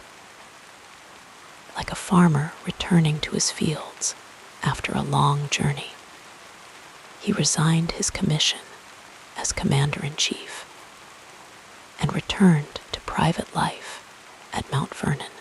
In an age when military leaders often seized power, Washington's voluntary relinquishment of authority established a precedent of civilian supremacy that would become a cornerstone of American democracy. Washington's retirement proved brief. The government established under the Articles of Confederation struggled to address the new nation's challenges. Trade disputes between states, difficulties in managing the national debt, and the inability to coordinate effective responses to crises like Shays' Rebellion in Massachusetts revealed the weaknesses of the existing system. Washington, though reluctant to re-enter public life, agreed to attend the Constitutional Convention in Philadelphia in 1787. His presence at the convention lent credibility to the proceedings. Elected to serve as president of the convention, Washington rarely participated in debates, but maintained an atmosphere conducive to productive discussion. His support for a stronger central government influenced the direction of the deliberations when the new Constitution was completed and submitted to the states for ratification. Washington's endorsement carried significant weight with the American public. With the Constitution ratified, the Electoral College unanimously selected Washington as the first president of the United States, once again setting aside his desire for private life. Like a weary traveler agreeing to one more journey, he accepted this new responsibility. On April 30, 1789, on the balcony of Federal Hall in New York City, Washington took the oath of office as the nation's first president. The challenges facing the new government were immense. Basic institutions needed to be created, precedents established, and public confidence built. Washington approached these tasks with the same methodical care he had shown during the war. He assembled a talented cabinet, including Thomas Jefferson as Secretary of State and Alexander Hamilton as Secretary of the Treasury. Though these men held divergent views on many issues, Washington valued their perspectives and managed their differences with skill. Under Washington's guidance, the new government established its financial footing. Hamilton's financial program, which included the federal assumption of state debts and the creation of a national bank, placed the nation's finances on a more stable foundation. The system of federal courts was organized through the Judiciary Act of 1789. Executive departments were established, and their relationships with the presidency defined. Foreign relations were conducted with careful attention to maintaining American independence amid European conflicts.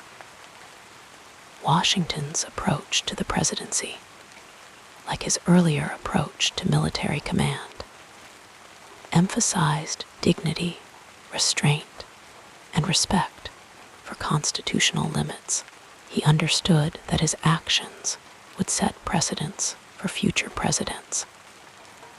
He consulted with the Senate on treaties and appointments as the Constitution directed. He used the veto power sparingly. He established the tradition of a cabinet of advisors while maintaining ultimate decision-making authority. In his personal conduct, He maintained a formal dignity that some found stiff, but which served to elevate the office above partisan politics.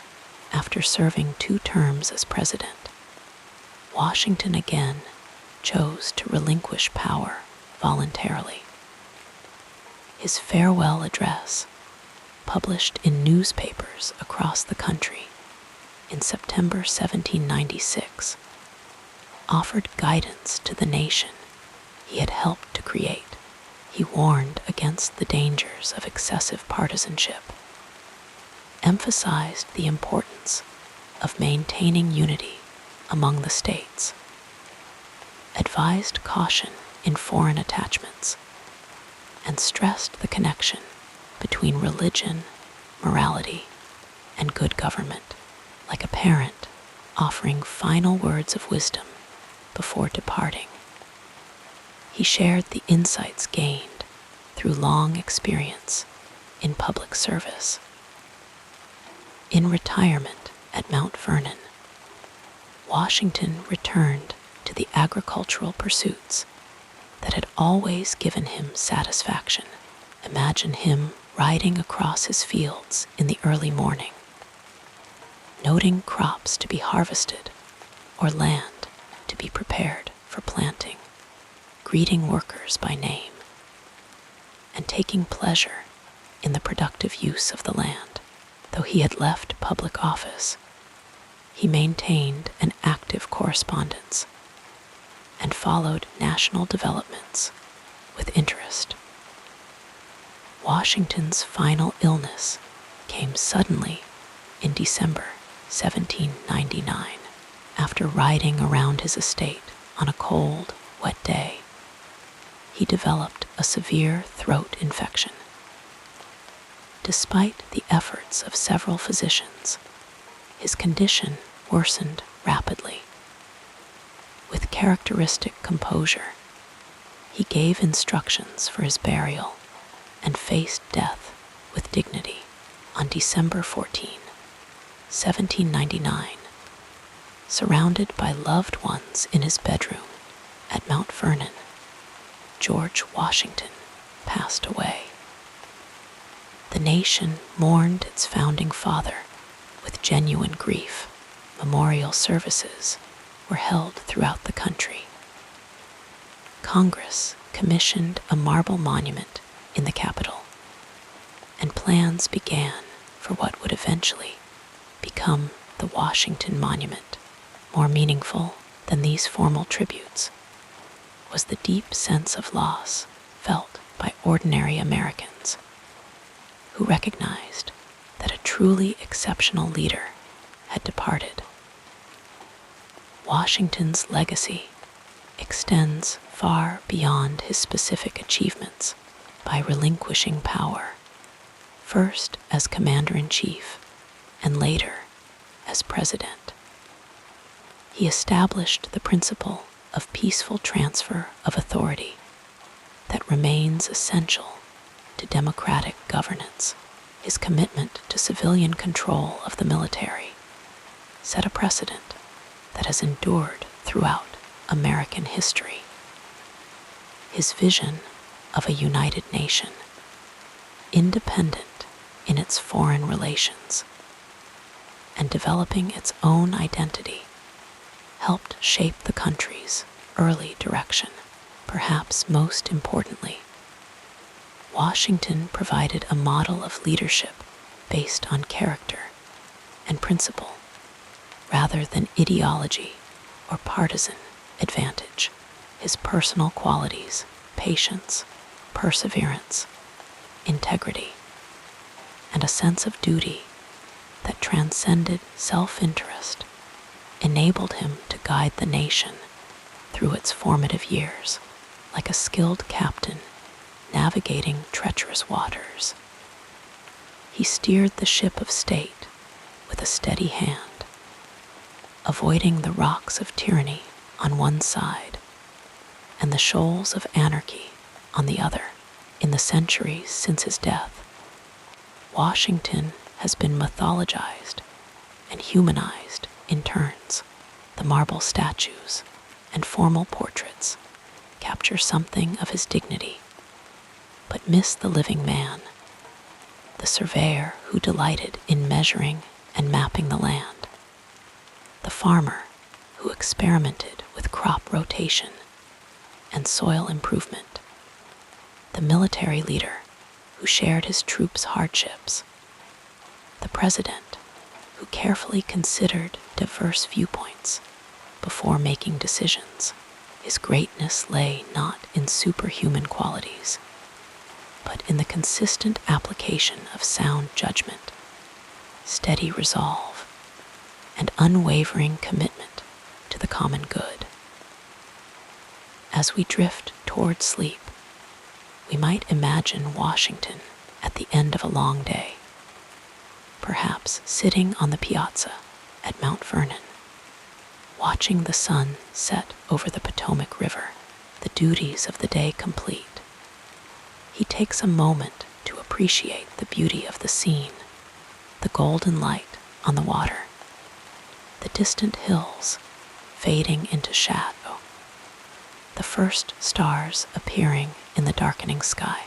In this peaceful moment, we can sense the man behind the monument, the human being who, through extraordinary times, maintained the balance and perspective that allowed him to lead a nation into being.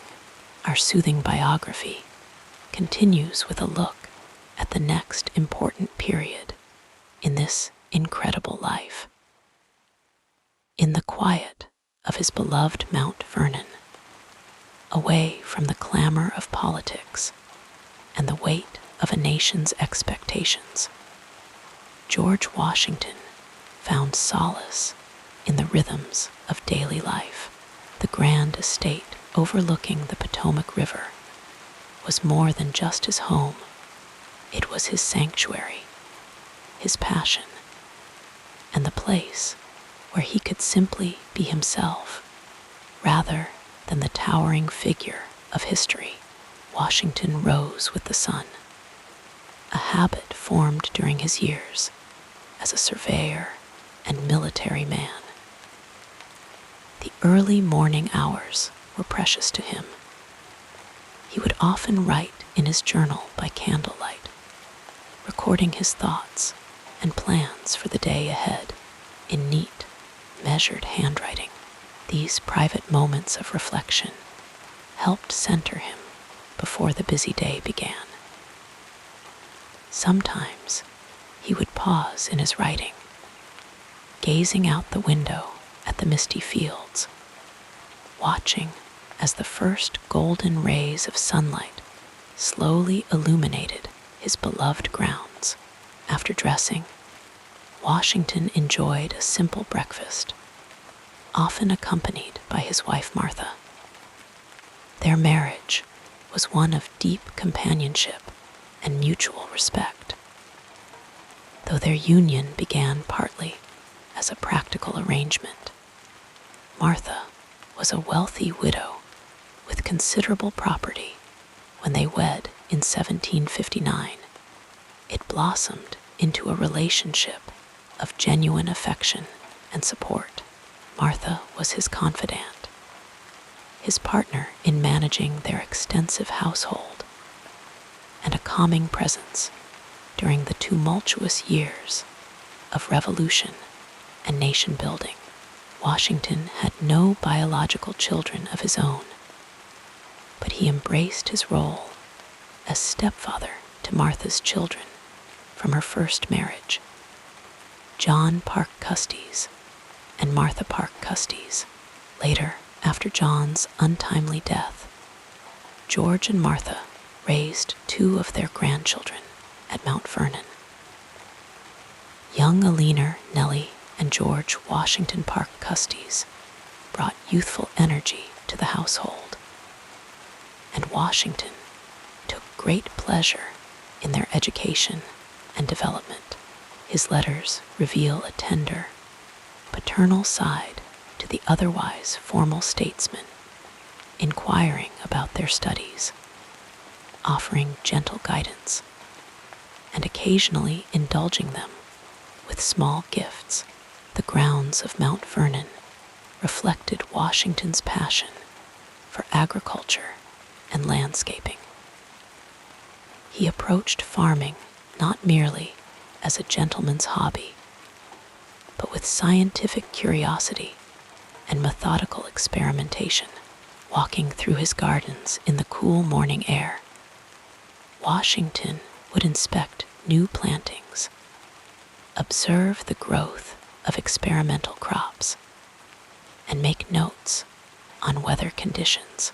He corresponded extensively with other agricultural innovators of his time, exchanging seeds, techniques, and observations.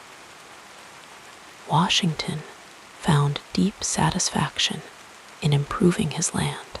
He studied soil conservation methods, crop rotation systems, and innovative fertilization approaches. His careful records show a man attuned to the subtle relationship between human cultivation and natural processes.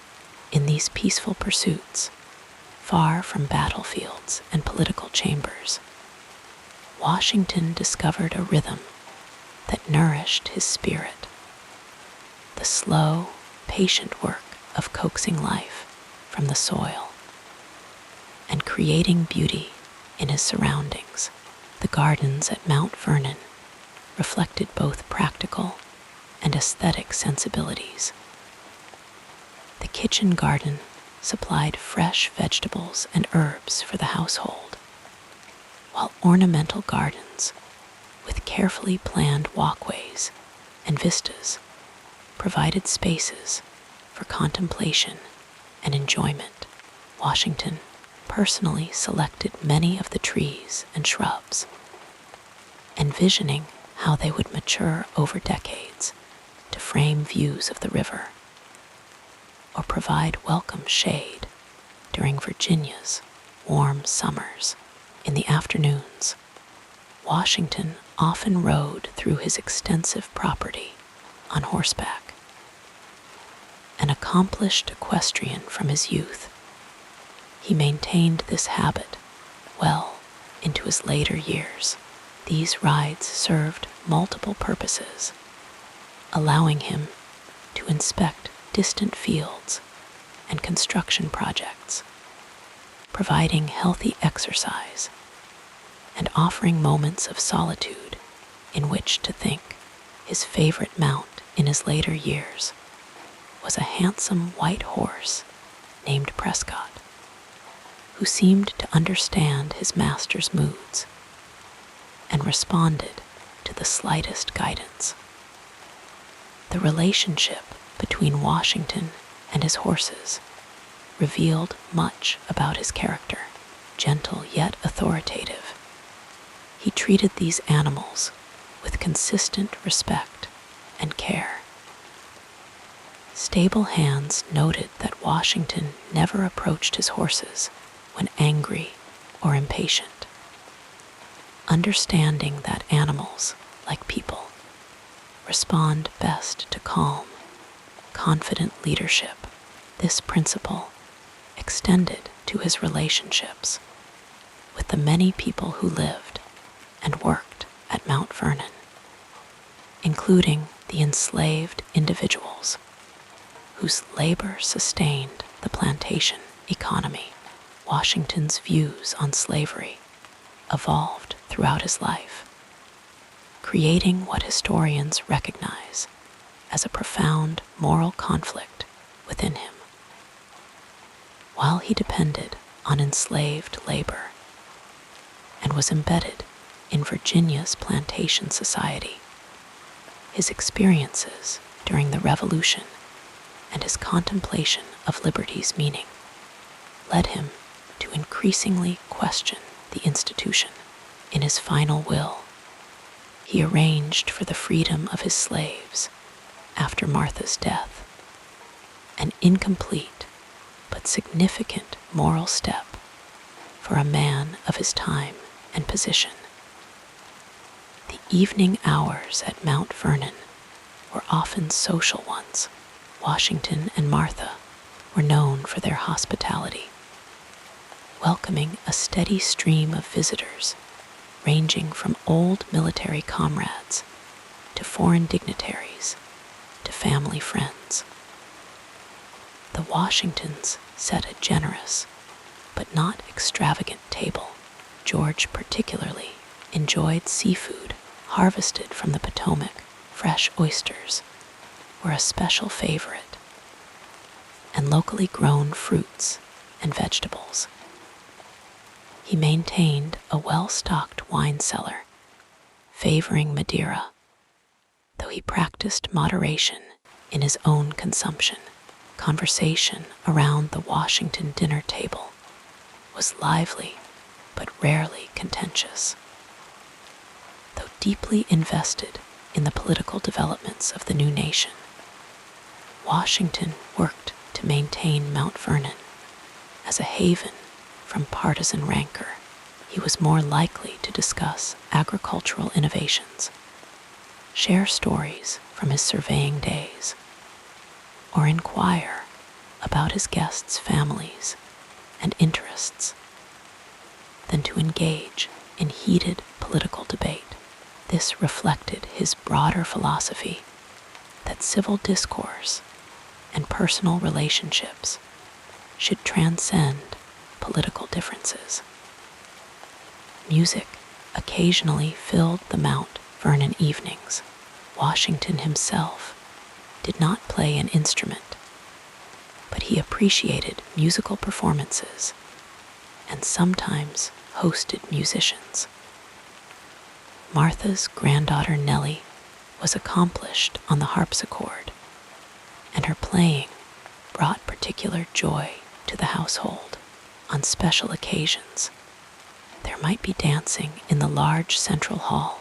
Washington, despite his somewhat formal public persona, was known to be a graceful and enthusiastic dancer who particularly enjoyed the minuet. Reading was another evening pleasure. Washington's library contained hundreds of volumes on subjects ranging from military strategy to classical history to agricultural science. Though lacking formal higher education, he cultivated a lifelong habit of self-improvement through reading. In quiet evenings by the fireplace, he might pore over the latest agricultural treatise from Europe, catch up on correspondence from friends, or occasionally enjoy lighter reading. He subscribed to several newspapers and periodicals, keeping himself informed on developments throughout the States and abroad. Washington's personal correspondence reveals a man more warm and nuanced than his public image suggested. His letters to close friends like the Marquis de Lafayette show genuine affection and sometimes playful humor. With trusted companions, he could set aside the careful reserve that characterized his public demeanor.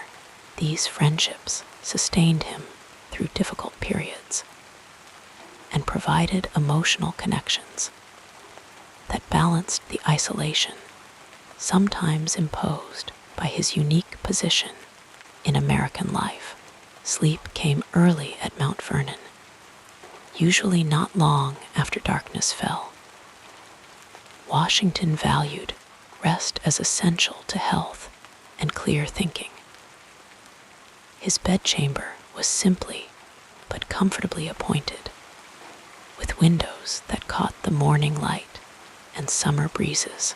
Before retiring, he often took a final walk through the house, checking that candles were extinguished and doors secured. Small, mindful habits that reflected his attentiveness to detail and his sense of responsibility for his household. Dreams came easily to a man who had lived so fully during his waking hours. Perhaps in sleep, the weight of history temporarily lifted from his shoulders, and he was simply a man at peace in the home he loved, surrounded by the people who mattered most to him. The changing seasons brought different pleasures and activities to Washington's personal life. Spring meant renewed agricultural activity, planning new plantings, watching as the gardens came to life, welcoming the return of songbirds to Mount Vernon. Summer brought lush growth, but also Virginia's challenging heat and humidity. Washington would sometimes seek relief by sitting on the piazza in the late afternoon, enjoying the breeze from the river while sipping cool beverages and conversing with family or guests. Autumn was a season of harvest and preparation, with the household busy preserving foods for winter and completing outdoor projects before cold weather arrived. Washington took satisfaction in well-filled storehouses and completed improvements, tangible evidence of successful stewardship. Winter brought a slower pace, more time for reading and correspondence, and the simple pleasure of evenings by the fire. Throughout all seasons, Washington maintained his commitment to physical activity, believing it essential for health. Even in his 60s, he continued riding, walking his grounds, and engaging in practical tasks around the estate. His physical presence was imposing, standing over 6 feet tall, with a strong, athletic build maintained throughout his life. Yet those who knew him well saw beyond this commanding exterior to the thoughtful, sometimes vulnerable human being within. Washington's spiritual life was characterized by quiet reverence rather than demonstrative piety. He attended Episcopal services when possible and served as a vestryman in his local parish. But his personal faith seemed to find expression primarily in ethical conduct and appreciation of creation, rather than theological doctrine. Walking his lands, observing the intricate patterns of natural growth and change, Washington found evidence of divine order and purpose that informed his understanding of human affairs. As well as evening settles once more over Mount Vernon, we might imagine Washington completing his day, as he often did, with a final review of his diary, noting the day's activities, weather conditions, and perhaps a brief reflection on events. The candle flickers gently beside him, casting soft shadows across the page. Outside, the Potomac flows steadily toward the Chesapeake, just as it did before his birth, and continues long after his passing, a reminder of the continuity of nature amidst the brief span of human lives, even those as consequential as his.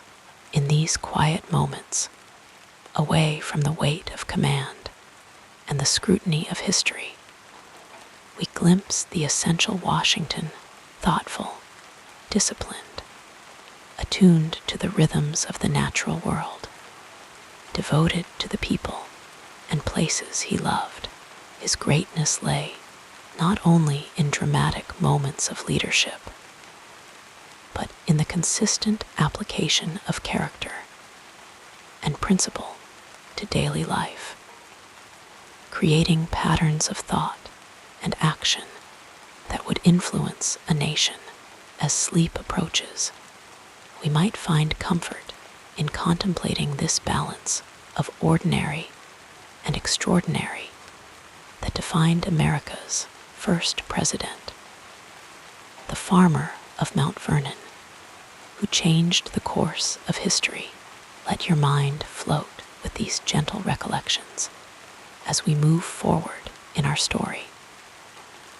As Washington's spiritual life found expression in his ethical conduct and appreciation of creation, so too did his resilience emerge through the numerous challenges that punctuated his remarkable journey.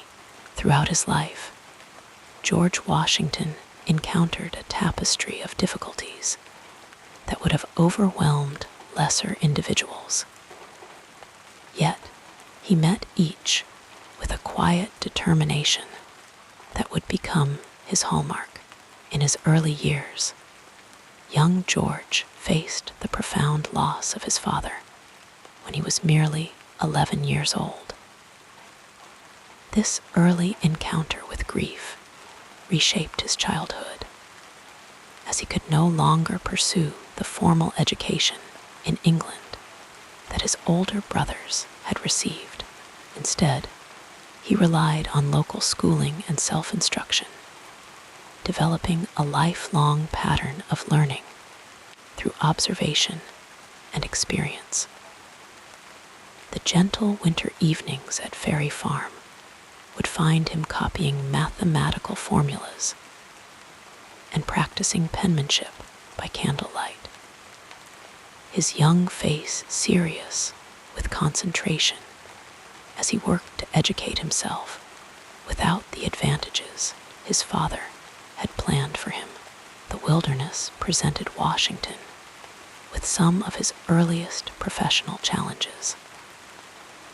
As a teenage surveyor venturing into the frontier regions of Virginia, he endured physical hardships that would have broken many spirits.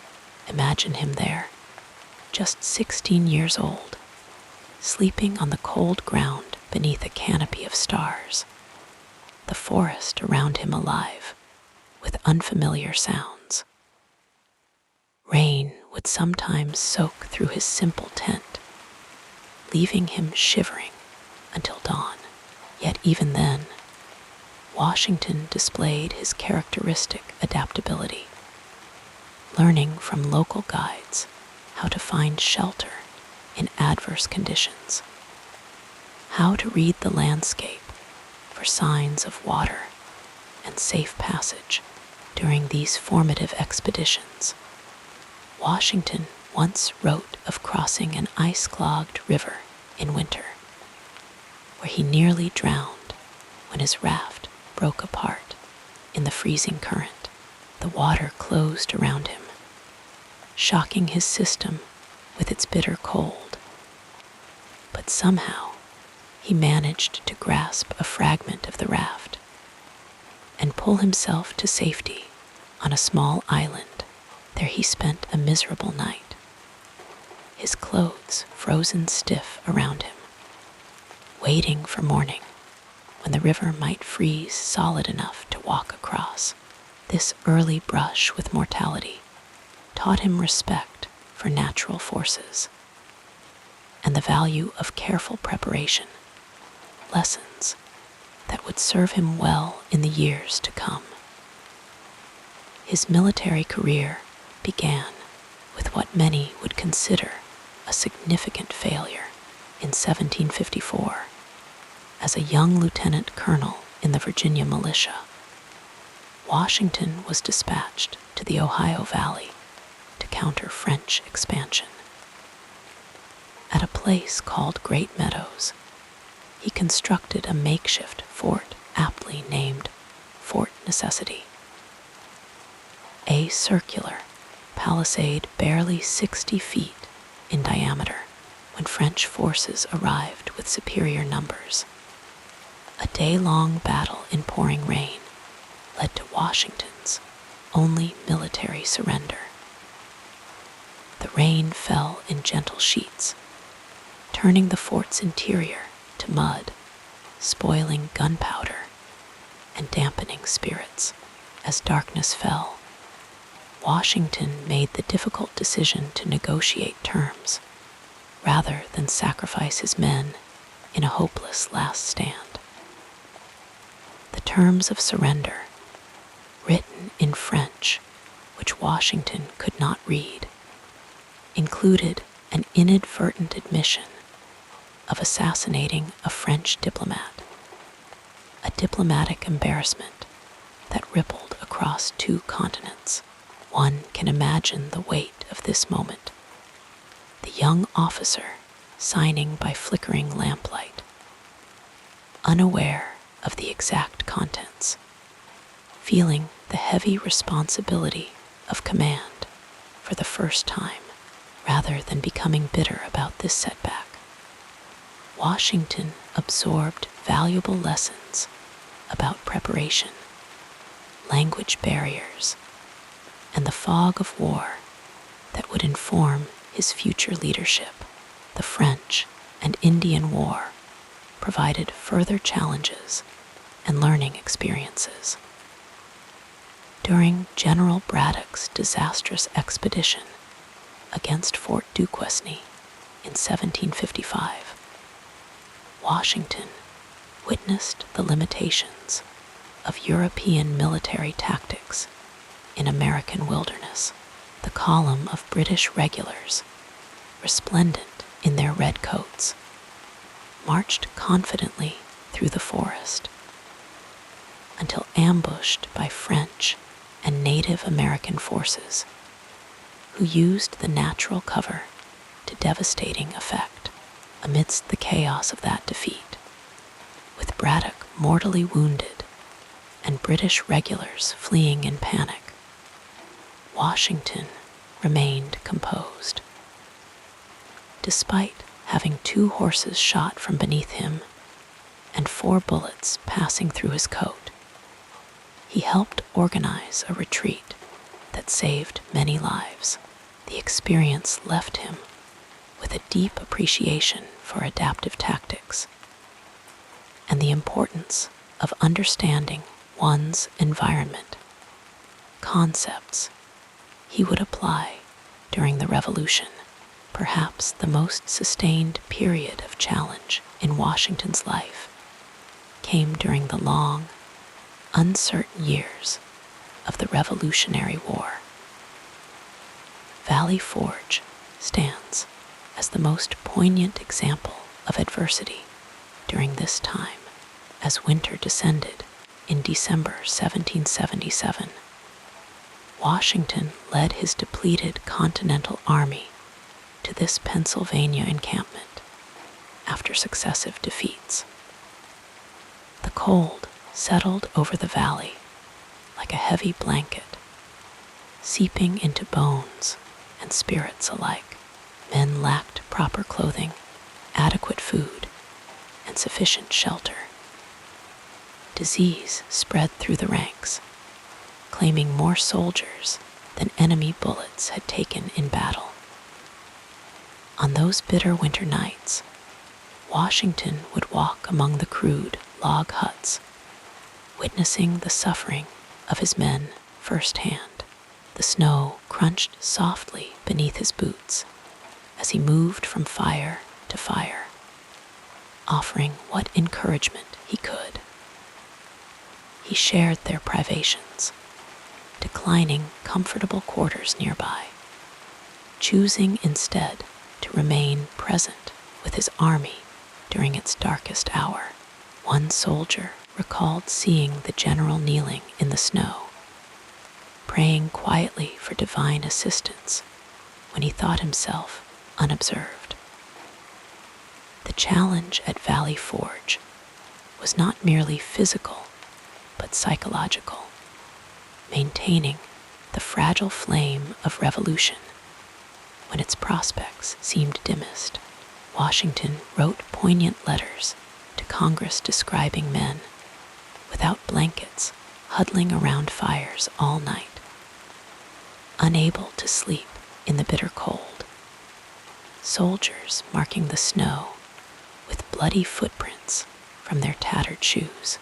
Yet he never descended into despair or recrimination. Instead, he worked methodically to improve conditions, reorganize the army, and instill discipline and purpose. The arrival of Baron von Steuben during this difficult winter provided an unexpected opportunity. This Prussian officer, with Washington's support, implemented a training program that transformed the ragtag Continental forces into a more professional fighting force. Washington recognized that even in the depths of suffering, the seeds of future success could be planted. By spring, when the army emerged from Valley Forge, it was fundamentally changed, hardened by adversity, but also more unified and better trained. Financial challenges plagued Washington throughout the Revolutionary War. The continental currency steadily lost value until, as Washington himself noted, a wagon load of money could scarcely purchase a wagon load of provisions. He often used his personal credit to secure supplies for his men or to provide for intelligence operations. At times, he paid his own staff from his dwindling resources, understanding that the cause required such sacrifices. These experiences instilled in him a lifelong concern about public credit and financial stability that would later influence his presidential policies. Perhaps the most painful challenges Washington faced were the personal betrayals that occurred during his years of service. Benedict Arnold's treachery in 1780 struck Washington deeply. He had valued Arnold as one of his most capable generals and had defended him against earlier accusations. The discovery of Arnold's plot to surrender the crucial fortress at West Point revealed a conspiracy that might have critically wounded the American cause. Washington's initial response, recorded by those present, was one of profound sadness rather than anger. He asked quietly, before composing himself and taking swift action to secure West Point and reorganize its defenses. Less dramatic, but equally challenging, were the persistent political intrigues Washington faced throughout the war. Anonymous letters circulated questioning his leadership, while some in Congress worked to undermine his authority or replace him with other generals after military setbacks. The Conway Cabal of 1770, 71, 77, 8 represented one such effort, as certain officers and politicians suggested General Horatio Gates might be a more suitable commander. Washington met these challenges not with retribution or public complaints, but with quiet dignity, allowing his character and commitment to speak for themselves. The final years of the war tested Washington's patience as peace negotiations dragged on, and maintaining an army became increasingly difficult. By 1783, with victory secured but formal peace still pending, unpaid soldiers grew restless. At Newburgh, New York, some officers contemplated a march on Congress to demand their back pay and pensions. Washington learned of this brewing mutiny and addressed the officers personally. Finding them assembled, he began to read a prepared statement, but paused, reaching for his spectacles, something few had seen him use. At this simple, human moment, revealing vulnerability rather than projecting strength, touched the officers deeply. Many were moved to tears, reminded of their shared sacrifices and the principles for which they had fought. The potential mutiny dissolved as Washington appealed not to their grievances, but to their higher ideals. It was characteristic of his leadership, finding strength in authenticity rather than posturing, addressing problems directly, but with sensitivity to human dignity. After the war, Washington faced the challenge of creating precedents for a new nation with no roadmap to follow. As the first president under the Constitution, every decision carried the weight of establishing tradition. The absence of clear guidelines sometimes left him isolated in his decision-making. During his first term, a deadly influenza epidemic struck Philadelphia, then the nation's capital.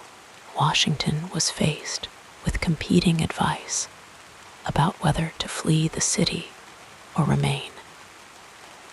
He chose to leave temporarily for Mount Vernon, a decision that some criticized as abandonment. These criticisms wounded him, as he had always placed duty above personal comfort. Yet he accepted that leadership meant facing such judgments. His second term brought the challenge of maintaining American neutrality amid the wars following the French Revolution. Many Americans felt deep sympathy for France, America's Revolutionary War ally, and pressed for support against Britain. Others feared the radical nature of the French Revolution and preferred alignment with Britain. Washington chose a middle path, issuing his neutrality proclamation in 1793. The public reaction was immediate and often harsh, with some former supporters accusing him of betraying revolutionary principles. Political newspapers published increasingly personal attacks on his character and judgment. These criticisms affected Washington more deeply than many realized. In private correspondence, he expressed hurt at being characterized as monarchical or anti-republican after having risked everything for American independence. Yet publicly, he maintained his composure, believing that emotional responses would diminish the dignity of his office and set poor precedents for future presidents. This restraint required considerable emotional discipline during periods of intense political division. Throughout these varied challenges, certain patterns emerged in Washington's responses. He typically sought counsel before making important decisions, gathering diverse perspectives rather than relying solely on his own judgment. When setbacks occurred, he looked for lessons rather than scapegoats. He maintained detailed records and correspondence, creating accountability for himself and others.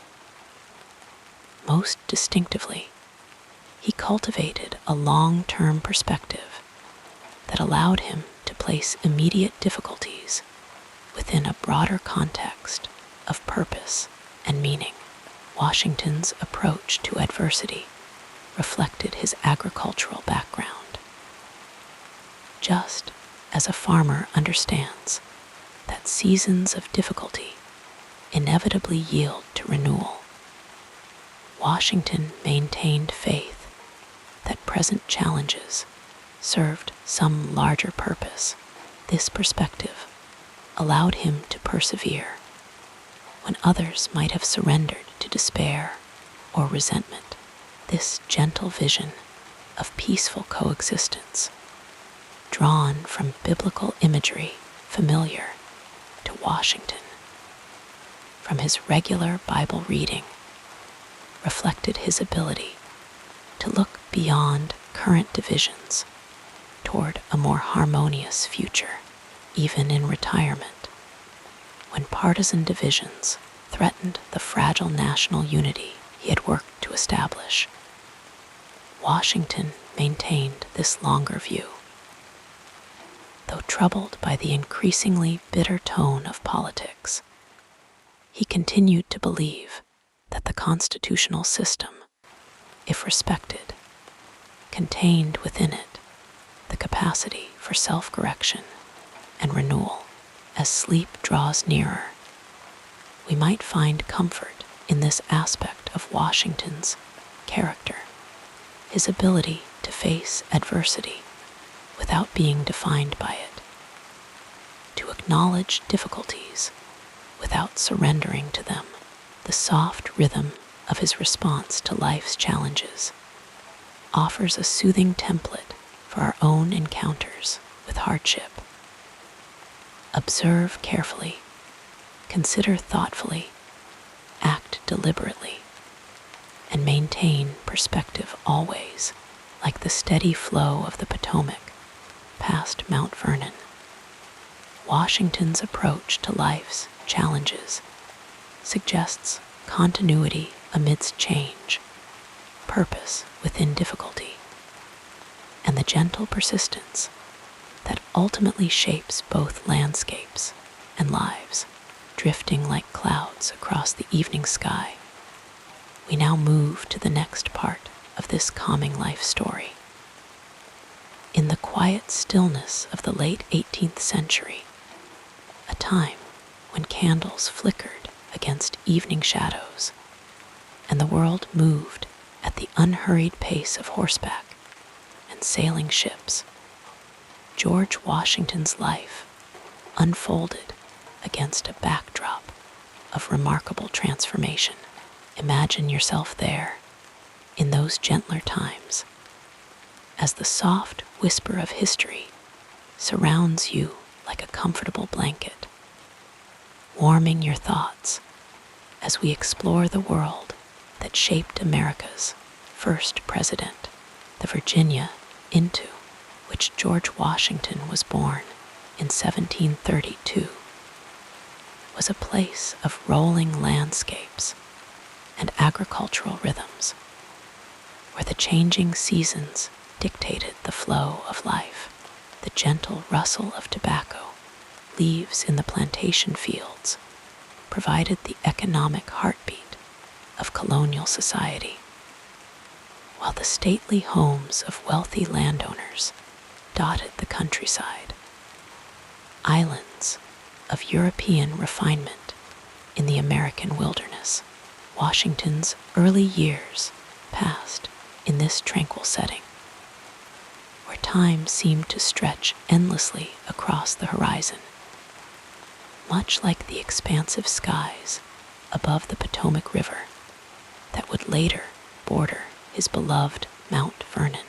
As a young boy, Washington would have experienced the reassuring continuity of colonial life, where traditions from England blended with the practical necessities of American existence. His father, Augustine, passed away when George was just 11 years old, leaving the young boy to find his way under the guidance of his mother Mary and his half-brother Lawrence. These early experiences of loss taught Washington patience and resilience, qualities that would serve him well throughout the long journey of his life. much like the steady oak trees that grow slowly but endure for generations. The world of Washington's youth was one where the British Empire extended its gentle but firm embrace across continents.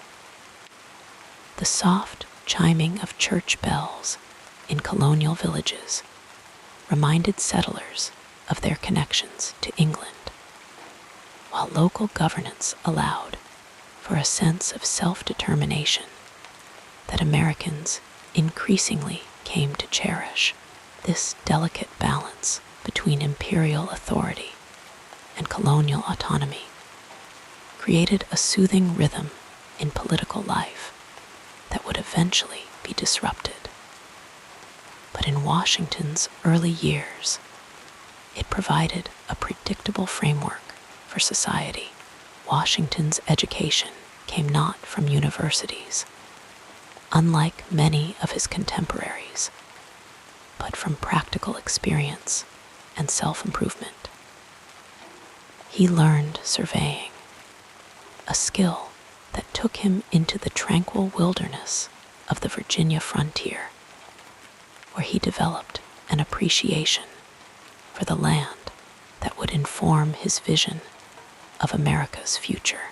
Imagine him there, in those quiet forests, carefully measuring and noting the contours of unexplored territories, his mind expanding with each new horizon, much like your own thoughts might now be drifting peacefully across the landscape of history. The gentle flow of Washington's early adulthood was interrupted by the French and Indian War, a conflict that rippled across the American colonies from 1754 to 1763. This war, part of the larger 7 Years' War that whispered through global politics, provided Washington with his first military experiences. The soft crunch of autumn leaves beneath marching feet, the distant echoes of commands across misty fields, the patient waiting that characterizes so much of military life. All these experiences shaped the young Washington, teaching him about leadership, strategy, and the human cost of conflict. As this war concluded, a new chapter began in colonial relations with Great Britain. The British government, seeking to recover the substantial costs of defending its American colonies, implemented a series of taxes that disturbed the previously harmonious relationship. The Stamp Act of 1765, the Townshend Acts of 1767, and later the Tea Act of 1773 created gentle waves of discontent that gradually built into stronger currents of resistance. Washington, like many colonial landowners, found himself slowly drawn into this changing tide, his loyalties shifting with the measured pace of careful consideration rather than impulsive reaction. The Revolutionary period that followed unfolded like a slowly changing season, with each event building upon the last in an almost imperceptible progression toward independence. The Boston Massacre of 1770, where 5 colonists lost their lives in a confrontation with British soldiers, added a soft undercurrent of tension to colonial discourse. The Boston Tea Party of 1773, with its quiet defiance expressed through the symbolic dumping of tea into harbor waters, represented another step in this gradual awakening of American identity. Washington's own journey from loyal British subject to revolutionary leader followed this same unhurried pace. His attendance at the Continental Congresses in Philadelphia placed him among those contemplating a new vision for American governance. The gentle discussions in taverns and assembly halls, the careful drafting of petitions and declarations, the thoughtful correspondence between colonial leaders, all created a soothing background hum of intellectual ferment that would eventually produce the Declaration of Independence in 1776, when Washington was appointed Commander-in-Chief of the Continental Army. He accepted with a characteristic humility that would define his leadership style. The Revolutionary War itself, stretching from 1775 to 1783, became a lesson in patience and perseverance. Washington's greatest strength was perhaps his ability to maintain calm in the face of adversity, to find moments of tranquility, even amidst the chaos of conflict. At Valley Forge, during the winter of 1770, 71, 778, as his soldiers endured bitter cold and deprivation, Washington's steady presence provided reassurance, like a comforting lullaby in times of distress. His leadership offered the promise that difficulties, however severe, would eventually pass. The world beyond America's shores continued its own gentle rhythms during these revolutionary years. In France, the ancient regime maintained its elaborate court life at Versailles, unaware that its own revolution would soon follow America's example. The soft rustle of silk gowns in royal ballrooms and the measured cadence of diplomatic negotiations would eventually lead to French support for the American cause, a crucial element in the eventual victory. Across Europe, the ideas of the Enlightenment continued their unhurried influence on political thought, with philosophers like Rousseau and Voltaire planting seeds of change that would blossom in their own time, much like flowers that open slowly with the morning sun. After the Revolutionary War concluded with the Treaty of Paris in 1783, Washington did something remarkable that still echoes softly through history. He voluntarily relinquished power, like the gentle exhalation of a long-held breath. His resignation as Commander-in-Chief and return to private life at Mount Vernon demonstrated his commitment to Republican ideals. The peaceful transfer of military authority back to civilian hands established a soothing precedent that would become a hallmark of American democracy. Washington's retirement proved brief, however, as the inadequacies of the Articles of Confederation created a gentle but persistent call for stronger national governance. The Constitutional Convention of 1787 brought Washington back to Philadelphia, where he presided over the deliberations with characteristic restraint. The drafting of the Constitution occurred in an atmosphere of thoughtful compromise, with different perspectives blending together like complementary notes in a lullaby of governance, creating harmony from potential discord when Washington became the first president under the new Constitution in 1789.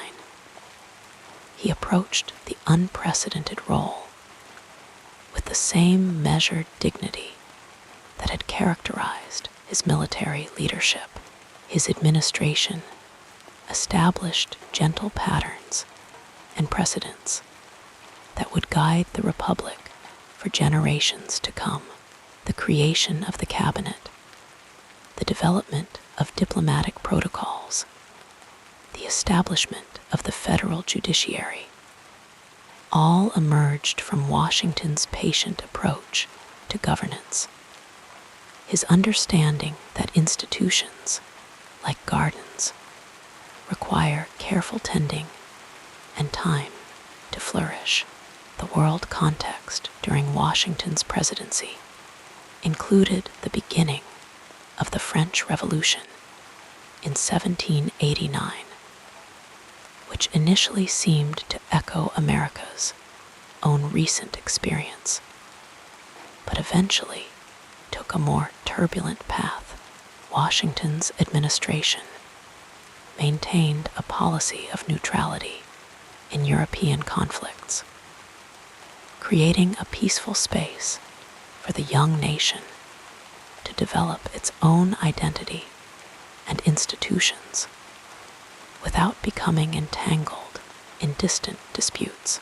This policy, like a gentle boundary established for a child's protection, allowed America to focus on its internal development during these formative years. Domestic challenges during Washington's presidency included the Whiskey Rebellion of 1794, a resistance to federal taxation that Washington handled with characteristic restraint while demonstrating the government's authority to enforce its laws. He also showed mercy to those involved, understanding that the smooth functioning of the Republic required both firmness and forgiveness. Much like a parent guiding a child with consistent but gentle boundaries, the development of political parties during Washington's administration introduced new dynamics to American governance. The differences between Alexander Hamilton and Thomas Jefferson, representing Federalist and Democratic Republican perspectives, respectively, created a gentle tension in Washington's cabinet. These divergent views on the proper scope of federal power, the relationship between government and commerce, and America's international alignments would eventually crystallize into the first party system. Washington himself remained above partisan divisions, concerned that factionalism might disrupt the harmonious functioning of the Republic he had helped to create. In his farewell address of 1796, Washington offered gentle wisdom that still resonates today. His warnings against excessive partisan spirit, permanent foreign alliances, and unsustainable public debt provided a soothing reminder of the values that had guided his own public service. Like a bedtime story with enduring moral lessons, this address continues to offer guidance to subsequent generations, its messages flowing through American history like a tranquil stream that occasionally returns to consciousness before receding again into the background of national memory. Washington's approach to adversity reflected his agricultural background. Just as a farmer understands that seasons of difficulty inevitably yield to renewal, Washington maintained faith that present challenges served some larger purpose.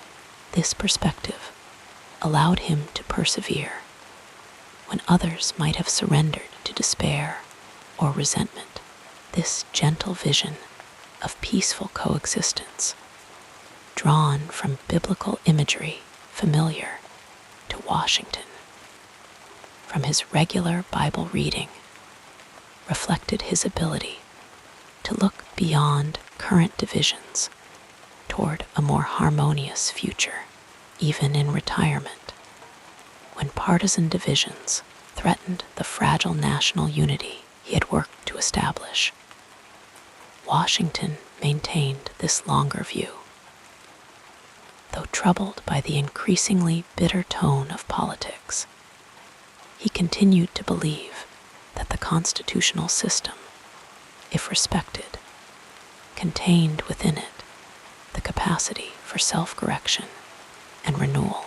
Washington's final retirement to Mount Vernon in 1797 allowed him to return to the agricultural pursuits that had always provided him with tranquility. The gentle rhythm of plantation life, the slow changing of seasons across his beloved landscape, and the quiet pleasures of hospitality filled his final years. Even as his health began to decline, Washington maintained the dignified composure that had characterized his public life, accepting the natural progression of human existence with the same grace he had demonstrated in facing other challenges. When Washington passed away in December 1799, the nation mourned with a depth of feeling that reflected his unique place in American hearts. The grief flowed across the country like a gentle tide, touching communities from the established cities of the eastern seaboard to the frontier settlements of the expanding nation. His legacy, however, continued to provide comfort, like the lingering warmth of a fire that remains even after the flames have subsided. As we drift toward sleep, we might find comfort in this aspect of Washington's character, his ability to face adversity without being defined by it, to acknowledge difficulties without surrendering to them. The soft rhythm of his response to life's challenges offers a soothing template for our own encounters with hardship. Observe carefully, consider thoughtfully, act deliberately, and maintain perspective always, like the steady flow of the Potomac past Mount Vernon. Washington's approach to life's challenges suggests continuity amidst change, purpose within difficulty, and the gentle persistence that ultimately shapes both landscapes and lives. The world has changed in countless ways since Washington's time, yet the qualities he embodied retain their quiet power to inspire. As your thoughts grow more distant and sleep approaches, consider how the patience, integrity, and steadfastness that guided Washington through revolutionary times might still offer guidance in our own era. Let the gentle wisdom of history accompany you into dreams, where past and present blend in the timeless landscape of human experience, and where Washington's example continues to whisper its reassuring message across the centuries. As your breathing becomes more regular, let us continue with the next chapter of our biography. In the quiet of evening, as we settle our thoughts and prepare for rest, let us turn our minds to the gentle story of George Washington, a man whose life unfolds like a landscape painting, detailed, textured, and worthy of unhurried contemplation. His story carries us back to a time when America was young, when the future was uncertain, and when one man's choices would shape a nation's destiny. Born on February 22, 1732, in Pope's Creek, Virginia, young George entered a world of colonial simplicity. The Virginia countryside of his childhood was a place of rolling fields, morning mist rising from the Potomac River, and the slow rhythms of agricultural life. His father Augustine passed away when George was just 11 years old, leaving him in the care of his mother Mary and his half-brother Lawrence. This early loss taught Washington something about the impermanence of life, a lesson that would inform his careful, deliberate approach to his own mortality in later years. What many don't know is that young George was quite fond of dancing in the soft candlelight of Virginia's colonial ballrooms. The tall, athletic Washington moved with surprising grace.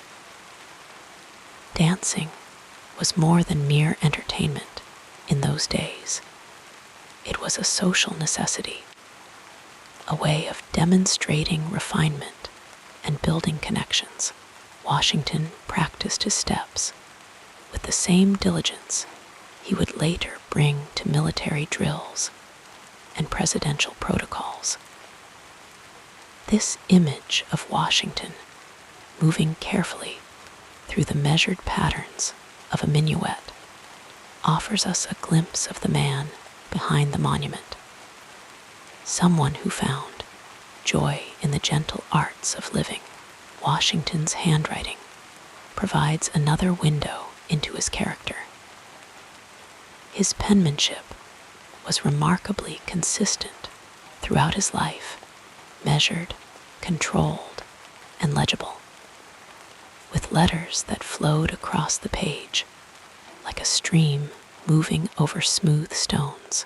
He wrote thousands of letters in his lifetime, each one crafted with care in an age before typewriters and computers. One's handwriting revealed something essential about character. Washington's steady hand on the page mirrored his steady hand at the helm of the new nation, reliable, consistent, and trustworthy. Few people realize that Washington was largely self-educated.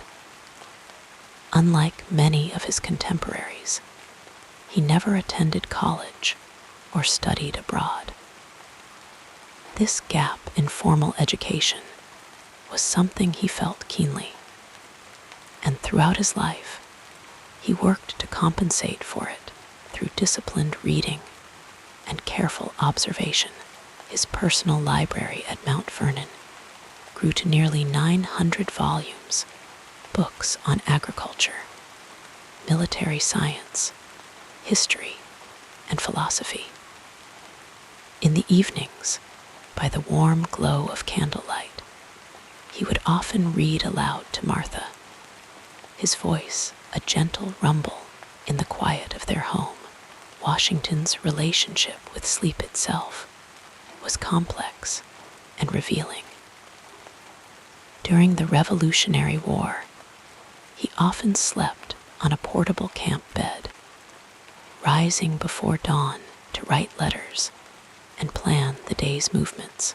Yet he understood the importance of rest. In an era before electric lights, when darkness brought a natural conclusion to the day's activities, Washington maintained a disciplined approach to rest that balanced necessity with duty. The winter at Valley Forge in 1770 77 tested Washington's resilience in ways that few of us can imagine. As snow blanketed the Pennsylvania countryside and temperatures fell, Washington's army suffered from hunger, cold, and disease. Rather than seeking more comfortable quarters for himself, Washington chose to remain with his men, sharing their hardships. In the evenings, after attending to the day's business, he would sometimes walk alone through the camp, his footsteps nearly silent in the snow. One soldier later recalled seeing the general standing outside his headquarters, looking up at the stars, his breath visible in the cold air, a moment of solitary contemplation amid collective suffering. Washington's teeth have become the subject of much historical discussion, but the reality was far more nuanced than the popular myth of wooden dentures. By the time he became president, Washington had lost nearly all his natural teeth, likely due to a combination of genetics, diet, and the primitive dental care of the era. His dentures were actually made from various materials, including ivory, gold, lead, and human teeth. Some purchased from the poor, others possibly from slaves. A troubling reminder of the contradictions in his life. These dentures caused him considerable discomfort and altered his appearance, making his lips protrude slightly and giving his face a more rigid expression.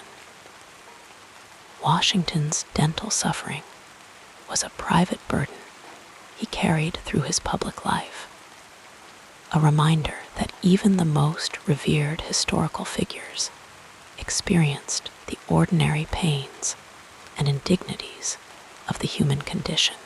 Mount Vernon, Washington's beloved home, reveals much about the man himself. He personally designed many of its features, including the graceful piazza that overlooks the Potomac River.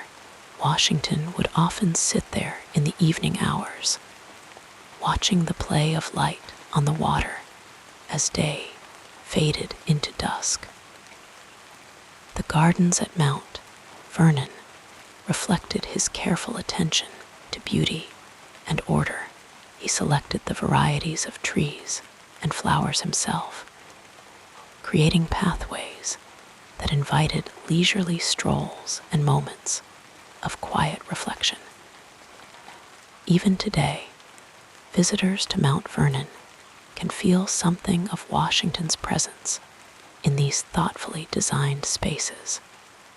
His appreciation for natural beauty, his patience in watching things grow, his understanding that the most meaningful creations take time to develop. Washington's farewell to his officers at Fraunces Tavern in New York City on December 4, 1783, was a moment of profound emotion. After leading the Continental Army through 8 years of war, Washington was preparing to resign his commission and return to private life at Mount Vernon. He entered the room where his officers had gathered and raised a glass in a final toast. With a heart full of love and gratitude, I now take leave of you. Then, one by one, he embraced each man present. Many wept openly. This willingness to relinquish power, to step away from authority when his task was completed, revealed a rare quality in Washington, a genuine absence of personal ambition that placed the common good above individual desire.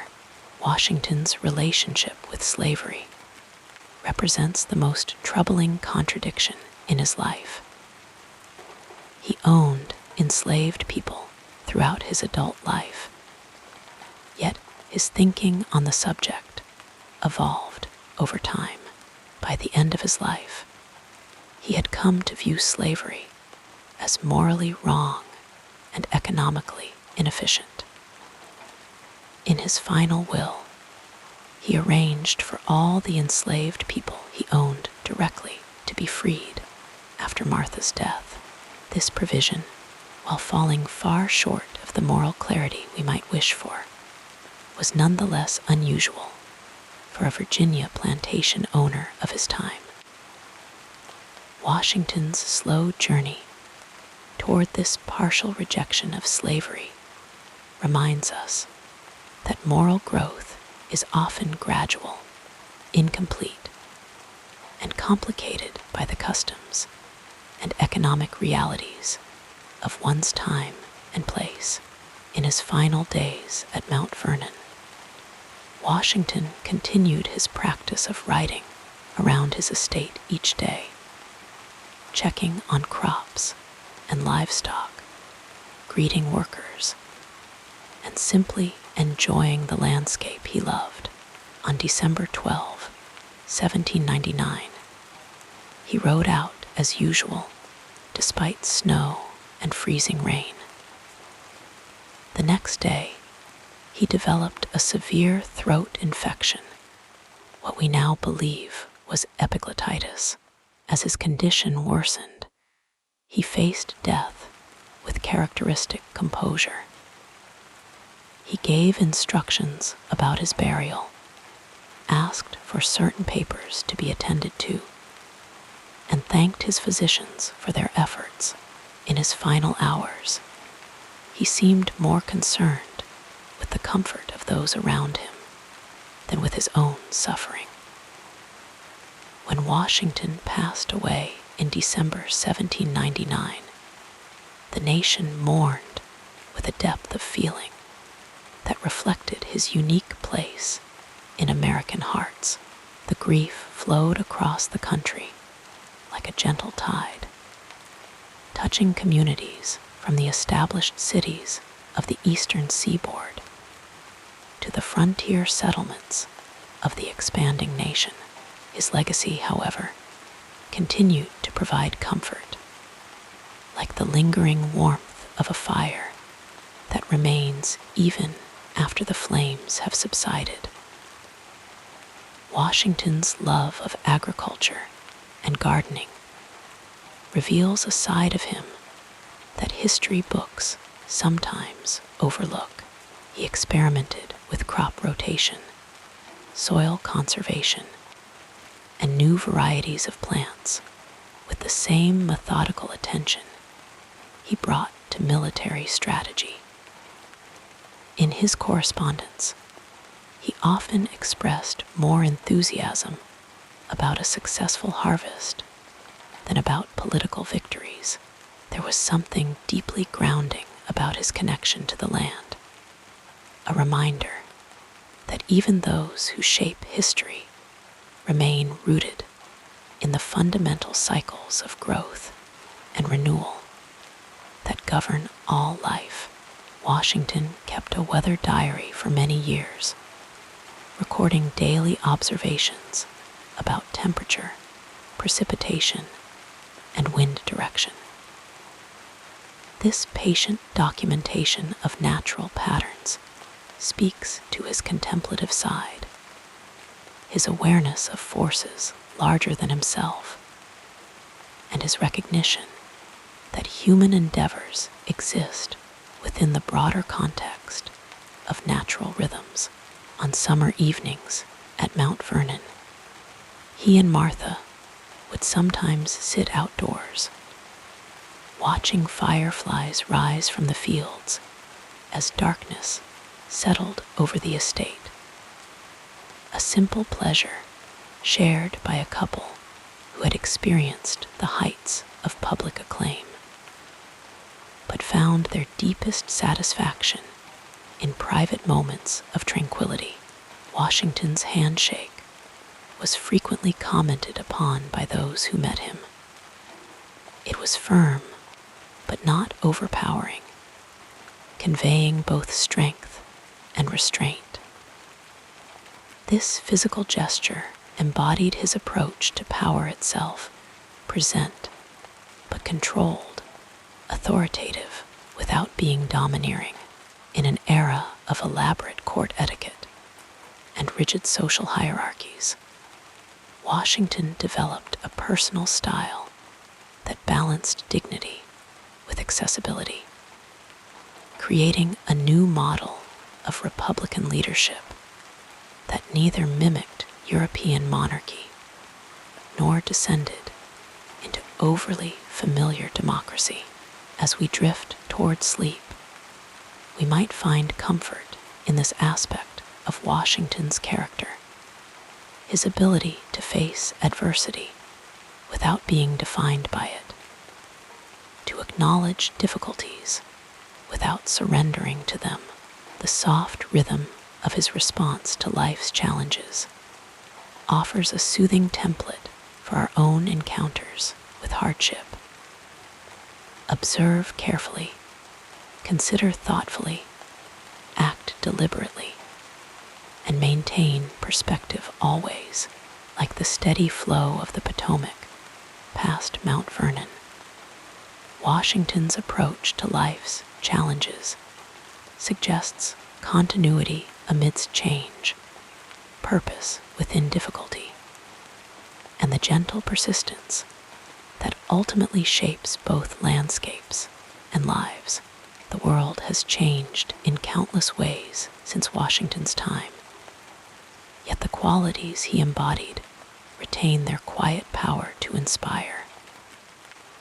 As your thoughts grow more distant and sleep approaches, consider how the patience, integrity, and steadfastness that guided Washington through revolutionary times might still offer guidance in our own era. Let the gentle wisdom of history accompany you into dreams, where past and present blend in the timeless landscape of human experience, and where Washington's example continues to whisper its reassuring message across the centuries. The calming story continues as we gently examine what happened next in this remarkable journey. As the years of his presidency drew to a close, George Washington longed for the peaceful sanctuary of Mount Vernon with an intensity that deepened with each passing season. The weight of public service had etched subtle lines into his face, and his posture, though still commanding, carried the gentle curve of a man who had shouldered immense responsibility. In 1796, as autumn painted the trees along the Potomac in warm hues of amber and gold, Washington penned his farewell address, a document that would flow through American history like a calm, steady stream of wisdom. In the quiet of his study, with only the soft scratching of quill on parchment and the occasional crackle of the hearth fire, Washington composed words that would echo through generations. He cautioned against excessive political party spirit, warned about the dangers of permanent foreign alliances, and emphasized the importance of religion, morality, and education.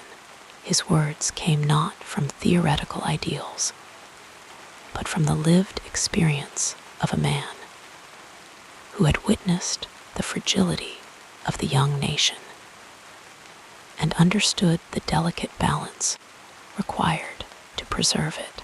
Upon retiring from the presidency in March of 1797, Washington returned to Mount Vernon with a sense of profound relief. The familiar pathways of his estate welcomed him home, and he slipped back into the rhythms of agricultural life with the contentment of a traveler returning to a beloved destination. The mornings at Mount Vernon began early, with Washington often rising before dawn to watch the first light illuminate the misty fields that stretched toward the river. These quiet moments seemed to restore him, washing away the residue of political conflicts and the burden of constant public scrutiny. His days at Mount Vernon followed a gentle pattern. He would ride across his plantation on horseback, inspecting crops and greeting workers with the same respectful attention he had once given to cabinet members and foreign dignitaries. The afternoon hours might find him responding to correspondence at his desk, the windows open to catch the sweet Virginia breeze, carrying the scent of blossoming fruit trees or freshly turned earth. Evenings were often spent in the company of Martha, their conversation flowing easily after decades of partnership, or entertaining the steady stream of visitors who sought the wisdom of the man who had guided America through its formative years.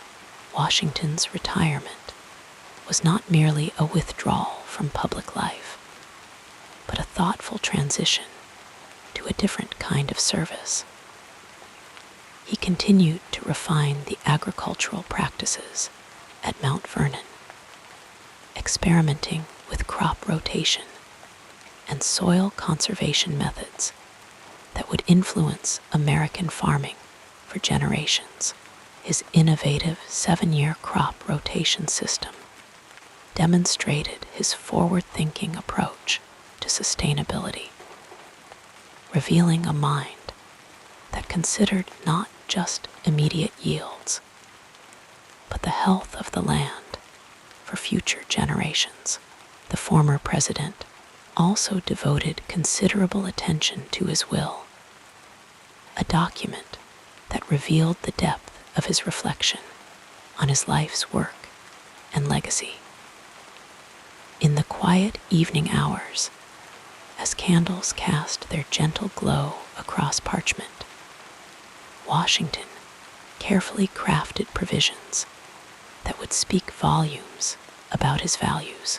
Most notably, he included instructions for the emancipation of his slaves upon Martha's death, a decision that acknowledged, albeit imperfectly, the contradiction between American liberty and the institution of slavery that had troubled his conscience.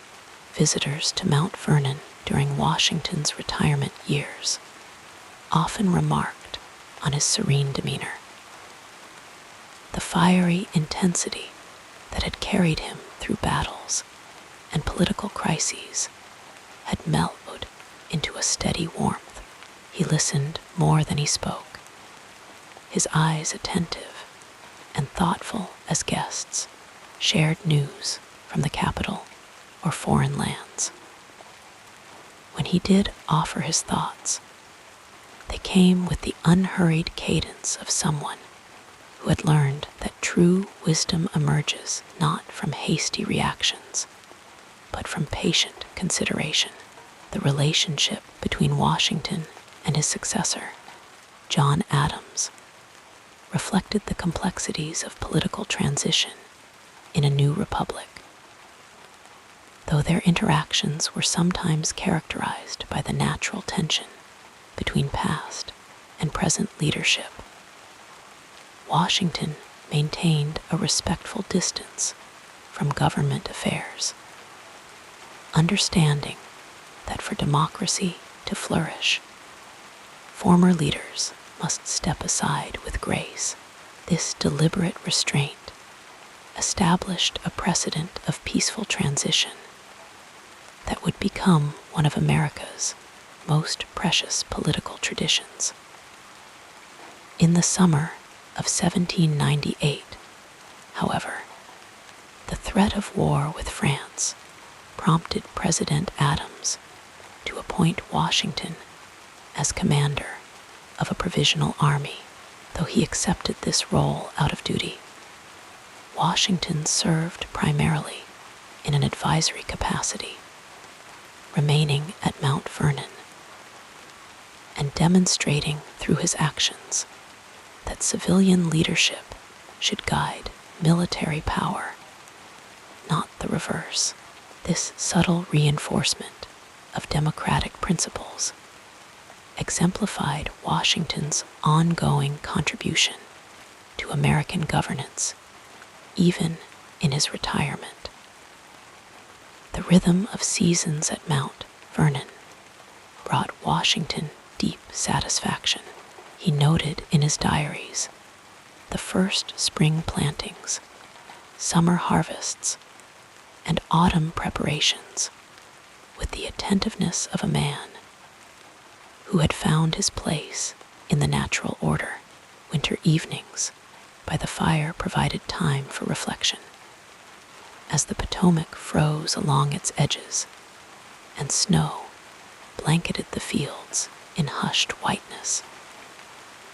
These quiet moments allowed Washington to contemplate the extraordinary journey that had taken him from surveyor to general to president, and finally home again to the life of a gentleman farmer that he had always cherished.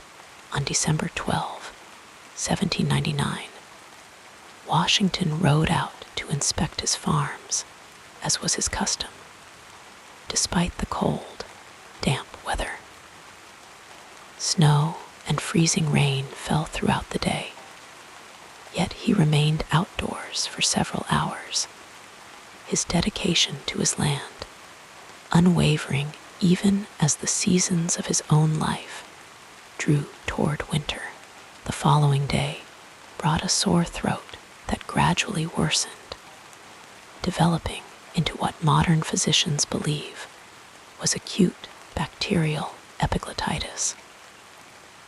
As his breathing became labored, Washington faced his final hours with characteristic composure, giving instructions for his burial and taking leave of his loved ones with dignity and acceptance.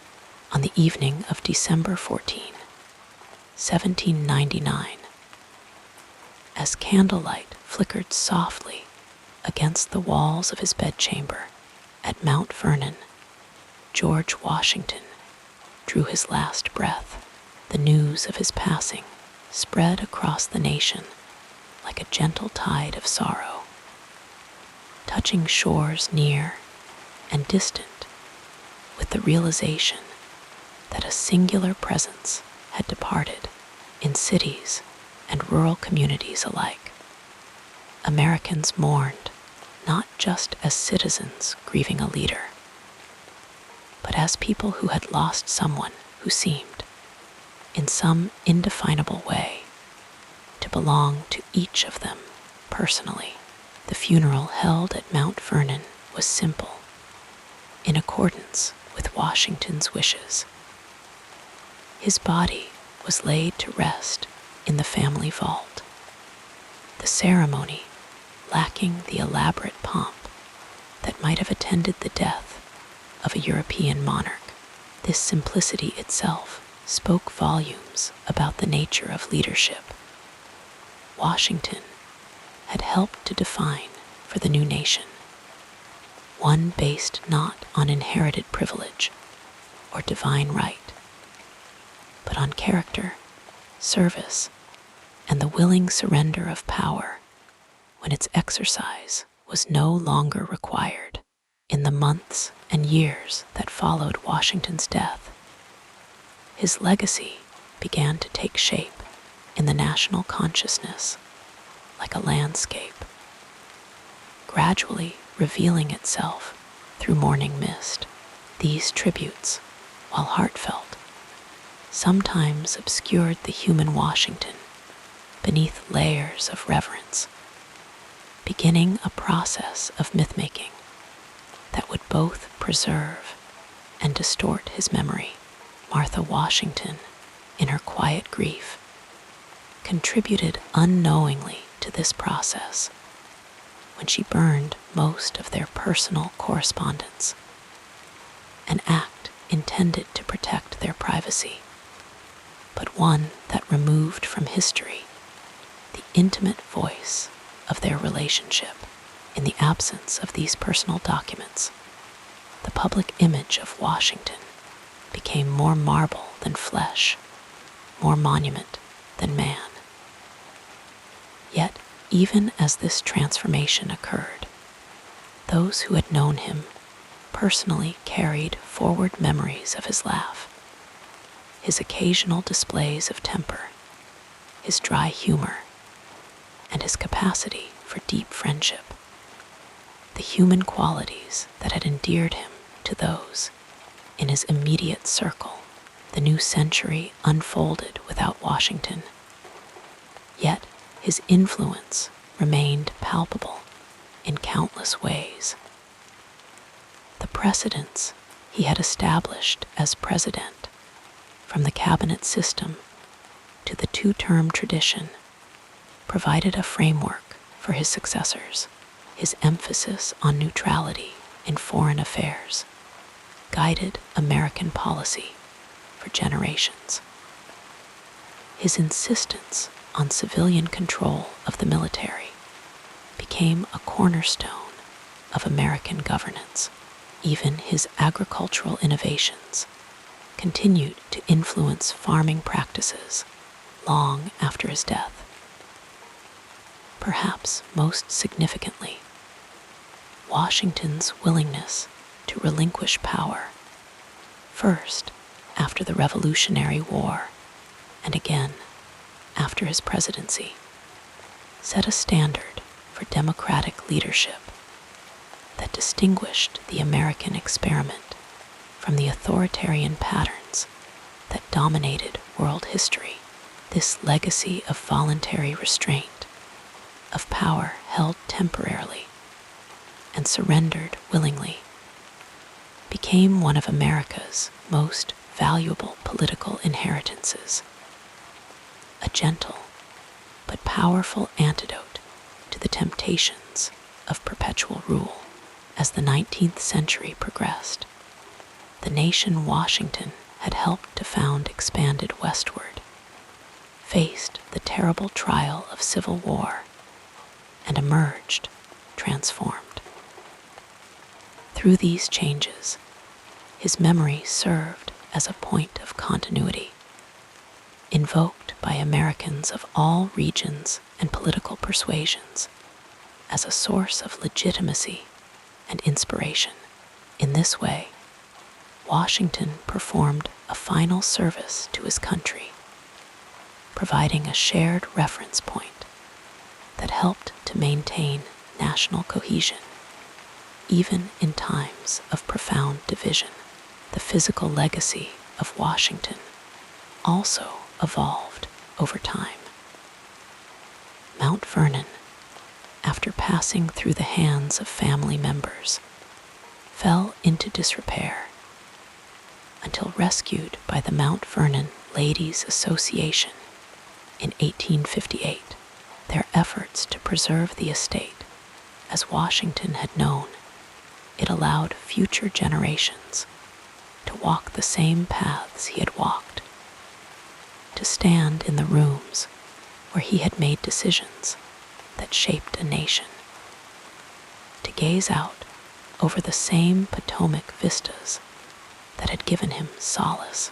This tangible connection to Washington's daily life offered visitors something that monuments and paintings could not: a sense of the human scale of greatness, of extraordinary achievement emerging from ordinary moments. Washington's image appeared on currency, on postage stamps, in paintings that hung in schoolrooms and government buildings across America. Cities, counties, and a state were named for him. The national capital bore his name, and at its heart rose an obelisk that would become one of the world's most recognizable monuments. Yet, beneath these official recognitions flowed a deeper current of influence, the quiet example of a life guided by principle, of ambition tempered by duty, of power exercised with restraint and relinquished with grace. As the modern era dawned, bringing challenges and opportunities Washington could never have envisioned, his legacy continued to evolve. Historians began to examine his life with greater nuance, acknowledging both his achievements and his contradictions, particularly regarding slavery. This more complete portrait, with its shadows as well as its highlights, offered a richer understanding of Washington as a man of his time, who nevertheless managed, in crucial ways, to transcend the limitations of that time. The passage of years has softened the sharp edges of Washington's memory, blending fact and legend into the gentle tapestry of national mythology. Yet within this tapestry remain threads of authentic wisdom that continue to offer guidance. His patience in adversity, his commitment to principle over expediency, his understanding that true leadership involves not just commanding others, but listening to them, not just achieving personal success, but fostering the conditions for collective flourishing. As your thoughts drift toward sleep, imagine Washington in his final years at Mount Vernon, walking along the riverside paths in the golden light of late afternoon. Picture the contentment in his face as he surveys fields well tended, a home well loved, a life well lived.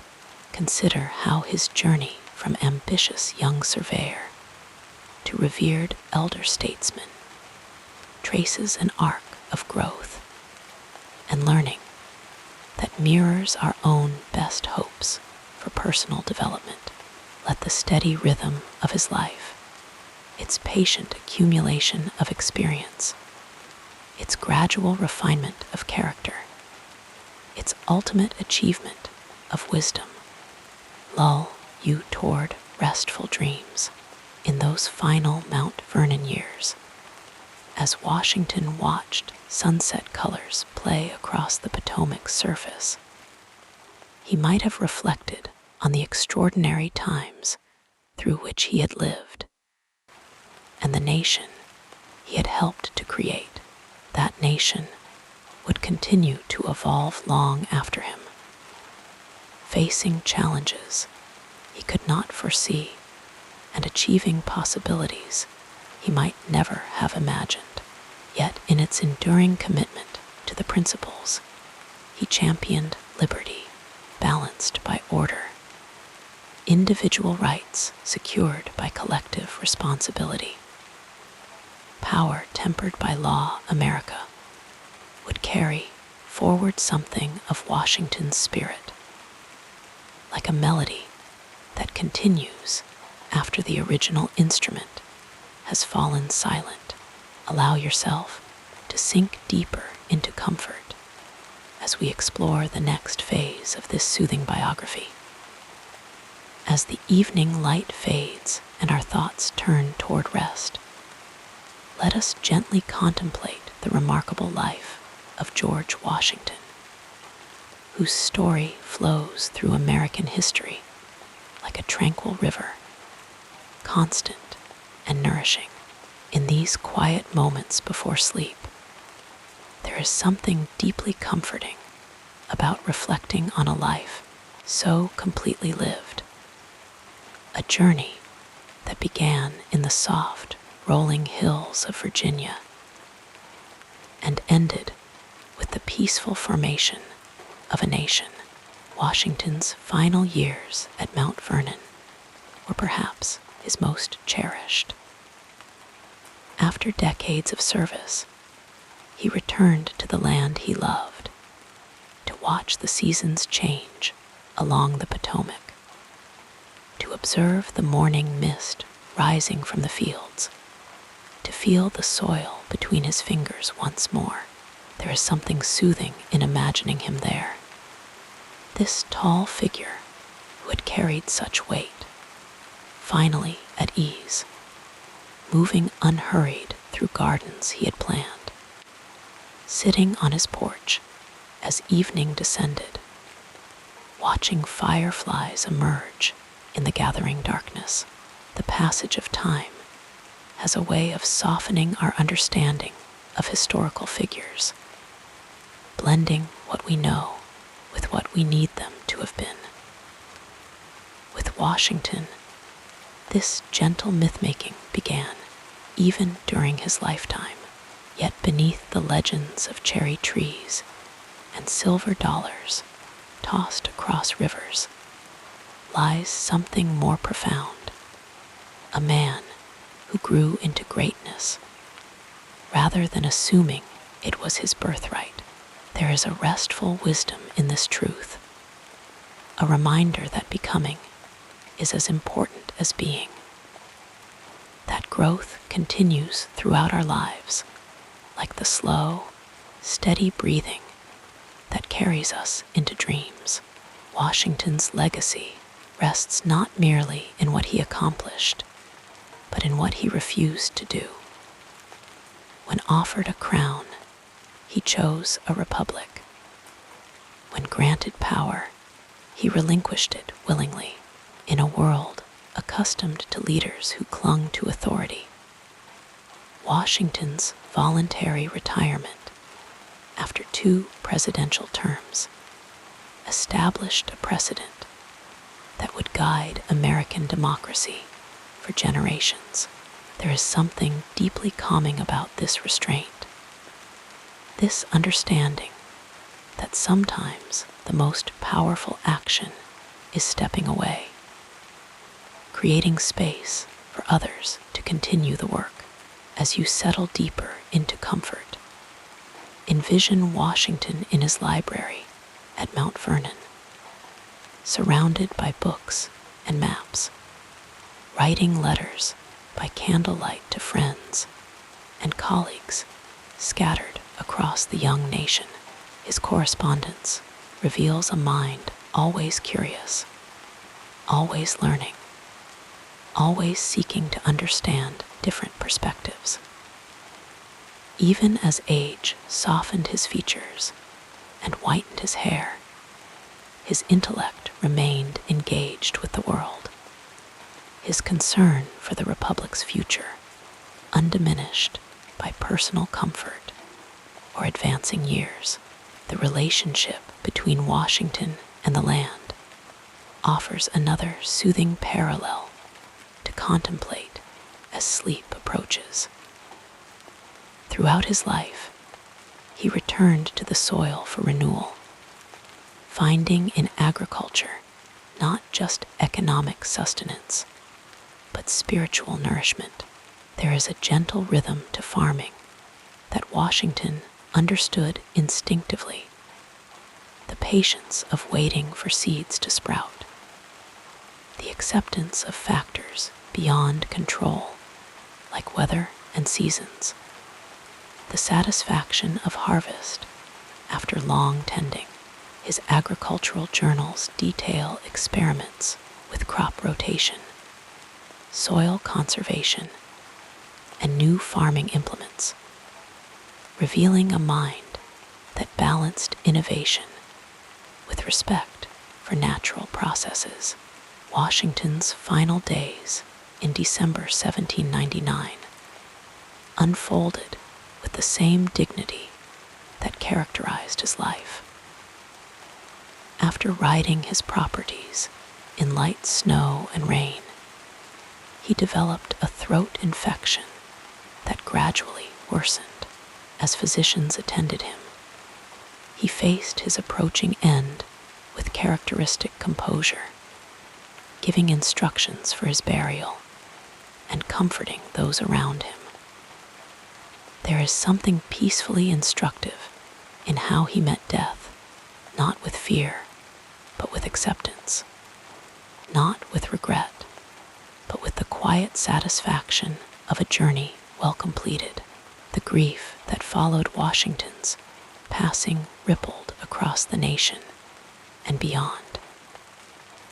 Even his former adversaries in Britain acknowledged the loss of a truly great man.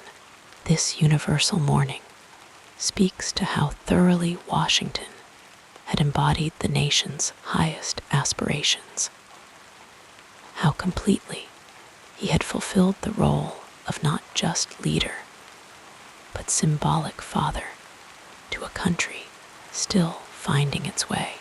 As your thoughts grow more distant and sleep draws nearer, consider how Washington's influence continues to flow through American life like a gentle stream.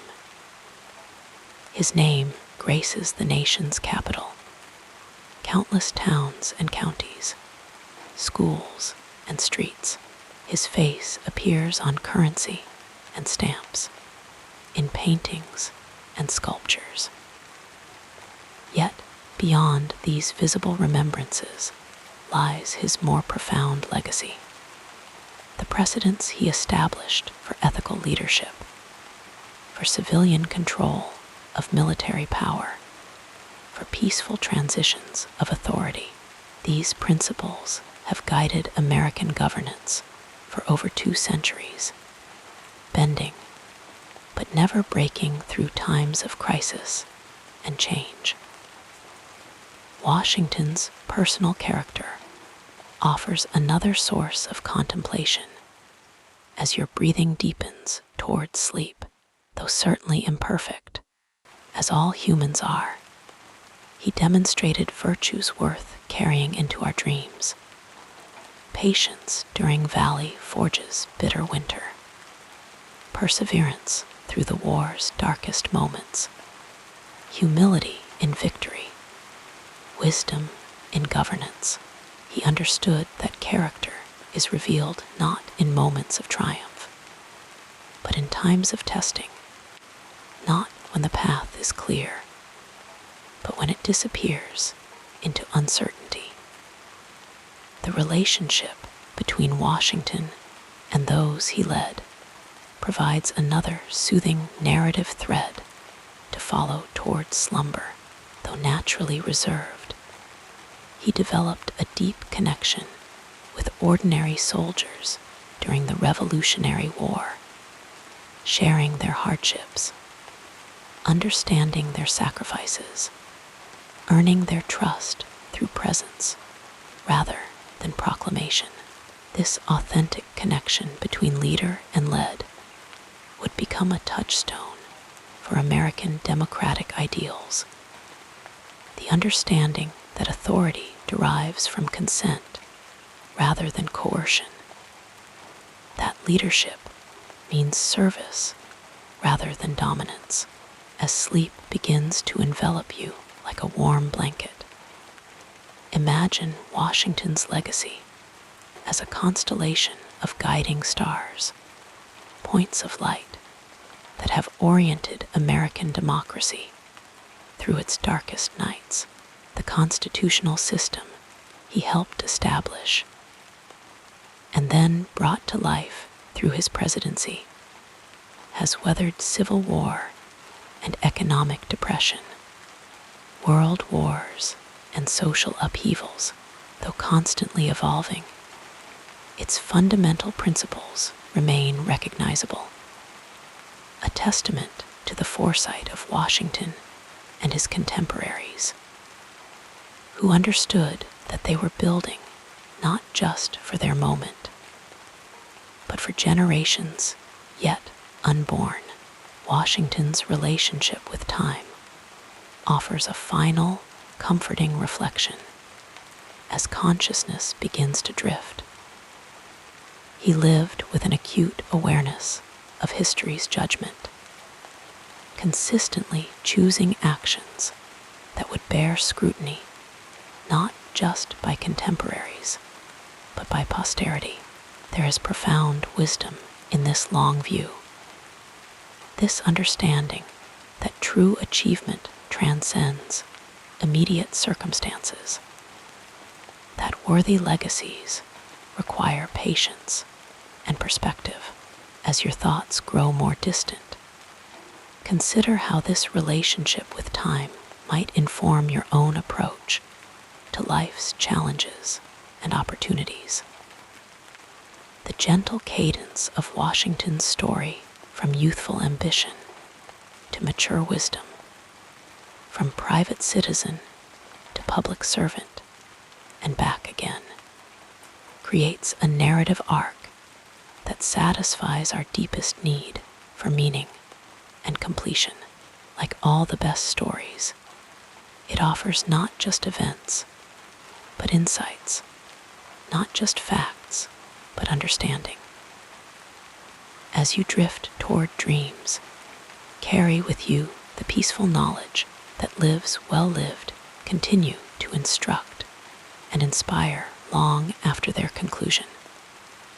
That wisdom once gained remains in the world like ripples spreading outward from a stone dropped in still water. May Washington's steady presence guide you toward restful sleep. His calm dignity soothe any lingering tensions of the day. May the measured pace of his life remind you that all things unfold in their proper time, that patience brings its own rewards.